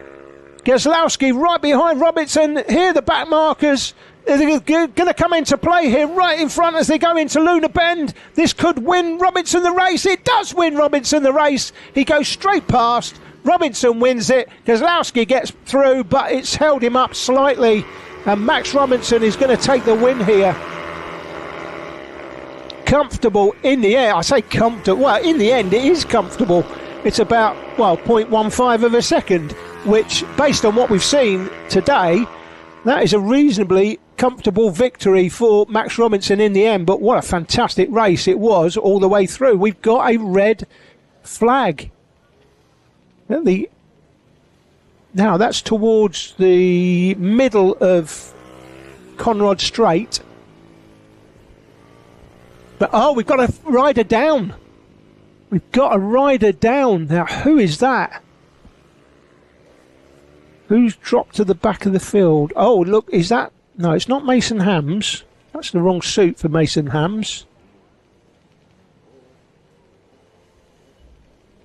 Musgrove... not sure. Let's see if we can see the number if he picks the bike up. But that's on the last lap. And where is that? That's on the... I think that's the valley. I think that's on the top of the valley. That is a really strange place. And we've got another one, and that looks like it's in Luna Bend. Coming out of Luna Bend. So we've got a couple of bikes down there on the last lap. So, well, riders up. Both riders, in fact, up. In fact, up and okay. That looks... Could that be Mason Hams? That might have been Mason Hams' black and red suit.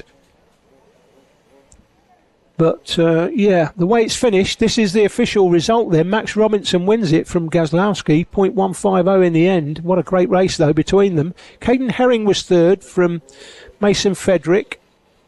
And then Leo Solu. The gaps between them. Yeah, Fedrick was only just behind Herring. So we'll see more of that in the TV edit, I'm sure, with more cameras. But Leo Solu from Leon Simpson and Cian Daly. Then Ella Musgrove, Mason Hams, Austin Wilton and Jasper O'Neill White. We never saw what happened between Wilton and O'Neill White because that was raging, that battle earlier in the race, and then they seemed to split up. Next race is the Mini Moto Rookie Race, guys. The Mini Moto Rookie Race. Do not go and make a cup of tea now because the Mini Moto Rookie Race is coming up right now. And if you were with us earlier, you will know that Nelly Newth had a 5.3 second lead at the end of lap 2. 5.3 seconds. I remember it because I thought, this is over. 5.3 seconds. She won by 5 seconds yesterday in race 1. Race 2 earlier, she led by 5.3 seconds after 2 laps. I thought, this is over. She's going to win by 15 seconds. Something happened, and we still don't know what it was. But she had what appeared to be some sort of intermittent problem with the bike. And in the end, it all came together. It all came together. Now, I'm looking at this dummy grid. Where is she? Where's her helmet? I don't see her. Don't tell me she's had it. Now, is that problem with the bike, has it been fixed, or could they not fix it? And is she not taking part in this? We'll know when they go through the start line. So you've got 2, 4, 6, 8, we've got 9 riders. I think Nelly Newth is missing.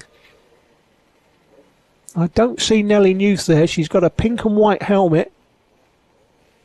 And I do not see her. So that suggests to me that the earlier issue was some sort of problem, possibly, some sort of intermittent problem with the bike, possibly. I don't know that, though. We've not caught up with them, so we don't know. But I do not see Nelly Newth, unless she's got a different suit and helmet on for some reason. And I don't see her there. Now, when they go through the line, at the end of the straight here, or halfway down the Conrod Straight, we will see whether she's in this group. But if she is, frankly, she's changed a bike, a suit and a helmet, because I don't see her here.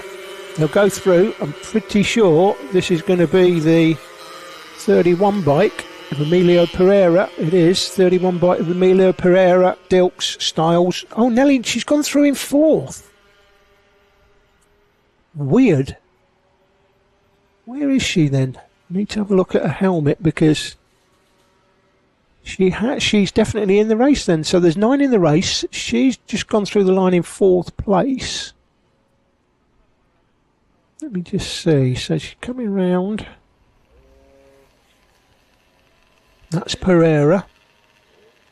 So Nelly Newth will line up. There she is. Well, she's got a different helmet on.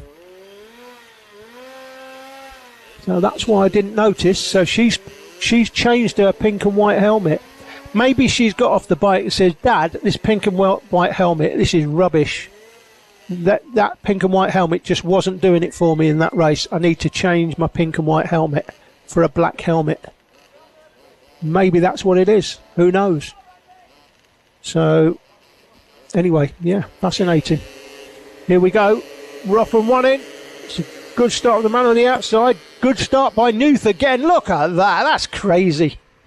That's a crazy start. She's got a gain. This is what happened earlier, though. Don't forget.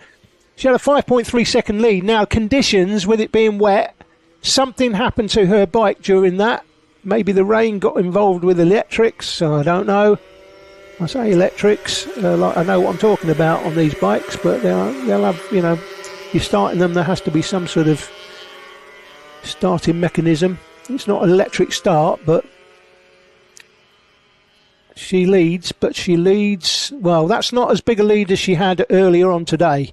I thought it was going to be a massive lead. It looks like we could be back on for another decent race. I think she's changed her bike. Look at that by Emilio Pereira down the inside. I'm sure it looks like she might have changed her bike here, but she's having none of it. Pereira cuts her nose off. Pereira on the 31. And Newth is now under pressure for the man who was in third place. I think that's it, Austin Dilks. Looks like Dilks' suit it is. So that's Austin Dilks in behind. Finley Stiles, he had a red suit earlier on. Stiles, of course, took the win. That was a great result for Finley Stiles earlier. I'm saying he took the win. I think it was Nelly Newth that took the win, actually. I'm second guessing myself now. I'm talking about taking the win. Here comes Nelly up the inside as well. Well, looking up the inside, but can't get the job done. But Stiles here in fourth place. So there's the leading three. That's Pereira out front on the 31. 9 laps to go. Says 9 laps to go, but I was told it was 8 laps, these mini moto races this afternoon, to try and save some time. So don't believe everything you see on screen at the moment. That may change. I'm sure Alan Law definitely told me they were going down to 8 laps for the mini moto. So that's Pereira on the 31. There's Nelly Newth on the 44. And in behind is Austin Dilks on the 85 bike, and in behind him Finley Stiles on the 19. So don't forget the championship leader, not here this weekend, Reed Saxelby. So it'll be interesting to see what happens with the championship, because Emilio Pereira, frankly, this man here leading the race, is the new championship leader. Whatever happens, unless he crashes out here and then can't pick the bike up and can't score any points in this race, even if he did, what would the position be? Well, Tommy Williams, who's not here today either, he's in third place.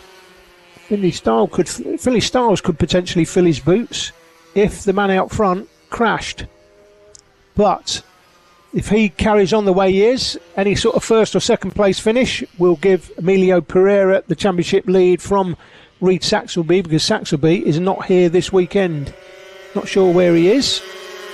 Why has he not come to one of the best karting circuits in the country for racing? No doubt about it. I'm not sure, but Noose looking up the inside, quicker down the straight there than Pereira it seemed, but Pereira still holds on. Says 7 to go, might be less than that. Last lap, 54.8 for Pereira and 54.7 for Newth. 55.2 for Austin Dilks. Dilks in third place. Fastest man on the track now, by the way, is Finley Stiles. Finley Stiles has done a 54.6, and he is 2 tenths quicker than the race leader. Now, there he is, fourth place. Just make him on the back of this group. There he is. Red and black suit. So Finley Stiles has got the fastest lap as things stand. What can he do about it, though? He's a little bit too far behind for my liking to think he's going to close these leaders. Unless they start battling. And of course, he wants to get into third place, because third place gives him the position if these two tangle. If these two tangle, he inherits the win. He's gone up the inside. Now, just out of shot of the camera there, but he was going up the inside, and I think Finley Stiles, pretty sure, he's gone through to the lead, 55.8 on that lap compared to 54.8 for Pereira. So he actually lost time. Let's see, red and black suit. I couldn't quite make it out there in the background, but it's still Pereira that leads from Nelly Nuth. Nelly Nuth's bike there was jumping around like a bucking bronco. Here comes the leaders. No, it looks like Styles is still there in 4th place, in fact. So lost a second on the last lap, so I'm not sure why that was. Maybe it's just struggling to get past. But Pereira and Nelly Nuth, here they come. Pereira, the new championship leader after today, that's what he will be. Nelly Nuth, of course, missed round 2, so wasn't here for that one. No drop scores in the championship, so she's going to have to battle her way back. Got decent points earlier. She'll be hoping for some more decent points here, but when I say decent points, she's going to be hoping for a win. She's not going to be happy with second, nor should she. She's got that sort of pace. 1/10 of a second at the end of the last tour, but I think it's slightly more than that now, to be honest. Looks like Pereira is gapping Nuth in second. And the 3rd and 4th battle, well, in fact, Austin Dilks looks like he's pulling away from Finny Styles now, although Finny Styles has set the fastest lap of the race, but that was earlier on, 54.6, but he's now doing 56.3. Now again, we've seen this in the earlier races. The riders are setting the faster laps early in the race. It seems like the tyres are going off on the hot track. High temperature here. Fresh tarmac. Very hot. Under rubber. Very hot. The track temperature. And it looks like you get your fastest lap in the first sort of 3 or 4 laps, and then the lap times seem to drop away, and that's not just in this class, it's in most of the classes. But like I say, 54.6 for Finley Stars, the fastest lap of the race, and 56.6 he's doing now. So he's 2 seconds a lap slower now than he was earlier in the race. That has to be, for me, that has to be tyres. Has to be tyre temperature. Tyres are just cooking. So if it was me, I'd be looking at dropping the tyre pressures fractionally, just to be more consistent. Nuth down the outside of... She's going for a different line there. She's going for a wide in, narrow out. She's much closer there to Pereira with 3 laps to go when they went through last time. So Nelly Nuth setting it up now. She's going to look down the inside. No, she'll go wide out and try to come underneath him on the exit of Dunlop Bend. Here we go. She's trying to go up the inside. She's got it. Nelly Nuth with a great move and takes first place. Nelly Nuth back to the lead. Here comes Pereira. He's having none of it. Oh, and they nearly tangled.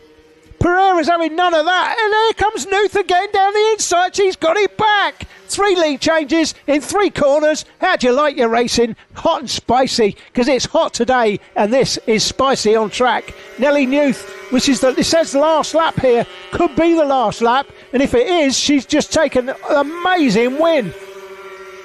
Will they still be racing? I think, no, that's it. Yeah, last lap, that will be it. Checkered flag's out. We never saw the checkered flag, but what a last lap that was. Nelly Nuth ripping it up on the last lap, got the lead down into Paddock Bend, lost it going through the left-hander, going on to Rogerson's, and then down Rogerson's, got the run into Luna, took it back, 3 corners, 3 overtakes for the lead on the last lap. How do you like your racing? I like it just like that. Thank you very much. That was fantastic. Well, we saw an amazing Mini Moto rookie race earlier, but for different reasons. It was because of the rain. It was spitting, then it stopped, then it was spitting. The official result on screen now. I say official result. These results are subject to scrutineering, guys. Don't forget that. There could be a change in scrutineering, but we would let you know that. If there was a change, we would let you know that in the TV show that's coming up in 2 weeks' time on the Saturday, and they'll be on YouTube after that, with all the races split up into individual races as well as the programs. So Mini Moto rookie. So we've got 6 races to go, with Mini Bike 140 out on track next. So Mini Bike 140, and then we've got Mini GP UK 190. Oh boy, you do not want to miss that. We've just seen an absolute cracking last lap, but we're going to see another great race coming up in the 190 Mini GP UK 190 class. And then we got Junior Super Moto. That's been pretty good today. And then Mini GP UK 160, followed by Mini Bike 160 in Vets, and then the B&B 160 50 Cup. So still some great racing to come, so don't go away. If you've got riders in any of these races, then obviously you'll be watching, but I really can't impress on you enough. Even if you've got no rider in the Mini GP UK 190 class, but you love motorcycle racing, do not go away, because that race is coming up right after this next race. So you've got the Mini Bike 140s on track now, and then we've got the Mini GP UK 190, with 2 out of the 3 riders winning places in the World Championships. Absolutely amazing. The Mini Bike 140 just leaving the dummy grid now. Expect Michael Med to be heading affairs here. He's the championship leader and was comfortable last time. Ben Lord will hope for better fortune this time. Had a good position in the race last time, but it all came to naught in the end. I think he finished down in, what was it, 4th place, I think. But yeah, be interesting this one. See what happens. Conditions are a lot different now than they were when these guys raced earlier. Just going to take a short swig of water, and I'll be straight back with you.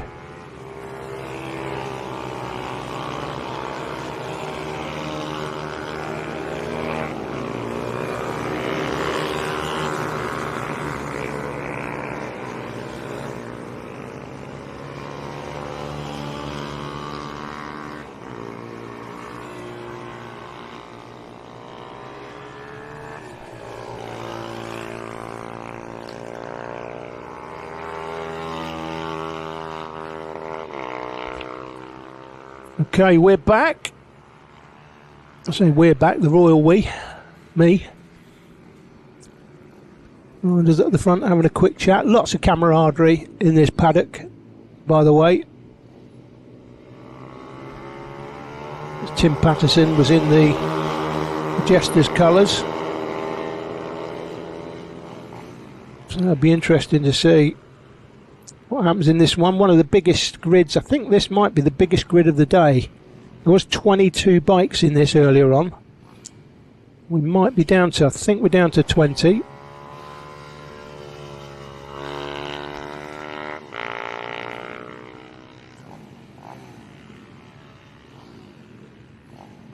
No, we're back with 21.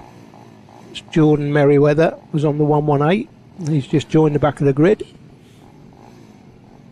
I say the back of the grid. He's joined the grid anyway. He's obviously left the dummy grid late, went through the line in 21st place, but it's looking like he's trying to recover his correct grid position. So the marshal with the Union flag in hand. Flag will go up as soon as it drops. The races will start. There's no light start like gantry here on this part of the circuit. There is one on the main Conrod straight, but we're not using that as the starting position. We're using this for logistical reasons. Tim Patterson closest to us at the front here. The muck-off bike. And he's starting on P2. Here we go. Revs rise, flag down, away we go. And Patterson got a terrible start. He's dropped a couple of places, was starting second. He's down to 4th already. Now Michael Med looks like he's bagged himself the lead. So we'll see that all the names will appear on the left of your screen when they go through the line at the halfway down Conrod Straight. So if you've only just joined us, the starting place is where you've just seen it at the end of the dummy grid straight, and the finishing line is halfway down Conrod Straight. So here we go. Michael Med out front, taking a comfortable lead at the start of this first lap from Tommy Ormond in second again. Dan Merrin, then Tim Patterson. Bad start for Tim. Ben Lord in 5th, won't be happy with that. Then Stephen Humphries, Simon Gates, Stuart Hardman, Nicky Margetson, and Jordan Merriweather, who joined the grid late, but he's in 10th place when they went through the line.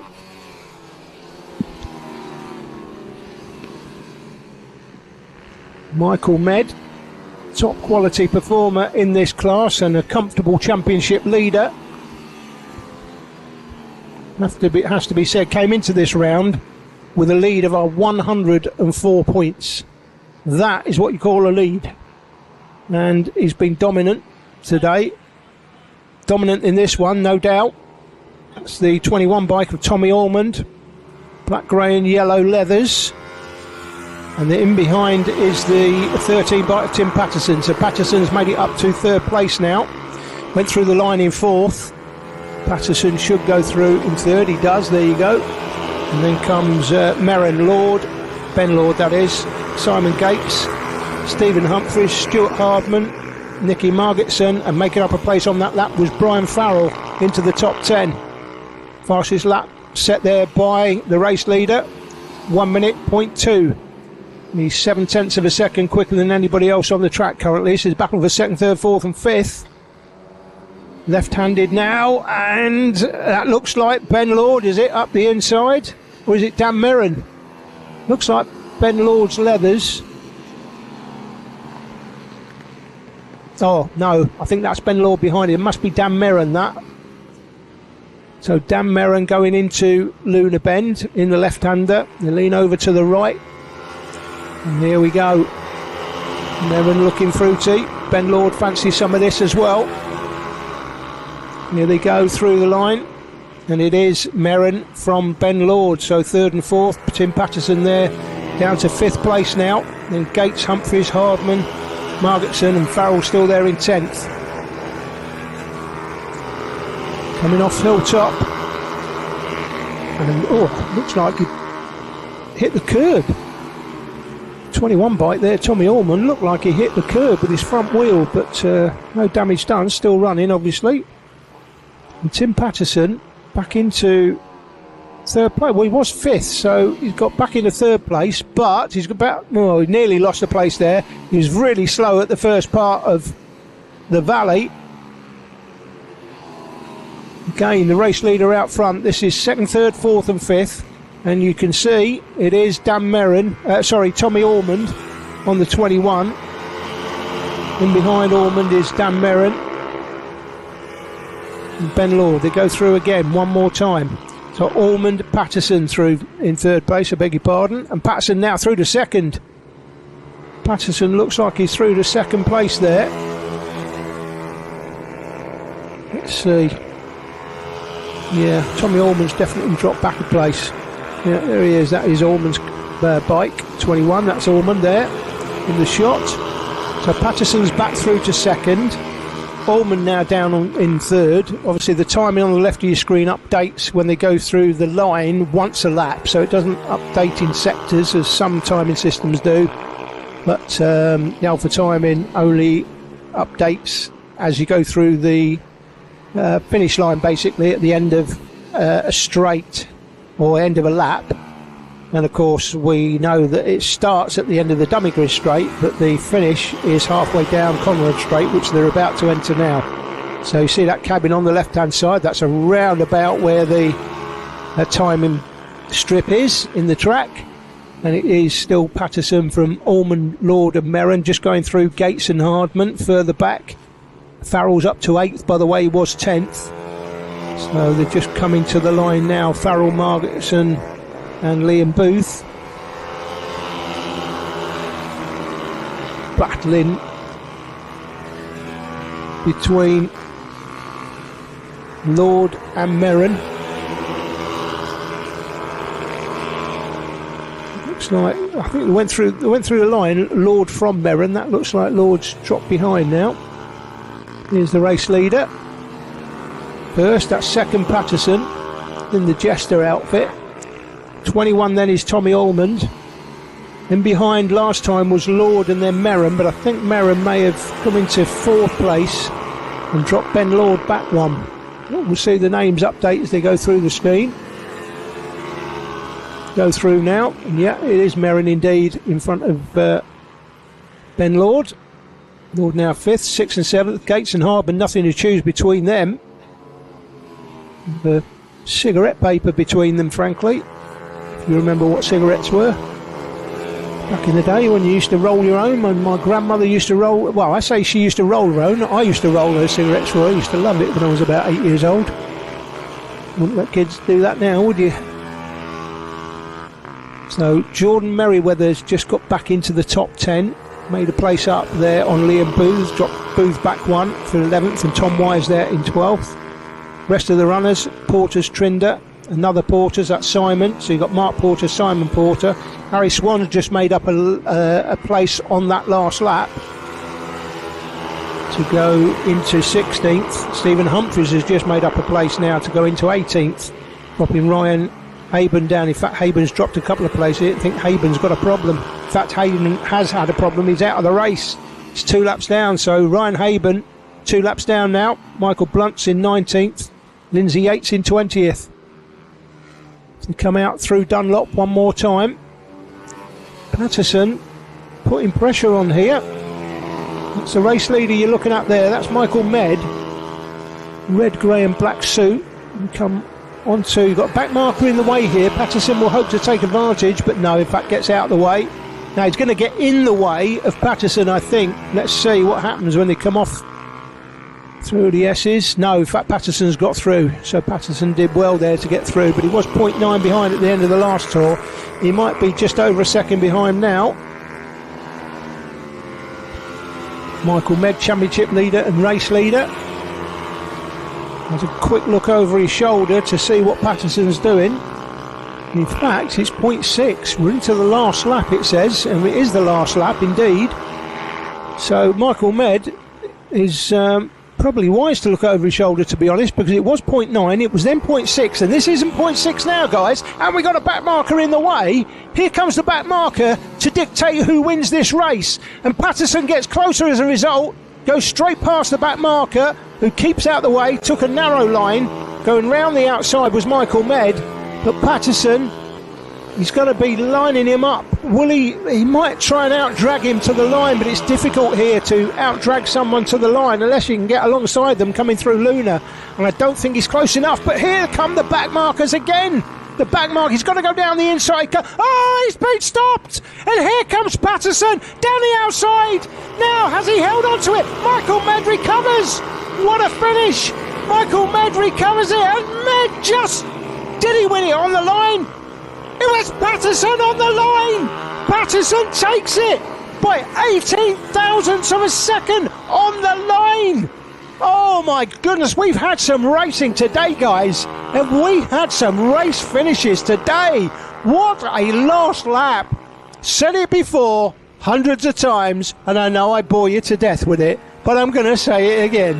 Back markers can win and lose you races, and we just saw that in spades. Patterson took advantage, brilliant advantage, Tim Patterson, down the outside of the back marker to take the lead, and then coming back on the inside, Michael Med, and then it was a drag race to the line, and Patterson, I couldn't tell where the line was and who went across, but the timing told me 18 thousandths of a second, it's gone to Tim Patterson. And discussing something with the marshal there, fastest lap went to Patterson, and he won the race, obviously, in the end. 18 thousandths of a second. How do you like your racing? Hot and spicy. Well, the weather's hot, the racing's spicy. We love it. Tommy Allman finished third in the end from Ben Lord. Ben might be reasonably happy with that, I think, in fourth. From Dan Merrin, Simon Gates, Stuart Hardman, Brian Farrell, who was out of the top 10 early on but came through for 8th in the end. And then Nicky Margetson, Jordan Merriweather rounding out the top 10. Wow. And boy, we've just had a great... Wow, we've had two races in a row, Mini Moto rookies and the Mini Bike 140s. And we're about to get another one. This was the race of the season earlier, guys. If you weren't with us, the drama went right into the last lap, coming onto the valley the last time, and it was Henry McCartney that went down. And I can tell you it's going to be fascinating at the end of this meeting to look at the championship points. It was unbelievable. So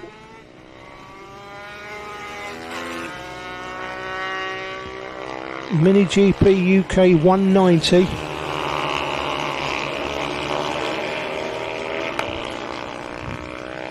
Although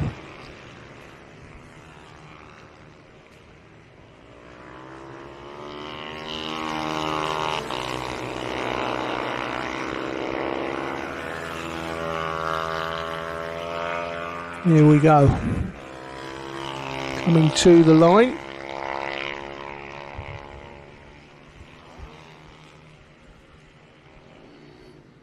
So don't forget, championship leader in the 190 series is Blake Wilson. Henry McCartney was second, Marco Holt was third.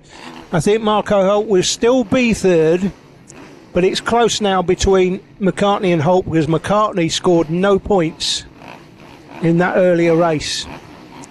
McCartney on the 31 bike, there he is closest to us.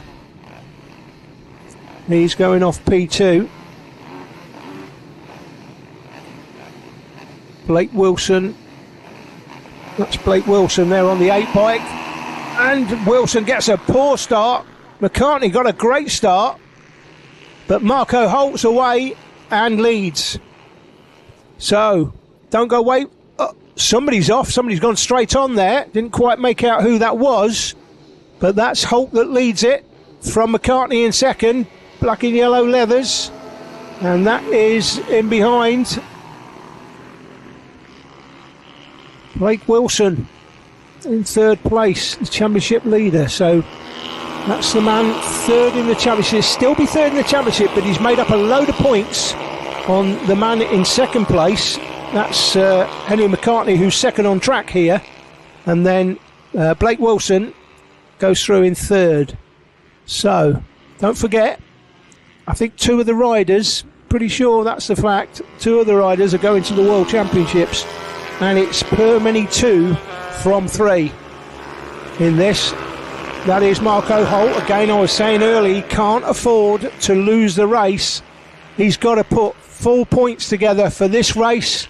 And then Wilton Mill got a double header. He's basically racing against Henry McCartney now, unless, of course, Blake Wilson were to have a bit of drama. If Blake Wilson were to dump the bike and not score any points, then everything could be up in the air.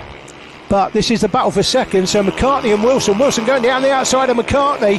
Holt's gone by the way, and Wilson, that is a great move around the end of at the end of Conrod Straight up onto Penrith Climb, and he's come off the hilltop, off Coward Summit, with second place intact for the championship leader. And this will not suit Henry McCartney.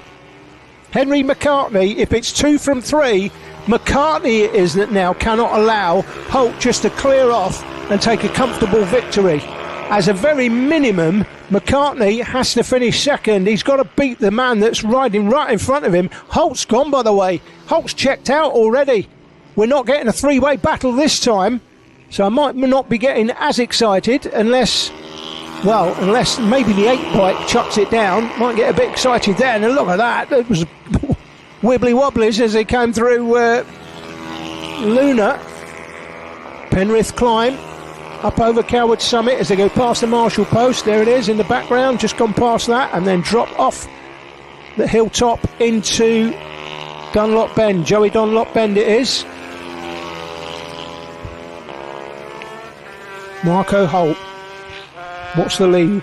1.2 seconds, 1.28 at the end of that last tour. So keep an eye on the laps to go and the gap. Henry McCartney to Arnie Carr, 7.5 seconds, by the way. So Arnie Carr's in 4th, Lucas King in 5th, Jensen Bishop in 6th.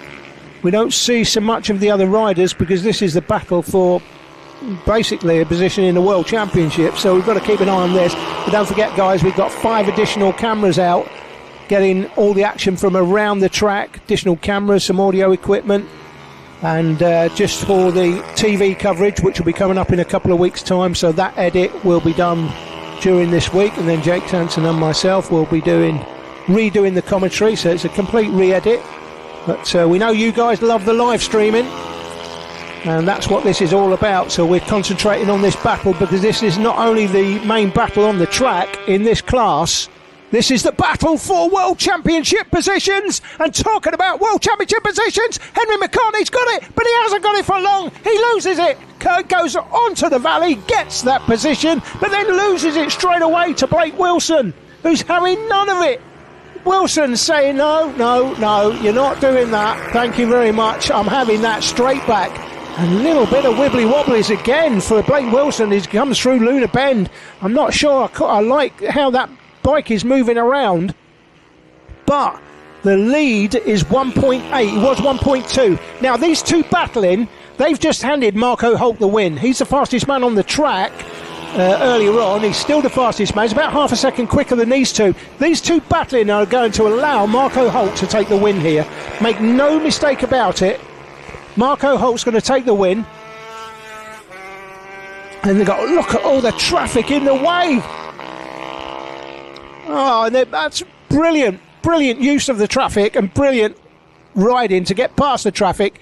They caught that traffic at exactly the wrong time, but Blake Wilson took advantage. Let's see what the gap is this time. It was 1.8 from the leader further back, and the fact that they've had to come through the traffic probably suggests that this may have been extended, this lead now. There he goes. That's Holt. Actually, it hasn't. It actually hasn't. Those back markers got in the way of Holt first, and then Wilson and McCartney. So Marco Holt now with a 1.1 second lead. Now what can these two do about this? Out of Luna Bend, that's the battle further back. Looking at there, this is the battle for second and third. The race leader just in front of them, and another back marker is going to come into play. 3 laps to go. Holt's going to win this, so long as the back marker doesn't affect him. It looks like Blake Wilson is going to take second, doesn't it? It looks like it. But that man there, that is Henry McCartney, and McCartney doesn't do thirds. He's not accepting third. He's coming alongside. He might get the run here. That's the race leader. The 3 of them all in the shot at the same time. The lead is down to 1.13 seconds. 2 laps to go. 2 to go. Over Hilltop, down off Hilltop into Joey Dunlop Bend. We've got a back marker in the way. That's Blake Wilson. In fact, the back marker's been dispatched, I think.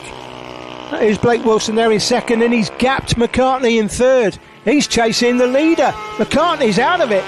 McCartney's dropped back. McCartney's got some sort of, looks like he's got some sort of maybe a mechanical issue. He's got to keep the bike going. Can't afford to stop and get no more points. It'd be an absolute disaster.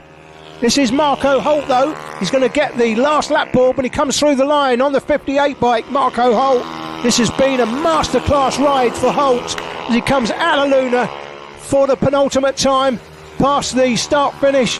54.63, sets the fastest lap on that lap, even though he's got a reasonably comfortable lead, but it's not that comfortable. 1.3 seconds with Wilson, the championship leader, in behind chasing, and chasing hard. But as long as Marco Holt just cannot afford to throw the bike down here, he's got to keep the bike upright, and he's going to take a whole haul of points here. Don't forget, as I said before, top 2 in this championship go to the World Championships. It's going to be it's perm 2 from 3, but who's it going to be? You have to think the way the championship sits that Blake Wilson will be one of them, but who's the other? Is it Marco Holt here, or is it Henry McCartney? McCartney's lost some points today because Holt's going to win this one. McCartney's third, and McCartney crashed in the last race. So there you go, through the line. Do we get the checkered flag? We do not. Again, the timing is just playing with us. Just playing. I don't see a last lap on my timing either, so there could be 2 to go, you know. Could be 2 to go. And if there's 2 to go, well, the gap's 1.6, so actually Marco Holt has actually gapped the man in second place, the championship leader Blake Wilson, and Wilson has pulled away from McCartney. So Wilson is 1.62 behind, and McCartney is 2.64 behind, so Wilson's got a full second advantage. So This should be the way it finishes here. Not quite the same sort of excitement level. Left foot comes out. Man in second place. That is Blake Wilson, the championship leader. Now they should get the last lap when they go through this time. Yes, last lap comes up on my timing. But, well, we got the checkered flag. The timing's all over the place, guys. Apologies about this, but there's the checkered flag. But Marco Holt takes it then from Blake Wilson. Henry McCartney third. That's not been a good day for Henry McCartney. But how exciting is this going to be when we go to Wilton Mill in a month or so's time for a double header, Saturday and Sunday. Live stream both days, guys. Live stream both days, and then 2 TV shows. Actually, it'd be 4 TV shows. There's 2 TV shows we make from each round. So a round on Saturday, a round on Sunday, 2 days live streaming, 4 television shows, post-production edit. So Chris should be back with you, by the way, for the commentary next time. You won't have to put up with me then. But Marco Holt took the win from Blake Wilson. Obviously, these, don't forget, guys, subject to scrutineering. Henry McCartney from Arnie Carr, then Wilson Dilks, Jensen Bishop, Travis Shaw, Lucas King, Izzy Carter, Ollie O'Gorman. They round out the top 10 effectively. And Travis Shaw, again, fastest lap there on the last lap, 56.66 for Travis Shaw. That's the 190, and we have literally 4 races left to go. How long we got? So we're at... Okay, I think we're on time, guys. I think okay, we've got to be off track by 6 o'clock, and it's now 5 o'clock, and we've got 4 races left. Should be fine. We should be fine. So long as we don't get a red flag, we should be all right. So, fingers crossed, no red flags. Junior Super Moto 90. Now, this was a cracking load of palaver earlier, wasn't it? So, looking forward to this one. Again, we don't cover this in the TV shows, not part of the main British Championship classes that we cover. But Cian Daly, JJ Manchester, Daniel Tanton, Taylor Davis, they were the main protagonists last time, and that will certainly be the case again here, I'm sure. Taylor Davis might be hoping to get a better start this time, maybe try and challenge for the win. But we'll see. Just going to take a quick drink and I'll be straight back with you while they're on the formation lap.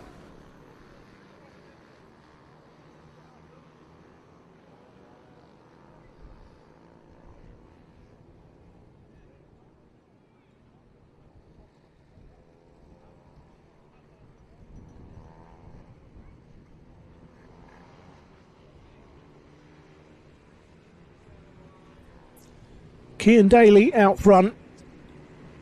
Expect him to be the dominating force in this one on that 35 bike. There he is. JJ Manchester though, and Daniel Tanton and Taylor Davis. So the gap between Daly and the rest, Daly's gone. Daly's checked out in terms of the championship. Daly's going to win the championship. It's as simple as that. Unless he crashes in every race from now to the end of the season, he's winning the championship. But JJ Manchester came into this round on 122, Tanton on 120 and Taylor Davis on 116. There's nothing to choose between them. Taylor Davis recovered some points in the last race. There's nothing to choose between them, but it was Daly, JJ Manchester and Daniel Tanton in the first race, but Taylor Davis managed to get up into second place in the last race we saw. So this is going to be fascinating, frankly. Taylor Davis, if he's got any aspirations of finishing second in the championship, has to get a great start and has to come at least second. A win would be a bonus, but I think Daly's just got too much. I think Daly just has too much. Interesting plane from the 1960s, I think. So we're off and running. And that's Daly straight into the lead. And that looks like Taylor Davis, blue and yellow suit. I think that's Taylor Davis there in second place. And that's exactly the start I think he wanted. And look at that. The leader well clear of second, second well clear of third. Just get the number if I can see it. Yeah, Taylor Davis. That is Taylor Davis, I'm sure, on the blue and yellow machine. There you go, number 11. That's it. And I tell you what, this is not bad. Can he provide a challenge here for Cian Daly? If Taylor Davis could take the win here, he would put himself right into contention for second spot in the championship. In fact, even if he comes second, but if he can put Cian Daly between himself and the others, that would be massive. That would be massive for the championship, but we'll have to see what happens. But Cian Daly, again, doing what Cian Daly does, but look at this. Now, Taylor Davis is much happier with conditions now than he was earlier on, and he's got a big gap over Dan Tanton in third and JJ Manchester in fourth. And the fact that if Tanton beats Manchester, that takes some extra points off Manchester. All right, Tanton gets some extra points, but it'd be interesting to see how the points sit at the end of this if Taylor Davis finishes second here and Daniel Tanton can finish third ahead of JJ Manchester. The championship, as I said before, forget the championship, this man's won the championship. He has to fall off in this race and then in the races coming up at Wilton Mill. Every race in the last 6 races, if he falls off, then everybody else is in with a chance. But this boy has just too much talent. He's got too much pace for everybody else at the moment. Now, again, in this championship, we talked about this before, Jake and I, when we do the TV coverage. There's no club racing in mini bike racing, so there's national championship racing, and a lot of the riders, you'll see riders further back.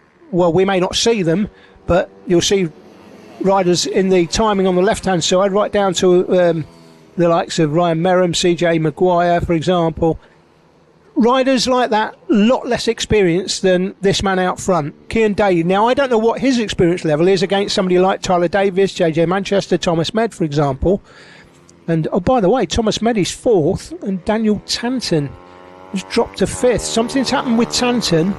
How far behind is he? Well, interestingly, yeah, Thomas Med just a second behind the third place man, JJ Manchester. Now, this will suit Taylor Davis. If Daniel Tanton finishes fifth and Taylor Davis finishes second, and unless Taylor Davis crashes here, unless he crashes, you've got to think he's going to finish second and take a whole load of points there off Daniel Tanton if Tanton can only finish in fifth. So Tanton's got to fight back here. You can't accept fifth. That's the race leader. The gap between Manchester and Thomas Med, just under a second. So Manchester will want to finish third. He won't want Thomas Med to come and take him. However, Taylor Davis definitely does. That's exactly what Taylor Davis wants. He wants to put Taylor wants to put Thomas Med on a piece of string and pull him along so he can get him in front of JJ Manchester. Here they come. Here is that battle. JJ Manchester. Thomas Med on the 12 bike. That's him in the yellow helmet. And then in behind, he's gapping Daniel Tanton. This is not good for Daniel Tanton. This is dropping him further back in the championship mix. It's going to make the championship points really interesting at the end of this round, no doubt about it. We'll bring them. We can't bring them on live streaming because they don't update immediately, but we do in the TV shows. So, Cian Daly, happy out front. From Taylor Davis, then we've got this battle here, Manchester, Med and Tanton. This is the main battle on track. That's Med on the 12 bike. JJ Manchester is just in front of him, but not far enough in front that he can't take him. To be honest, 6 laps to go, plenty of time in this one. The Thomas Med is quite smooth through those turns. They're not super fast, are they? But Med getting closer, and of course he can judge his braking on what the man in front is doing. he can have a look at him, see what lines he's taking. Where's he quick? Where am I quick? Where can I get him? That'll be what he's thinking, because Thomas Med is looking for a podium here today in the last race for the Junior Super Moto, and Thomas Med is definitely looking for a podium now, because it's all on for Thomas Med. He comes across the top, cross hilltop, over Coward Summit, down off the hill and through Joey Dunlop one more time, and this looks like Thomas Med has got third place written all over him, but he's lost a little bit of time over the hill. He's dropped back another couple of bike lengths, but gets closer here, takes a narrower line, as you can see, gets much closer. But of course, you've got a narrow line, then you've got to go uphill, so you've got to get the power down as early as possible without throwing it off. Man in third place, JJ Manchester, that's who you're looking at there. Taylor Davis, by the way, is now 3.2 seconds behind Cian Daly, so we're not seeing anything of Cian Daly, but this is the battle on the track we want to concentrate on, because Daly's gone, and frankly, so has Taylor Davis. Davis is 14 seconds. Wow. Well, in fact, no, beg your pardon, he's 11 seconds ahead of this battle. This battle's 14 seconds off the lead. 14 seconds off the lead. Compare this to the earlier race. It's like a different race we're in. But Taylor Davis is well happy with that, frankly. All right, it's 3.2 seconds off the lead. He's not going to do anything about Daly, but unless Taylor Davis crashes or he has some sort of mechanical failure, he's going to take second place points here, and that could move him up very close to, if not into second place in the championship after the result earlier on. So JJ Manchester second in the championship at the moment, but third on track here, just ahead of Thomas Med. Now Taylor Davis needs Thomas Med to do him a favour here. Got to do me a favour, that's what he'll be thinking about when he's watching this race back. You got to do me a big favour and don't come fourth, come third. Because if he comes third, he's taking extra points off JJ Manchester and moving Taylor Davis, probably, I would argue, it's definitely into second place. 3 laps to go up the inside, looking up the inside. Med goes past, and he goes past comfortably and immediately gaps the man behind. So Manchester there looks like he's got a problem with the bike. Has he got a problem with the bike, I wonder? Because he's gone past him like he was standing still. Still looks like he's running okay, but maybe he ran wide. Did he miss a gear? Possibly. But JJ Manchester there is down to fourth place. And I said that Taylor Davis, I keep calling him Taylor Davis, will be screaming him on. He obviously can't see what's going on behind him, but when he watches this back, he's definitely going to be in favour of the man in what is now third place, Thomas Med, overtaking JJ Manchester, which is exactly what it's done. So we're on the last lap for the leaders. We're not seeing the leaders, we're seeing this battle, because this is the main battle that we're going to watch at the moment. Manchester looking up the inside. Cameramen looking for the leader to try and pick them up on the last lap. Sure they'll pick them up somewhere. So Cian Daly, 6.2 seconds was his lead when he went across the line last time. That is Cian Daly, I think. Is that Cian Daly? Maybe not. 6.2 seconds behind is Taylor Davis. Called him Tyler again.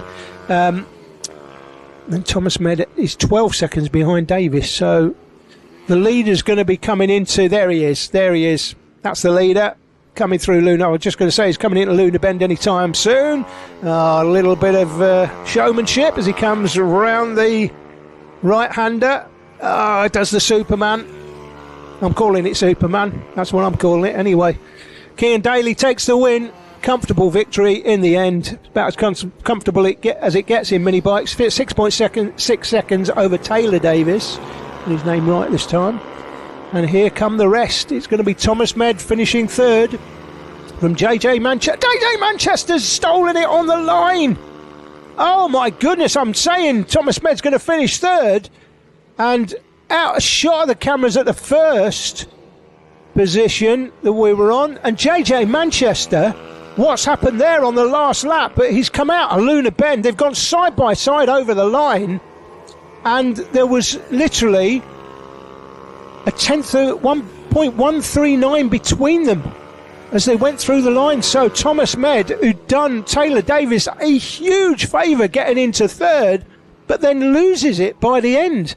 So I'm not sure what happened there on that last lap, but JJ Manchester has come out and made that place back on the last lap to drop Thomas Med to fourth. And then Daniel Tanton in fifth. He won't be happy with that. Carter Spinks came next from Rex Almond, Dylan Cook, William Dickinson and CJ Maguire rounding out the top 10. Wow, have we had some finishes today, guys, or what? Incredible. It's been amazing. Just got a few races left, and it is 3 races left, in fact. Mini GP UK 160 is up next. Let me just have a look at remind myself what the championship positions were.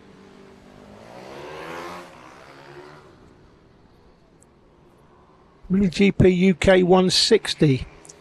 This is the championship that Tyler Humphries, I'll probably start calling Tyler Taylor now. After Taylor Davis, call him Tyler all the way through. I'll probably call Tyler Taylor. Hudson Cooper in this one as well, with the onboard camera on. Let's hope he's got it running. Let's hope he sends it to me.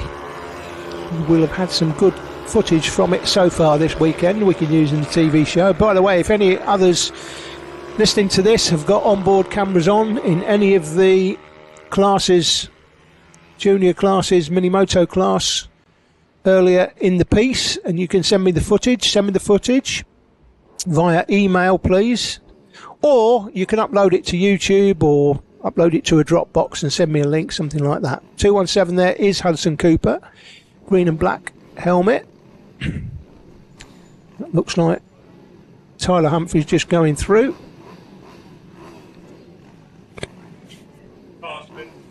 So Humphries on pole.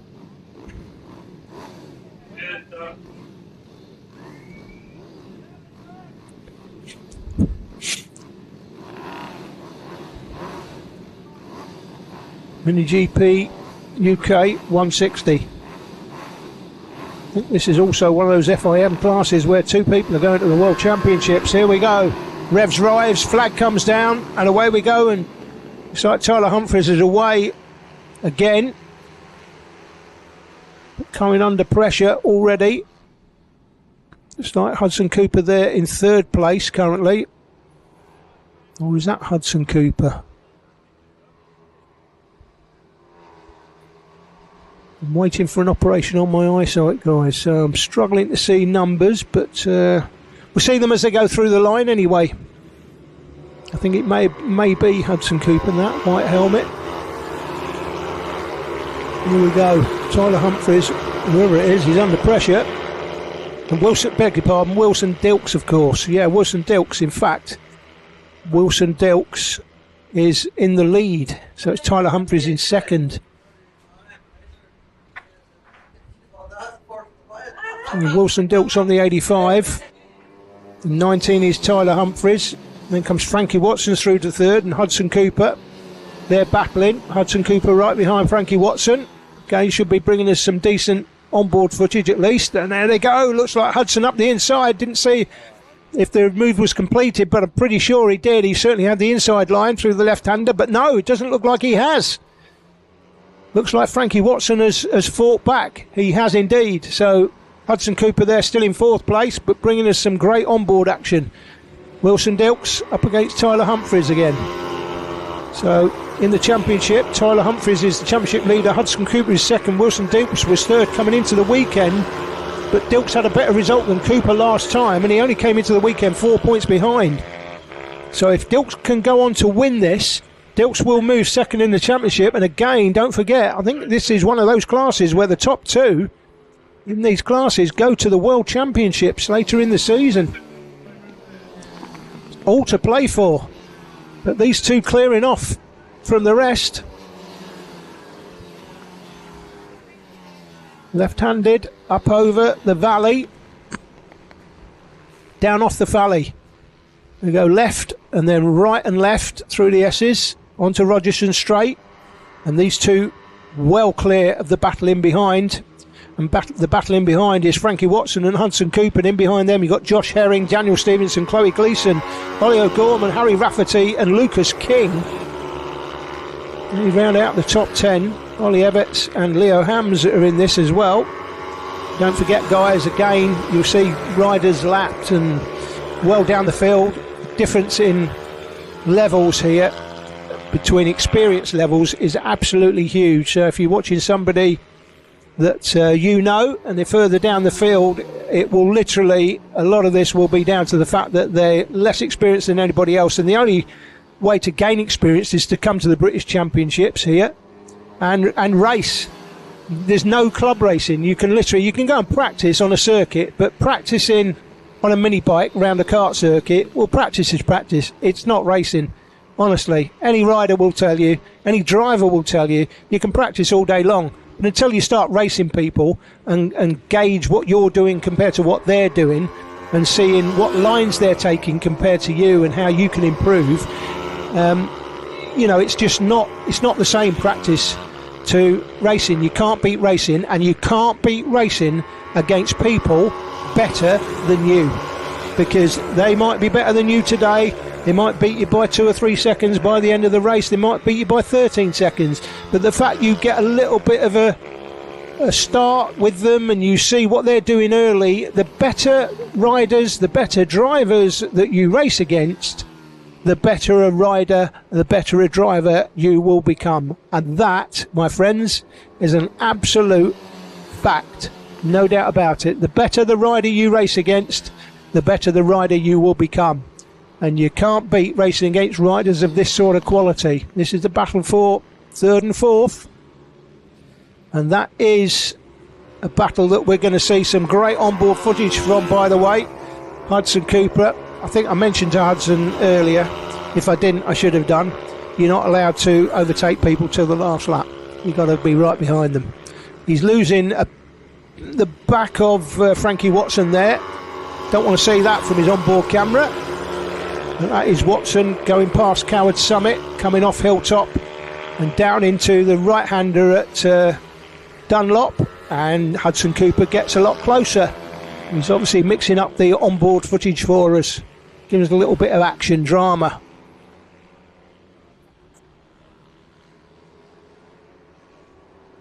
Everything going on.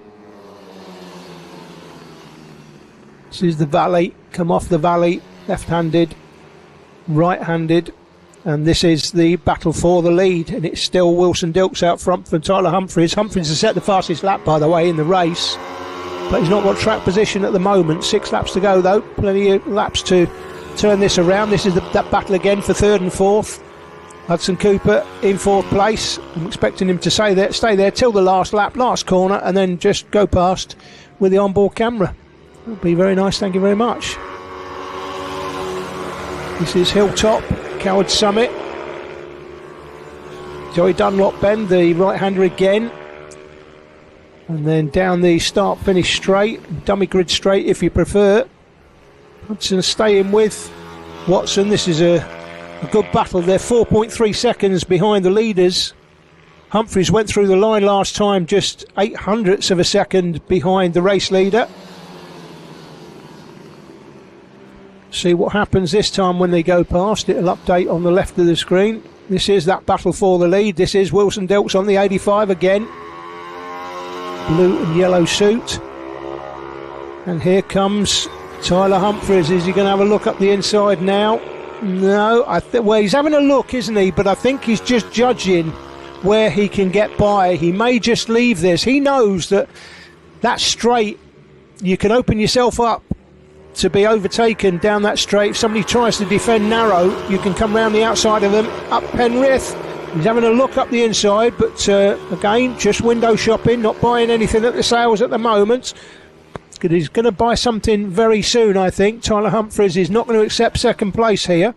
He may be the championship leader, but he's not going to accept second place. He wants to extend that lead. He's not got an unassailable lead if he has a crash or he has some sort of incident. So he's wanting to maximise the points He doesn't want to just sit behind and think that, well, Wilson Dilks is in third place in the championship, I'll just accept second. That will not come into his thinking. I absolutely guarantee it. And here they go. What? I thought it nearly hit the rear tyre then. Humphries, 3 to go as they go through the line. That's what it says. And I think that might be right. Penrith climb. Coward Summit now as they go past that Marshall post and then drop down off Hilltop into Joey Dunlop one more time. Great race between these two. It was great earlier on and it's great again. 2 quality performers. Both of these riders, by the way, if you're a fan of motorcycle racing, watch both of these in the British Talent Cup in a few years to come. Absolutely no chance they're not going to make it. And what a great thing the British Talent Cup has been for young riders, by the way. Absolutely incredible. And BSB and everything they've done, putting their own money behind British Talent Cup, giving riders the bikes, a team, mechanics that know what they're doing. Absolutely fantastic it's been for 2-wheel racing and 4-wheel racing. Get your act together, because it is a disgrace, absolute disgrace. Unless you've got millions of pounds, you're not getting anywhere. But 2-wheel racing, they've got it all sorted, there's no doubt about it. British Talent Cup, fantastic thing for these young riders. So it said 2 laps to go when they went past last time. Still the same as it's been all the way through. This is literally 1/10 of a second when they went through the line last time. 0.106 at least. They should get the last lap board, we think, when they go through next time. 9 minutes we've been racing, so I think they'll be getting the last lap board when they go through the line. Of course, this might be the last lap, who knows, the way things have been going for us today.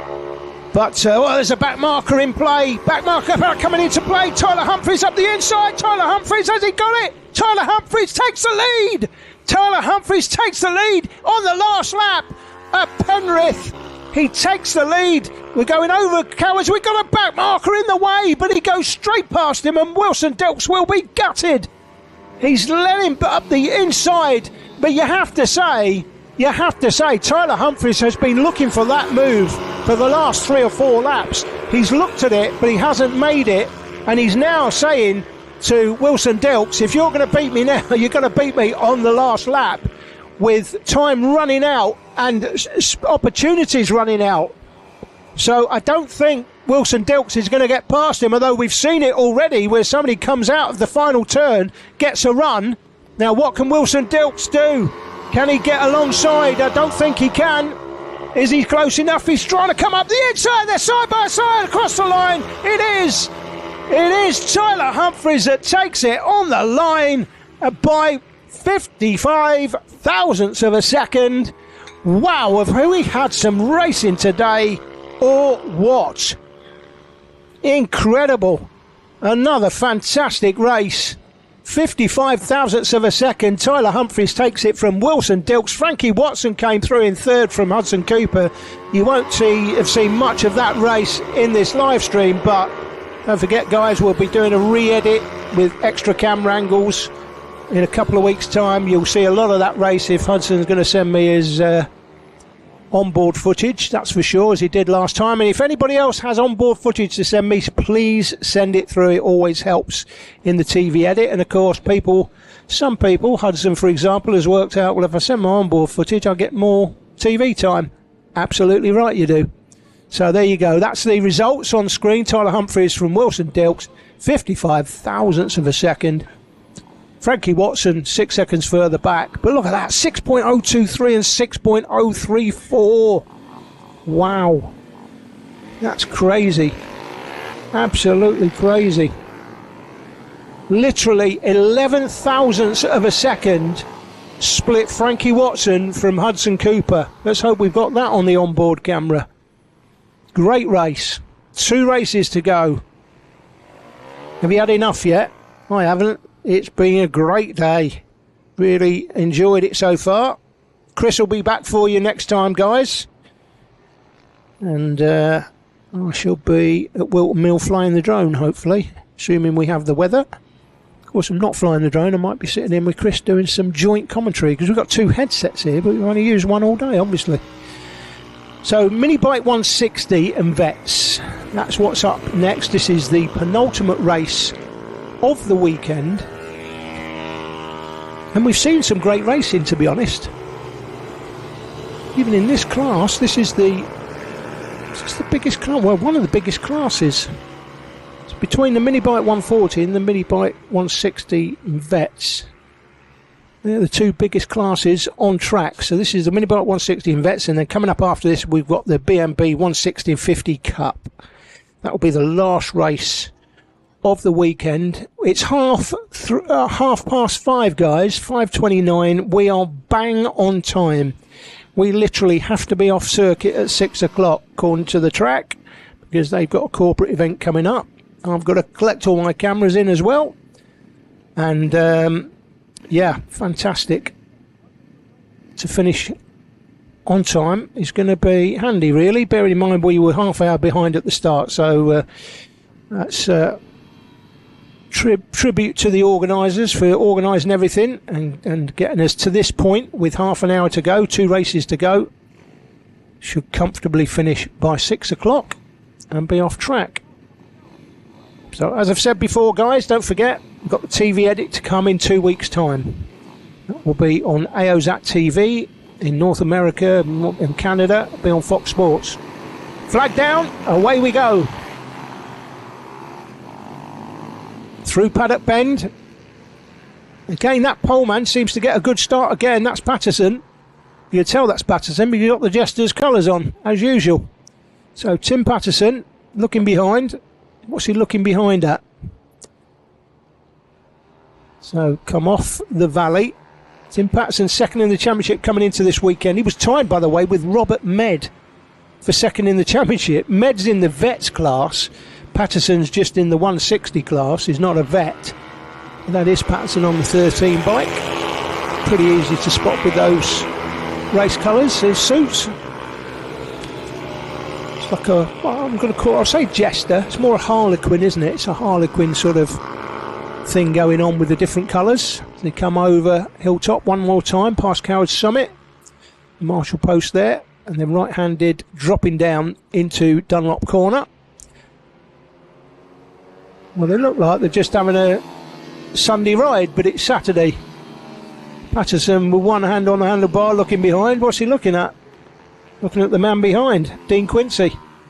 In the black suit, then we've got Richard Rice in behind, and then Michael Judkins, Dave Cook, Robert Med, Pete Johnson, Jordan Grant's in this from Barry Clark, Mark Glover, James Jarvis.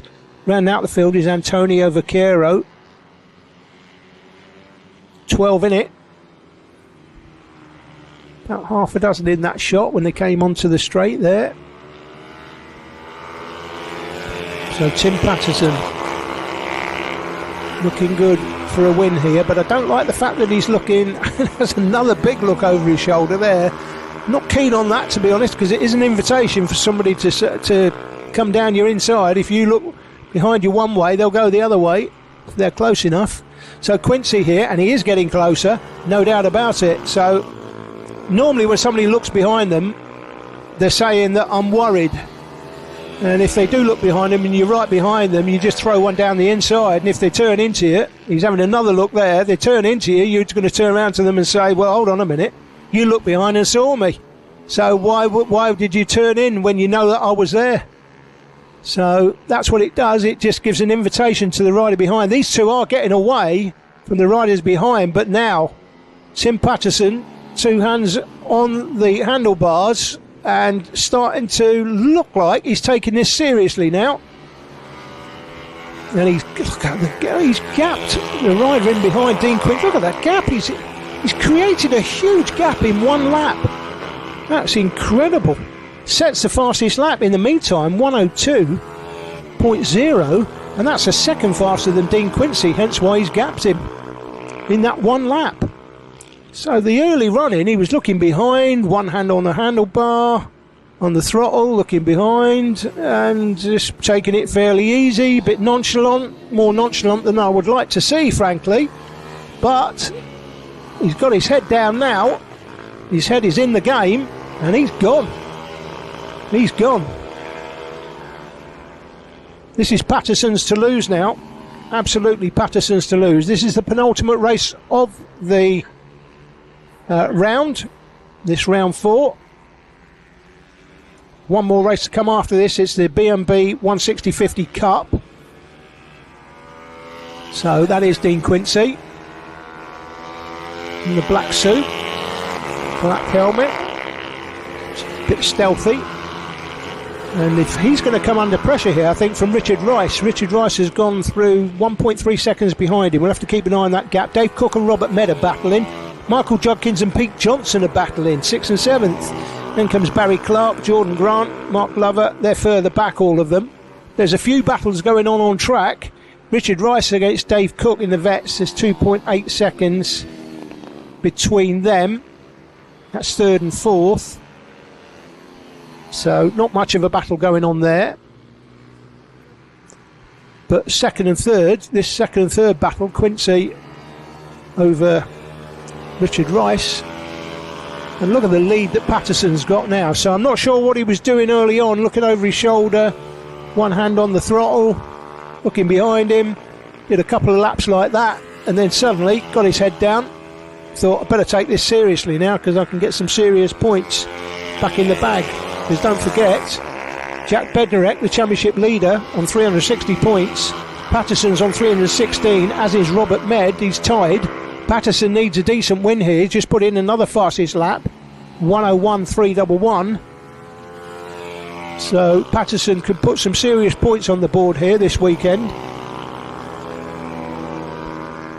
5.6 seconds is the lead now. I don't know what he was doing early, but whatever it was, he wasn't taking it too seriously at that point, and he's taking it seriously now.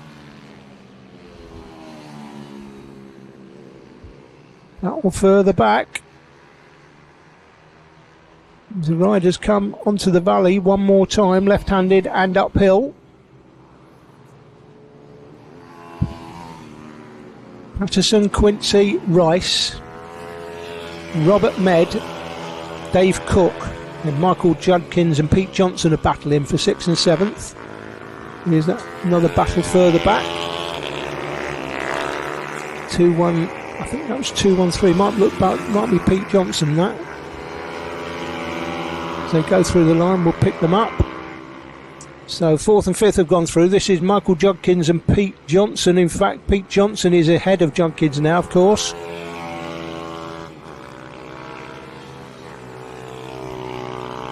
But coming over Hilltop, he's got the place back. Johnson was leading Judkins, but not for long. Judkins looks like he's got that place back. This is the battle for 6th and 7th on track. 2-1-3. Sunshine on my iPad, struggling to see the timing. But yeah, 2-1-3 is Pete Johnson. And then in behind is Michael Judkins. 6th and 7th is the battle we're looking at. As they come off the valley again. Back marker in the way. Got to make use of the traffic. And look at that. He has made use of the traffic and gaps the rider in behind. So we're going to look at good look at the tyres.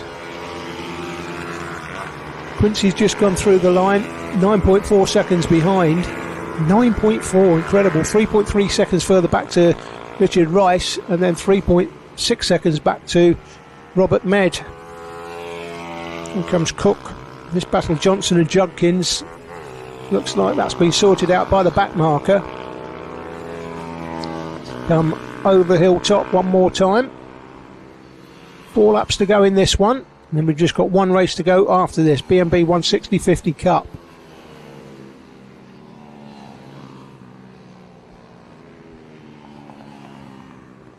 (13) is Tim Patterson in the Harlequin suit. I was calling it a jester suit earlier. Let's call it a Harlequin suit. More apt, I think. A 9.4 second lead at the end of the last lap. Probably been extended. He can afford to back off now, quite frankly. He's taking a comfortable victory as his head disappears behind the bank in there. 3 to go when he went through last time. Just having a good look around. Be 2 laps remaining when he goes down Conrod Straight this time around. 2 to go.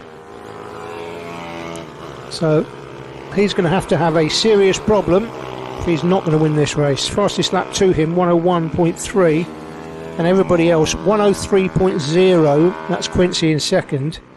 So that is 1.7 seconds slower in one single lap. That's their fastest laps. 101.3 plays 103.0. That's incredible. Bear in mind, early on, I wasn't sure what he was doing early on, looking behind, one hand on the throttle, but he's comfortable now. Says 2, well in fact he's just gone through, it says 2 laps to go and now it says checkered flag, so he's taken the checkered flag, so it is a comfortable victory for Tim Patterson in the end. From Dean Quincy just going through the line in second. Rice and then Med and Cook, is it? Med and Cook's got Med on the line.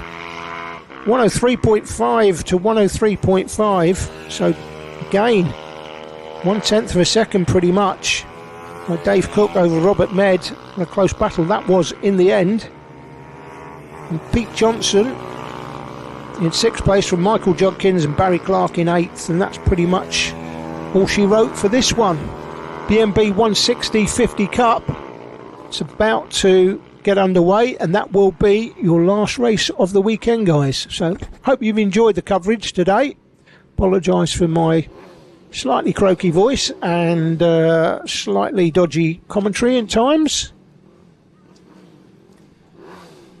160.50 to go. And of course this is the battle between Humphries, Arnie Carr, Frankie Watson, Daniel Stevenson, Hudson Cooper. They're the top 5 in the championship. 151 to Humphries coming into the weekend, 125 to Arnie Carr. I think that lead will have been extended based on the earlier results. And then Frankie Watson on 104 with Daniel Stevenson on 101. So here we go.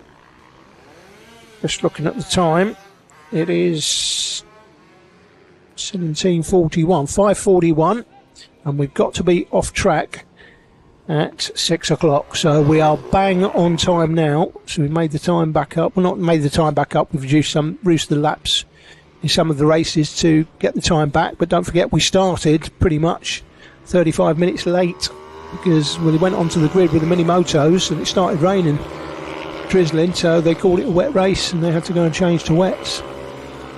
So that put us 35 minutes behind at the start, but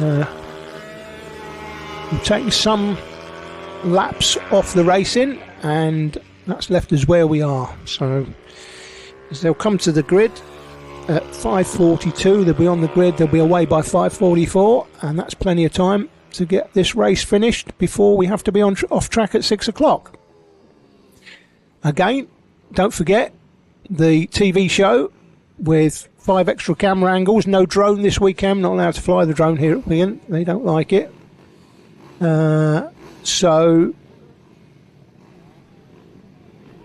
2 weeks time you'll see the TV edit with hopefully some onboard footage. If any of you have got onboard footage to send it to me, and I'll add that where I can into the programme. And then we've got 5 extra camera angles for the TV shows and TV edit, and that will be on in a couple of weeks time on AOZAT TV in Europe and out in North America, Canada, and Fox Sports, I believe it is. But here we go. We're off and running for the last race of the day. Coming round the outside, Uncle Stan, the man from P2. He's got it rolling. So here we go, coming off the valley one more time.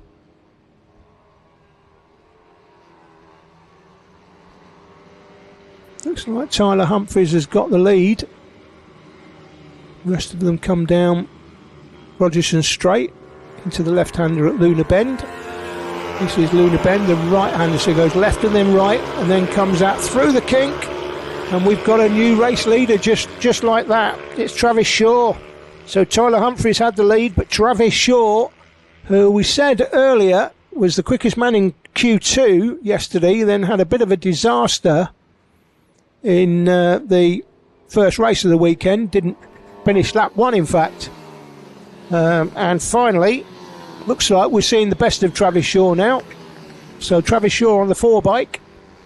He leads from Tyler Humphries. Hudson Cooper's there in 3rd place from Arnie Carr. And Hudson Cooper 5th place in the championship. Arnie Carr 2nd in the championship. So Hudson Cooper will want to beat Arnie Carr minimum, no doubt. Frankie Watson 3rd in the championship. Daniel Stevenson 4th. So all right, Humphries, I wouldn't say he's got this championship tied up, frankly.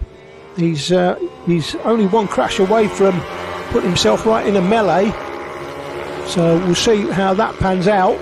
But Shaw leads it from Humphries as they go through the line. Fastest lap to Shaw there, 58.237. As they come over Hilltop, past Coward Summit.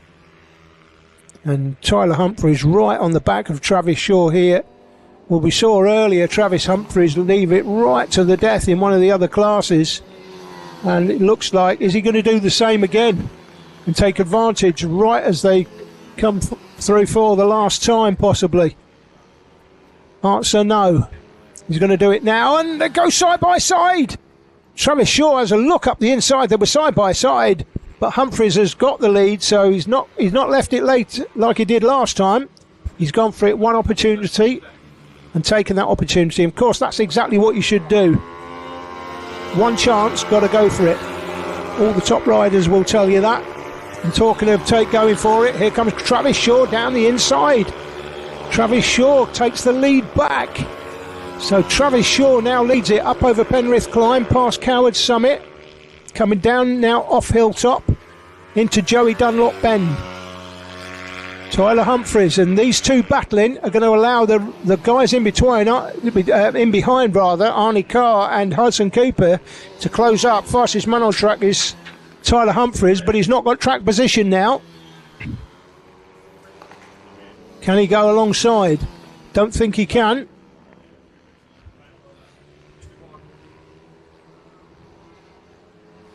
Now onto Rogerson Straight one more time. This is the battle for 3rd and 4th. So that looks to me like, is that Hudson Cooper? Reflections off my screen, but let's see as they go through. It is in fact Carr through the line with Cooper in behind. So that's Carr and Cooper there running for 3rd and 4th. Shaw leads it then from Humphries, nearly 0.2 of a second. But frankly, it doesn't matter. And this battle for 3rd and 4th, getting closer to these leaders. These in 3rd and 4th will want this battle for the lead to rage, frankly. And talking about battle for the lead, that's Tyler Humphries up the inside again into the left-hander going on to the Valley. So he leads the race once more, but Travis Shaw will be having none of that, you can guarantee it. The man on the 4 bike, he wants a win this weekend. He thinks he deserves one. And frankly, I do too. Don't forget that earlier race when he was coming right back into it, and then when it got red flagged, I thought they were going to start from the positions they were in at that time. 4th place that would have given him, and that would have made it a really interesting race. But we're seeing now the sort of pace that Travis Shaw has got here. So Arnie Carr with Hudson Cooper chasing him. And Arnie Carr is chasing hard. And they're right on the back of the leaders now. We've got a humdinger coming. Don't go and make the tea, guys, because this is a 4-way battle for the win in the last race of the day. And we've already seen some fantastic racing today. And we're about to see this end up with another great finish. Be 5 laps to go when they go past Conrod Straight at the finish line. Green wheels on Travis Shaw's bike. That bike clearly is very quick, and he's a very quick rider, obviously. We know Tyler Humphries is quick. They go through the line, but Humphries will look to pick him off in the next 3 or 4 laps. But he might take the view, if I get him on the last lap, he's got less chance to come back at me. So that's what he did earlier. Let's see if he tries that same tactic again. Through Dunlop Corner one more time. Arnie Carr fancies it as well, let's be honest. And Hudson Cooper's just losing the back of them. Hudson's just got to try and stay in there. Sure, and here comes Humphries again. Humphries back into the lead. So 4.5 laps remaining according to the timing. This has been a great race so far, and this isn't over yet, by the way. If you think Tyler Humphries is going to clear off here, you've not been watching the race very closely. Travis Shaw is going to do his best to close him down, and he'll go past the first opportunity he gets, which may be at the end of the straight here. You try and get him in the slipstream and then go by up the inside. Here he goes again. Travis Shaw up the inside and takes the lead back. Humphries looks back up the inside, switch back outside inside, but can't get it done. But 4 laps to go when they went across the line. But these two were switching places. It's unbelievable. And Arnie Carr fancies the job as well. And that's allowing Hudson Cooper to get closer to them. Hudson Cooper is saying, go on, keep battling, keep battling.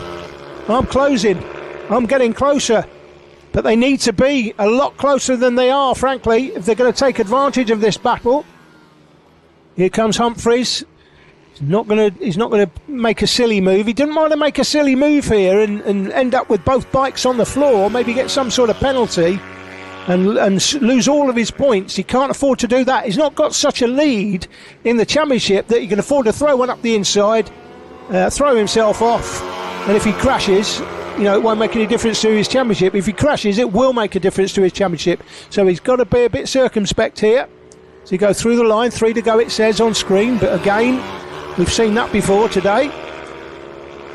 We come to the last part of this meeting on a Saturday. Unusual to be on Saturday, by the way. A few people asking why Saturday. Well, it's because Three Sisters here are so busy. You've got to fit in with them, fit in around the events that they have on. This was the only day they had available. So, nothing to choose between Shaw in front, who has a good look over his shoulder there, and Humphries in second, with Arnie Carr who's just starting to lose the back of him. Carr just can't seem to get close enough to have a stab, but he's got to be a lot closer than this. He's got to be as close to the man in second as the man in second is to the man in first. But he just can't seem to close the gap. Should say 2 to go when they go through the line. I think it does. So, Travis Shaw, there he is. White, black and red suit. You know Humphries is coming up the inside, guys. And here comes Arnie Carr, look. Arnie Carr is right on the back of them now. So Arnie Carr, he's got to go for it, Arnie Carr. If he's going to go for it at all, he's going to go for it quickly. But look at this, look at the narrow line that Shaw's taken. That's compromised his exit speed. Humphries comes down the inside. Is Humphries got it? Yes, Humphries got it. And there's a back marker in the way. Is he going to get in the way of Humphries? He is, but Humphries goes past. And Travis Shaw, is he going to get blocked? No, he's not. And Arnie Carr goes past. He just about gets past. But they should get the last lap board when they go past this time. I'll keep an eye on my timing screen to see if it does say last lap. But it's all kicking off and Shaw goes past again for the lead. Oh my goodness, it says last lap. It is the last lap. And Shaw's just done Humphries up like a kipper on the last lap. Going at the end of the straight. Humphries is having none of that though. He doesn't like it. Humphries is going to look down the inside if he gets a chance. He may look to come out of Luna Bend and out-drag him to the line, or he may go up the inside. Here, this is an opportunity. He's trying to take this opportunity before. This is what he did last time. It worked last time. Will it work this time on the last lap? No, it won't. He's having to settle in behind him. But Shaw, from Travis Shaw in first place from Humphries and Carr, 3 of them nose to tail. Hudson Cooper, unfortunately, is tailed off. But can Tyler Humphries get the run? He's up the inside. No! He gets his nose chopped off. And that will be the win for Travis Shaw. Here comes Arnie Carr. They go across the line together. It's Humphries that takes second. Arnie Carr's just missed out on second place. Boy, how much? How much has he missed out by? Oh my goodness, he's just missed out by 8 thousandths of a second. 8 thousandths of a second separate second from third. Boy, have we had some racing today at the British Mini Bikes Championships. Other Mini Bikes Championships are available. just not as good. It's as simple as that. Don't debate me, you know I'm right. So that's it, guys. That is round 4 completed, and round 5 is coming up with round 6 at Wilton Mill in around about, I think it's a month or so, something like that, 3 or 4 weeks. So look forward to that. One of my favourite circuits to go to. We'll probably have hopefully with the weather, we've got the weather, the conditions, we will have the drone out. But that's it, guys. That's it, guys. That's all we've got time for here at Three Sisters. I've got to get out and collect all my cameras in. So, listen, thanks for tuning in. Thanks for watching. You've seen some fantastic racing, including that first race earlier in the day, the 190 class. But if you haven't watched it, go back and watch that race, because it was the race of the season. More coming in a couple of weeks when we do the TV edit. But for now, I'm Alan Taddy. Thanks for watching. Thanks for being part of the coverage. This is a Tech Native live stream coverage, and we'll see you again soon.